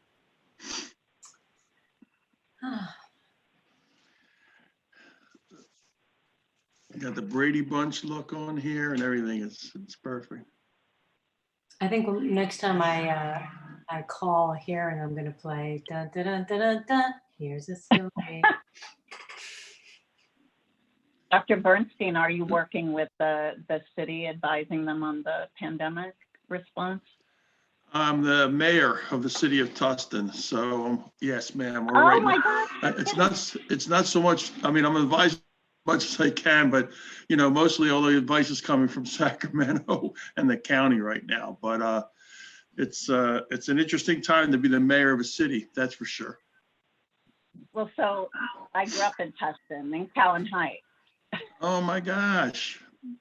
Yeah, Well, my mother still lives there, and she doesn't seem to understand when I keep telling her she cannot have anybody come over to the house. It's So, incredible how much people- information is out there and yet how difficult it is for people to get it. It's really a perplexing thing. I'm looking out my window here at the park and you have people playing basketball. And, Yeah. and I'm thinking, well, last night we had a special meeting at City Council to basically close the parks except to allow you to walk or ride your bike through them. I didn't want to close them 100%. But I have a feeling that either A, all the information is not out yet, or B, the situation is going to force itself to basically say, look, I'm sorry, we just have to close the parks now. And I don't really want to do that, but the social distancing issue, it's the young adults who are going to make the success of that whole effort. Otherwise, it's going to be for naught. And you got kids skateboarding on top of each other and they're all running around and I don't know. So I really implored the school district to get some information out to the families because typically the school district has the most elaborate communications tree. That's a good idea because I think otherwise people are not getting, you know, they don't read newspapers or watch the nightly news anymore. And so there's no consistent source of information to everybody about what they should be doing. Oh, wow. Okay. And it's all hands on deck. I'm sorry. Go right ahead. No, I'm Madam Chair. sorry. I think No, not at all. It is time, and I see all the Brady Bunch are assembled. And are we back on the record, Madam Clerk? Yes, we are on the record. Great.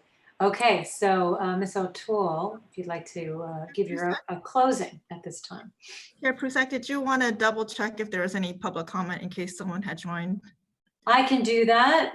It's an unnoticed hearing, but yes, let me double check and make sure. If there's any person who's joined this meeting who wishes to be heard, let us know by either raising your hand or unmuting your microphone and letting us know you are a member of the public who wishes to give public comment at this time. And I will give it a few minutes, well, maybe a minute, to see if anybody is slow on the uptake on that. I didn't notice anyone on the list. No, I'm not seeing anyone unmute or raise their hand.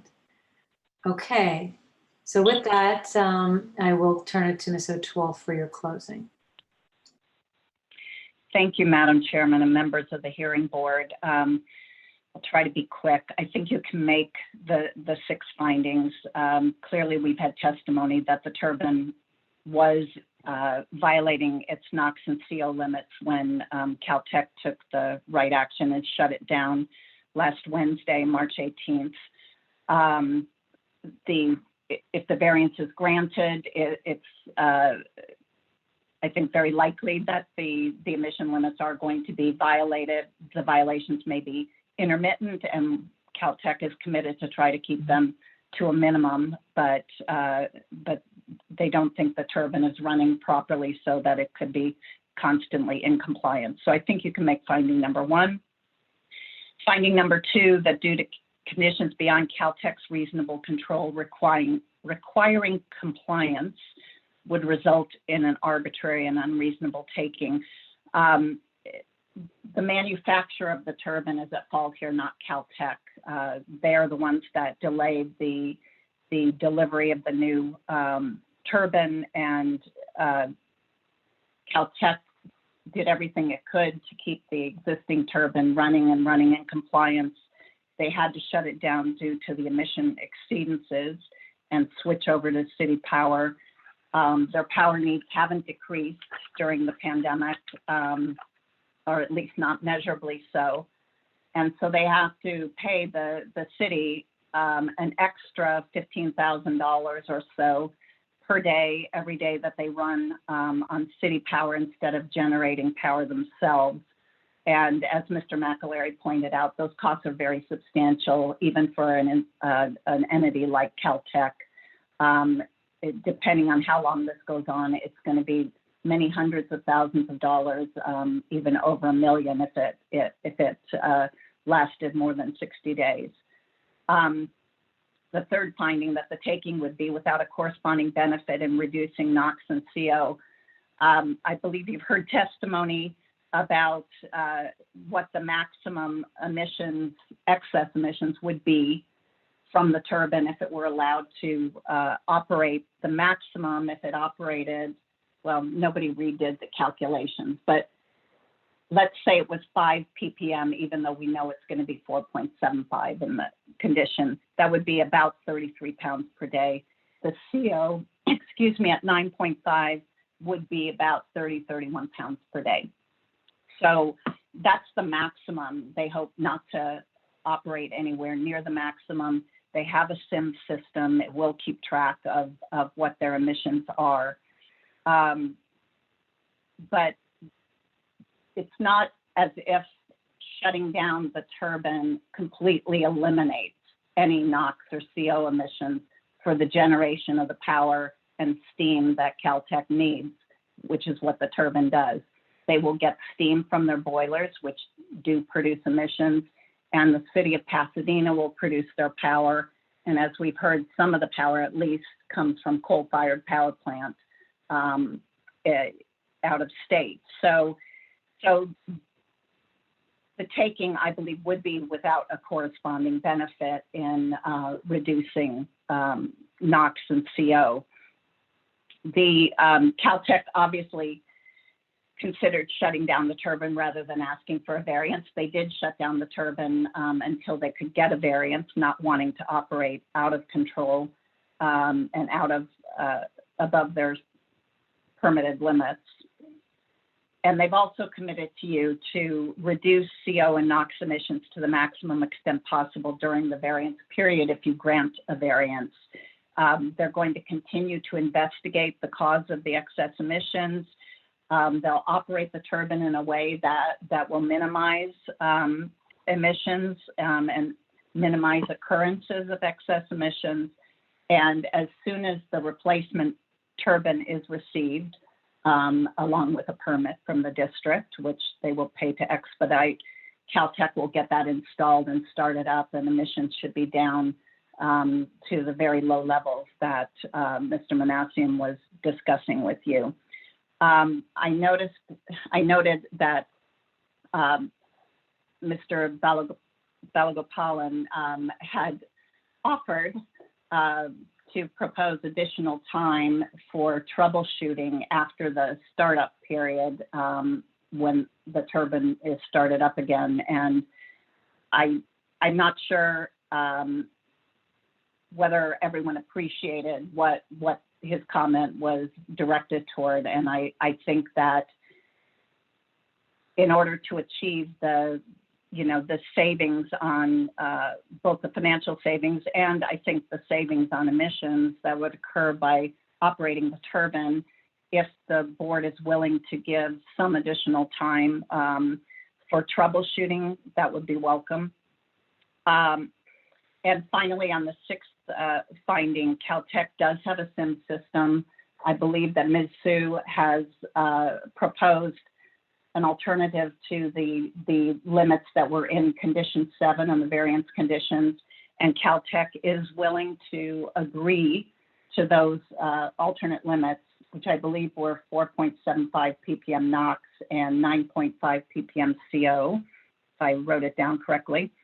And that would eliminate the concern about whether the SIMS is accurately recording emissions, because it will be within its certified limits. So with that, I would request that the board entertain Caltech's petition for an interim variance and grant it on the conditions proposed by the district.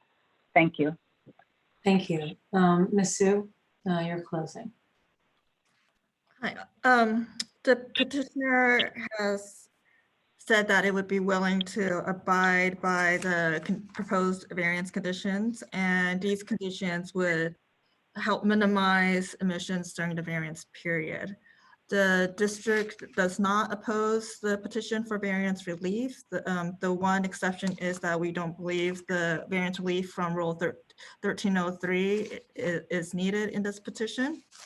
And I also wanted to go through some of the changes in the proposed conditions that were discussed during testimony.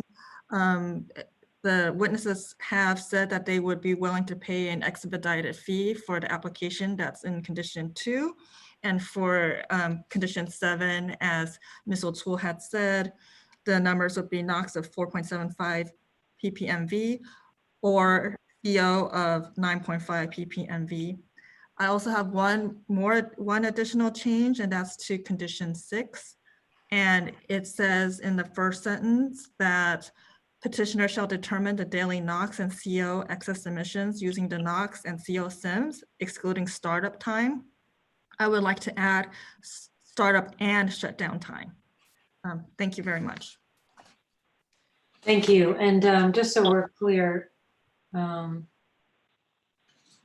also just wanted to be a little bit more clear in condition 8, and I think it was agreed to. Condition number 8, where it said petitioner shall make its best efforts, including, and there was tuning equipment and making other adjustments. I'd like to add in there, including adjusting, megawatt load, comma, tuning equipment and making other adjustments. Since it's already in there, I just wanted to be clear, because a lot of the sporadic nature of the emissions depended upon that in the past. I have no objection to that change. And Ms. O'Toole, any objection to the shutdown addition in condition 6 or to what I just read from condition 8? No, the changes to condition 2, 6, 7, and 8 are all acceptable. Thank you. Okay. Okay, board members, we've heard another another almost full day of hearings, and I think it went very well, by the way. And I want to thank everyone, both parties and hearing board members, for making it very smooth. And I do think that the findings can be made, and I'll start the discussion and then like to hear from my fellow board members. But clearly, they're by operating or putting back into service the turbine, the old turbine and engine, there will be a violation of both the NOx and CO limits. So even if it's sporadic in nature, found in condition 3 of the permit, which would mean a violation of Rule 3002 C1 and 203E. But I agree with Ms. Sue. Rule 1303 A1 and B2 do not apply to a party. They are limits on the executive officer granting permits. And so we do not and we would not grant a variance from that, but it's not needed.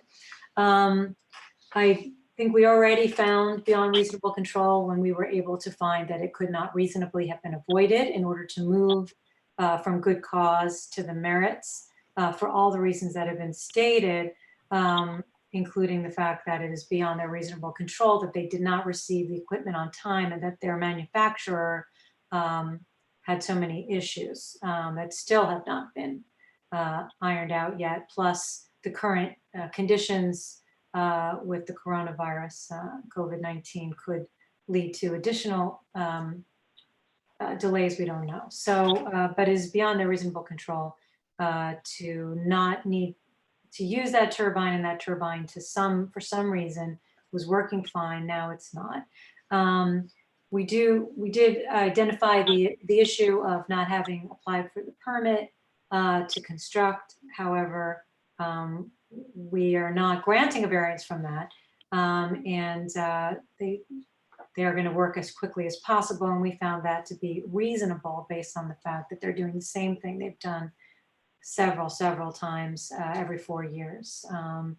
There would be a unreasonable taking of property. Their full load at $15,000 a day is a lot, especially when we've heard that when they turned it back on, it was sporadic emissions, well, we'll talk about that in a second, but I think we can agree based on everything that we heard that that's an unreasonable taking of property, certainly made more difficult during the financial difficulties we all find ourselves in these days. I feel that the closing or taking would be without a corresponding benefit in reducing air contaminants. It's true we were not able to have enough evidence to say that running the boilers is more emissions overall. In fact, I think probably it's not than running the turbine. However, running the turbine, the testimony was that the maximum is 33.24 pounds per day. And I think that's a little bit lower if we're going with 4.75 ppmv, but regardless, pounds per day of NOx and about 36 pounds per day of CO is the maximum, but not a realistic number. Because when those exceedances were found, they were able to, for the most part, make adjustments to the load or other tuning adjustments, which made it more sporadic in nature. So while that's the maximum excess emissions we may see, it's very likely we'll see much lower excess emissions. And again, they're not running those boilers, so it's offset to some extent. And so I can make that finding based on those bases. Curtailing operations in lieu of a variance. That's what I was trying to get at when I was asking, is there any level at which you're not going to see those exceedances and then just buy the rest from the grid? But my understanding was that at a certain point, any level, it starts to exceed and they don't know why. So there's no particular level that they could commit to on the load and still not need a variance because they may have those sporadic. So short of shutting down all completely and paying $15,000 a day, there's no curtailment that would obviate the need for a variance. And they're going to attempt to reduce excess emissions to the maximum extent feasible by expediting everything, trying to get the new equipment in as soon as possible, but also in the meantime, playing with that load, reducing the load and trying to minimize those excursions where they're outside of the limits. Monitoring will be taken care of because we've now adjusted the proposed condition to be below what the SEMS can read. And so they'll be monitoring with the SEMS. And that's all the findings. Anyone else wish to add to those or say anything else? Okay. Oh, Mr. Balagopalan. Yes, thank you. I also agree. I think we can make the 6 findings to grant the interim variance, as I think you have indicated quite succinctly. They've met all the requirements. I did recalculate the emissions based on the revised permit limits and the numbers for NOx, if it is 30 pounds per day, and CO is 27 pounds per day, based on the 4.75 and 10 ppm. I think I did propose maybe because I see a problem and they have a startup, these limits don't apply during startup, but when they reach steady state, that they might need some hour or two to tweak the system. So otherwise they'll have to shut it down immediately, because we heard testimony that it was a runner, the emissions were for CO was very high. So they might not be able to run it at all. So I think I'd like to propose a condition, if that's agreeable, to give them at least maybe 2 hours after startup to fine tune and do all the items that is listed in condition number 8, so that it gives them at least the opportunity to come into compliance with those limits. Let me before we go there, first of all, I just want to clarify what you're requesting, and that is, right now, under the rules, they are given an hour, and you are simply allowing for 1 additional hour. Is that your proposal? Well, I think the startup operation it takes about an hour, 45 minutes to an hour, they say, but those limits don't apply during startup or shutdown. So the limits will apply after they have reached steady state, after the startup, and they reached steady state essentially. But it's possible they may still have some issues in controlling the NOx or CO after the startup. So proposals to give maybe an additional hour or 2 to fine tune it. And if they can't, then they have to shut down anyway. But at least it'll give them, because a startup, you're really not able to, you're able to fine tune it, but the limits don't apply. So during startup and shutdown. So they really might need a little bit more time after startup and in steady state to fine tune it to meet the limits. Okay, before I go to the parties on that, let me say, Ms. Verdugo Peralta, you have your hand up. Did you want to talk on this issue first, or can we resolve this issue? Did you want to add to that issue and that suggestion? Sorry, let me unmute you. Okay. I was going to absolutely agree with Member Balagopalan. I'm sorry, I'm not there. His suggestion, because in looking back on when various companies have done similar changes, it's needed.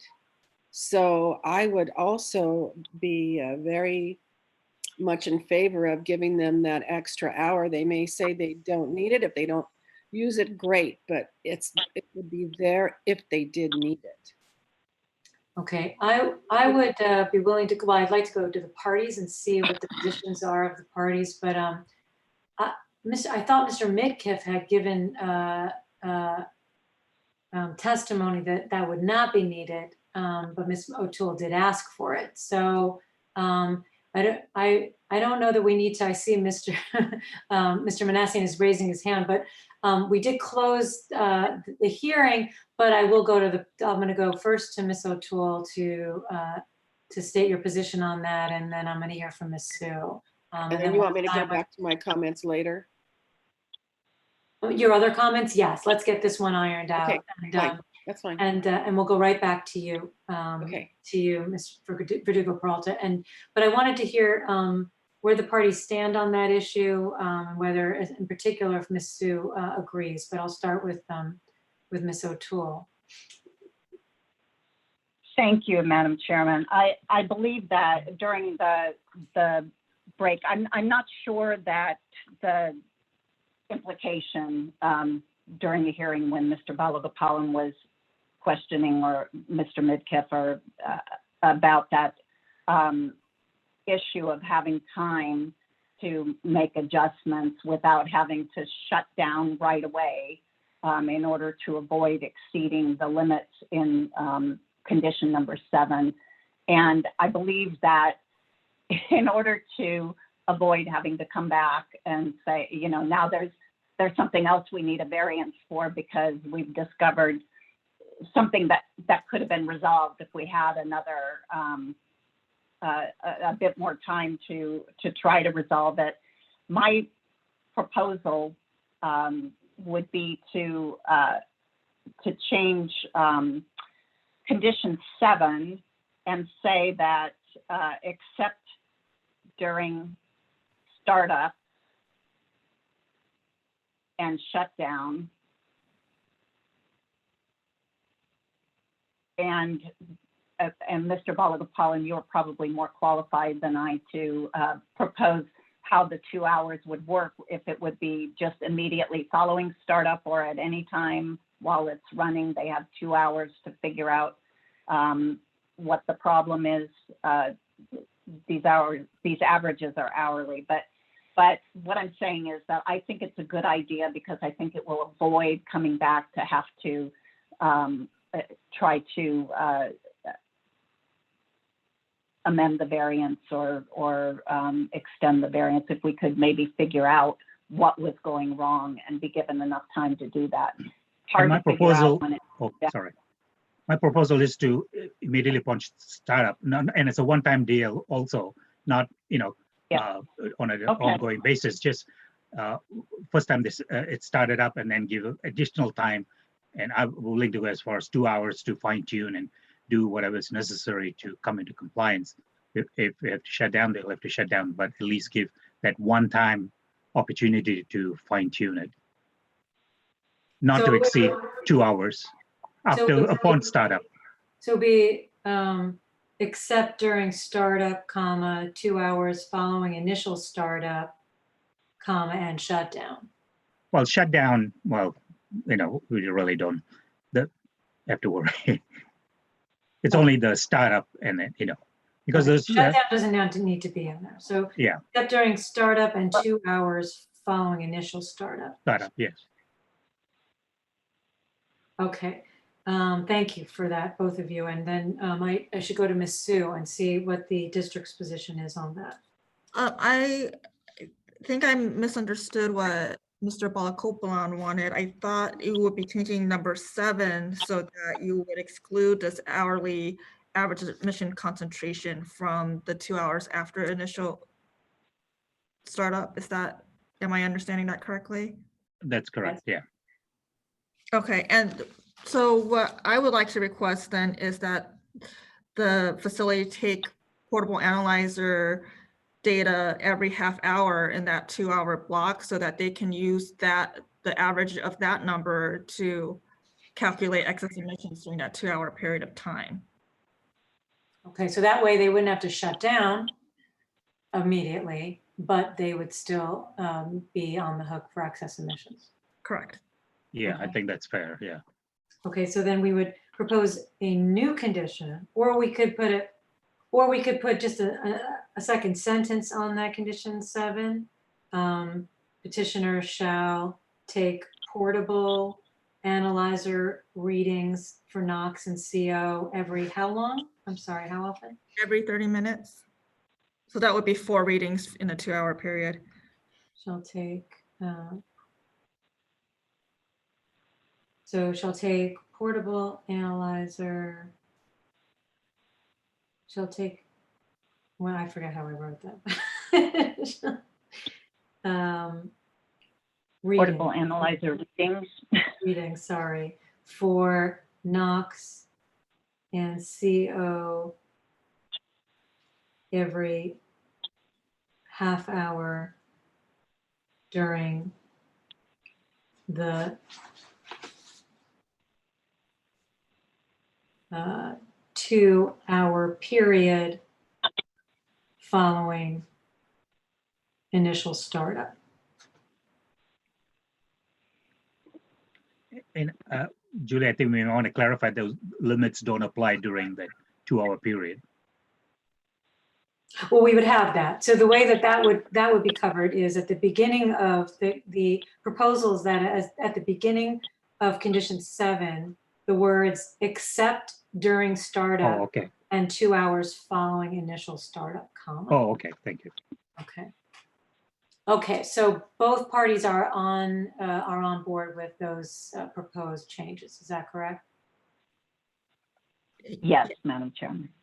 Yes, and making it, I just want to make it clear, then they would use those numbers to calculate excess emissions. Yes. Okay. I would think so, right? Okay. I did have a clarifying question on one of the conditions before we. Okay, and then well, are we going to close? Or do we need to Oh, okay. clarify and have the parties, or I can reclose? Maybe it's a quick. I know there's also a requirement to call the 100 cuts mark. I'm not sure what's where that goes to, who will take it, and how. There's already a requirement to notify the engineer and the inspector, I believe, the inspectors. But the 100 cuts mark is a general number. I don't know how that gets transmitted back, and what they do when they get that call, and what are this, how. So I'm just questioning what that 800 cuts mark call will do or provide to the district. I don't know, but if the district wants it. In condition Oh, one. yeah, I mean, that's fine. I'm 4. just wondering, that's all. Like I know that they do route calls to inspectors from 1-800-CUT-SMOG. That's as much as I can tell you. Okay. It's an and, so I guess it probably covers all bases in case they go to someone's mailbox. Perhaps. Okay. Yeah. Oh, I know. Okay, I'm going to close the hearing again with those changes, and I'm going to call on you in a minute, Senator, but I interrupted Ms. Verdugo Peralta because we wanted to just get that one issue ironed out, unless it was about that issue. Okay. Okay, Ms. Verdugo Peralta, where are you? I'll come right to you. No, I can't unmute you. Sometimes I can't. Can you unmute? Okay, I did it. There you go. Okay. Thank you, Madam Chair. I'd like to also commend the staff of Caltech for being so forthright and bringing all of the information that they had and wanting to do their due diligence. And I absolutely can find the findings on here. AQMD and Caltech have a long history of working together for the good of the public. And I don't see anything different here, them trying to go forward, but yet trying to produce electricity under the best case scenario when it is most energy efficient and reduction of emissions. And so for all of those reasons, I absolutely feel that we can find 4 of the 6 findings on this. Thank you. Thank you, and I'm going to unmute Senator. Your turn. I agree that Caltex is, in my memory, has always worked and served in the best interest of the community and the field of interest that they've been participating in for many, many years. The stipulated conditions or the conclusion based on the evidence been presented during the beginning of the hearing. My early confusion or misunderstanding, if I just want to just comment about it, relating to the questions that the chair posed prior to the hearing as relates to the shutdown. And I'm just going to read a couple lines on question number 2 in the paragraph before the bottom. It says, 2 boilers to support the missing steam. Those boilers have much higher NOx emission limit than the turbine does. In fact, the boiler's NOx emission may be higher than the turbine emission. And if the turbine is operating at an excess emission level set forth above. So it says, that's why I was confused early on. It says here that the boiler emission is higher, even if the turbine is operating in an excess emission level. This is response to your question. And question number 2. As it turns out, though, the testimony did not support that. In fact, the testimony the numbers show that it actually, the boilers may be much less polluting. So did you respond to this, the answer they provided you? This is the answer. Right, and I think that they explained that that answer was given because the ppm limits are so much higher on the boiler, so they assumed that they were more polluting. But as it turns out, they likely are not. But we didn't get complete information on that. They didn't give an answer. They didn't provide an answer because they didn't know, they said. Yeah, not completely. Yeah, so but then they shouldn't have answered the question in that way. Okay. Did you have any other thoughts, Senator? Yeah, I'm just trying to get to the facts. No, I definitely appreciate it. Any other thoughts before I make a motion? Yes, Dr. Bernstein. Just to sum up, I do in fact think that we've made the 6 findings, particularly with the modification of the variance that we've all had a chance to look at. We can in fact make findings. And of course, I want to thank Caltech. I want to thank everybody for their patience. First of all, it's been a rather long day, an unusual circumstance. But Caltech has been at the center of environmental science and doing things to improve the environment under the auspices of public health, and they continue to do so as well. So we wish them best of luck, and hopefully when they get that turbine up and running, they'll be able to fit out immediately, and then it'll be less hassle for everybody. So thanks everybody for your patience. And yes, I do agree that we've made the 6 findings. Thank you for your time. Thank you. Mr. Balagopalan, did you have your hand raised? Yes, I just wanted to add this also. It's an essential public service defined as a school. So that, Who is?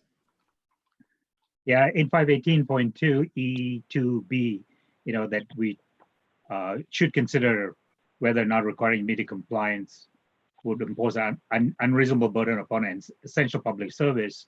And it says firefighting facilities, schools, etc. It's considered essential public service. So. Okay, thank you for that. Senator, let me unmute. I just have to say this.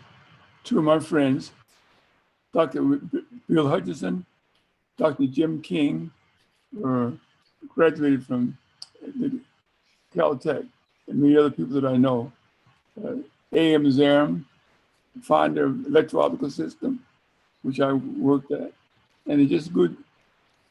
Caltech brings such a good, positive sign to it when you improve things on the universe and the planet. So I feel so good about that. I'm glad to have an opportunity to give you a vote.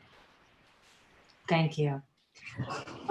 Okay, with that, I'm gonna make a motion on the matter of California Institute of Technology, case number 5738-3. I move that we grant an interim variance beginning today and continuing until either final compliance or until this matter can be heard for a regular variance, which is currently scheduled for May 7th, 2020, whichever occurs first, but in no event to exceed 90 days. It is for the facility at 650 South Wilson Avenue in Pasadena, 91106. It will be for the gas turbine, as is listed on page 3 of the petition, item number 6.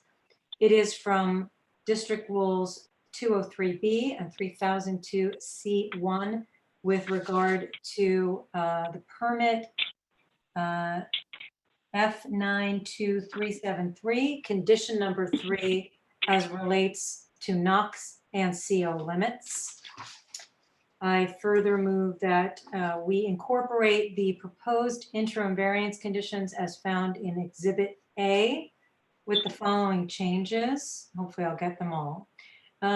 Condition number 2, we will add, so it will read, petitioner shall submit an application, and I will add, and request and pay for expedited processing for permit to construct.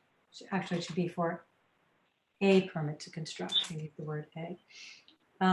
So again, condition 2, petitioner shall submit an application and request and pay for expedited processing for a permit to construct, and it continues as it is.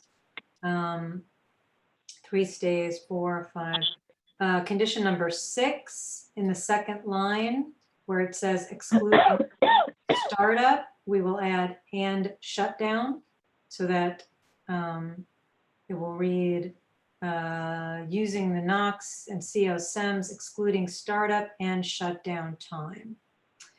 In addition, condition number 7 will be changed as follows.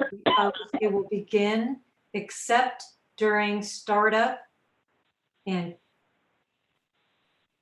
2 hours following the initial startup, comma, petitioner shall not exceed. So it begins except during startup and 2 hours following initial startup, comma, petitioner shall not exceed. We are changing the NOx limit from, in that same number 7, from 5 ppmv to 4.75. We're changing the word and before CO to or.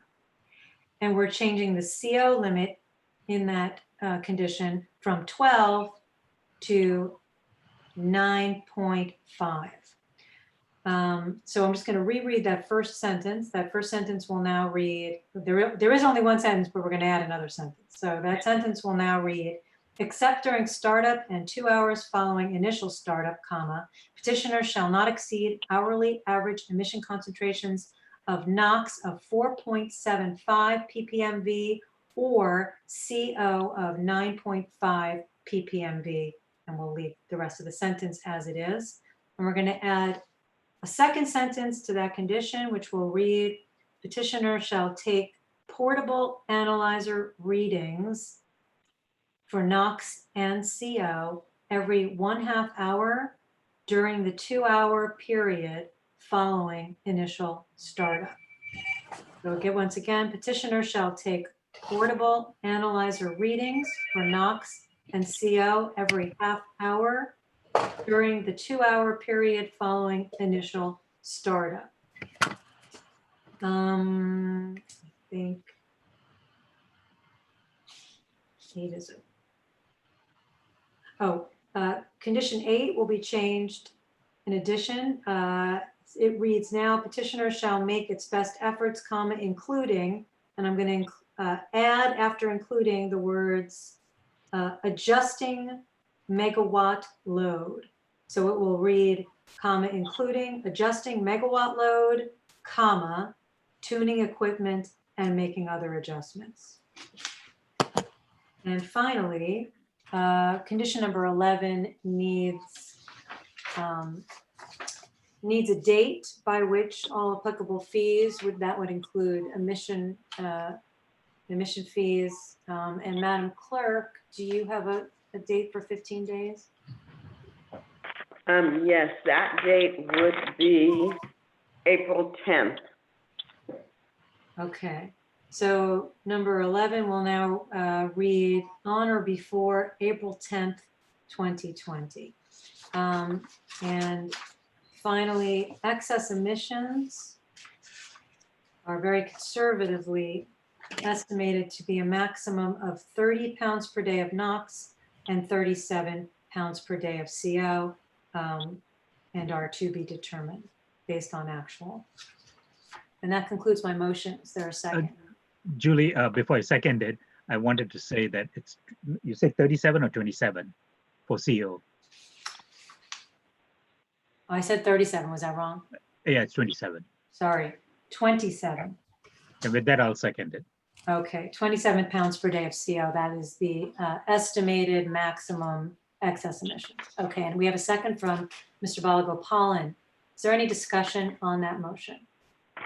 Okay, seeing none. Dr. Bernstein, how do you vote? Aye. Ms. Verdugo Peralta, how do you vote? Aye. Senator, how do you vote? Aye. Mr. Balagopalan, you vote Aye for Yes. Caltech. yes. And I, I vote yes as well. Motion passes 5-0, and we got it in before 4 o'clock. Thank you all again. Everyone stay safe. And is there any other business, board members, before we adjourn? The time limit? Seeing, Madam Oh. Chair, yes, I'm sorry.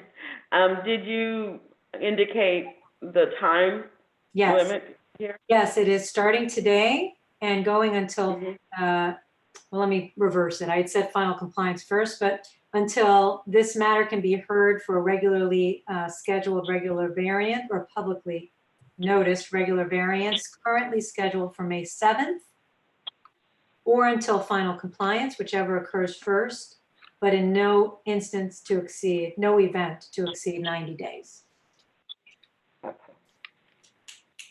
Okay, thank you. Okay. Okay. Any other business, board members? And I'm seeing none. Just that we Okay. have our expense claims due. Oh, yes, thank you very much. Expense claims due, make sure to get those in. And thank you, everyone. And we are adjourned. Before you hang up, please, Madam Chair, I'd like to thank you and the board and Daphne as well. This is a very big deal to us, and we appreciate your support very much. Well, thank you. Thank you for being present and having all of your very knowledgeable staff present. We don't always have that, so thank you. Thank you. Okay, Be well, everybody. we're adjourned. Thank you, all of you. Thank you, Madam Chair. Thank you.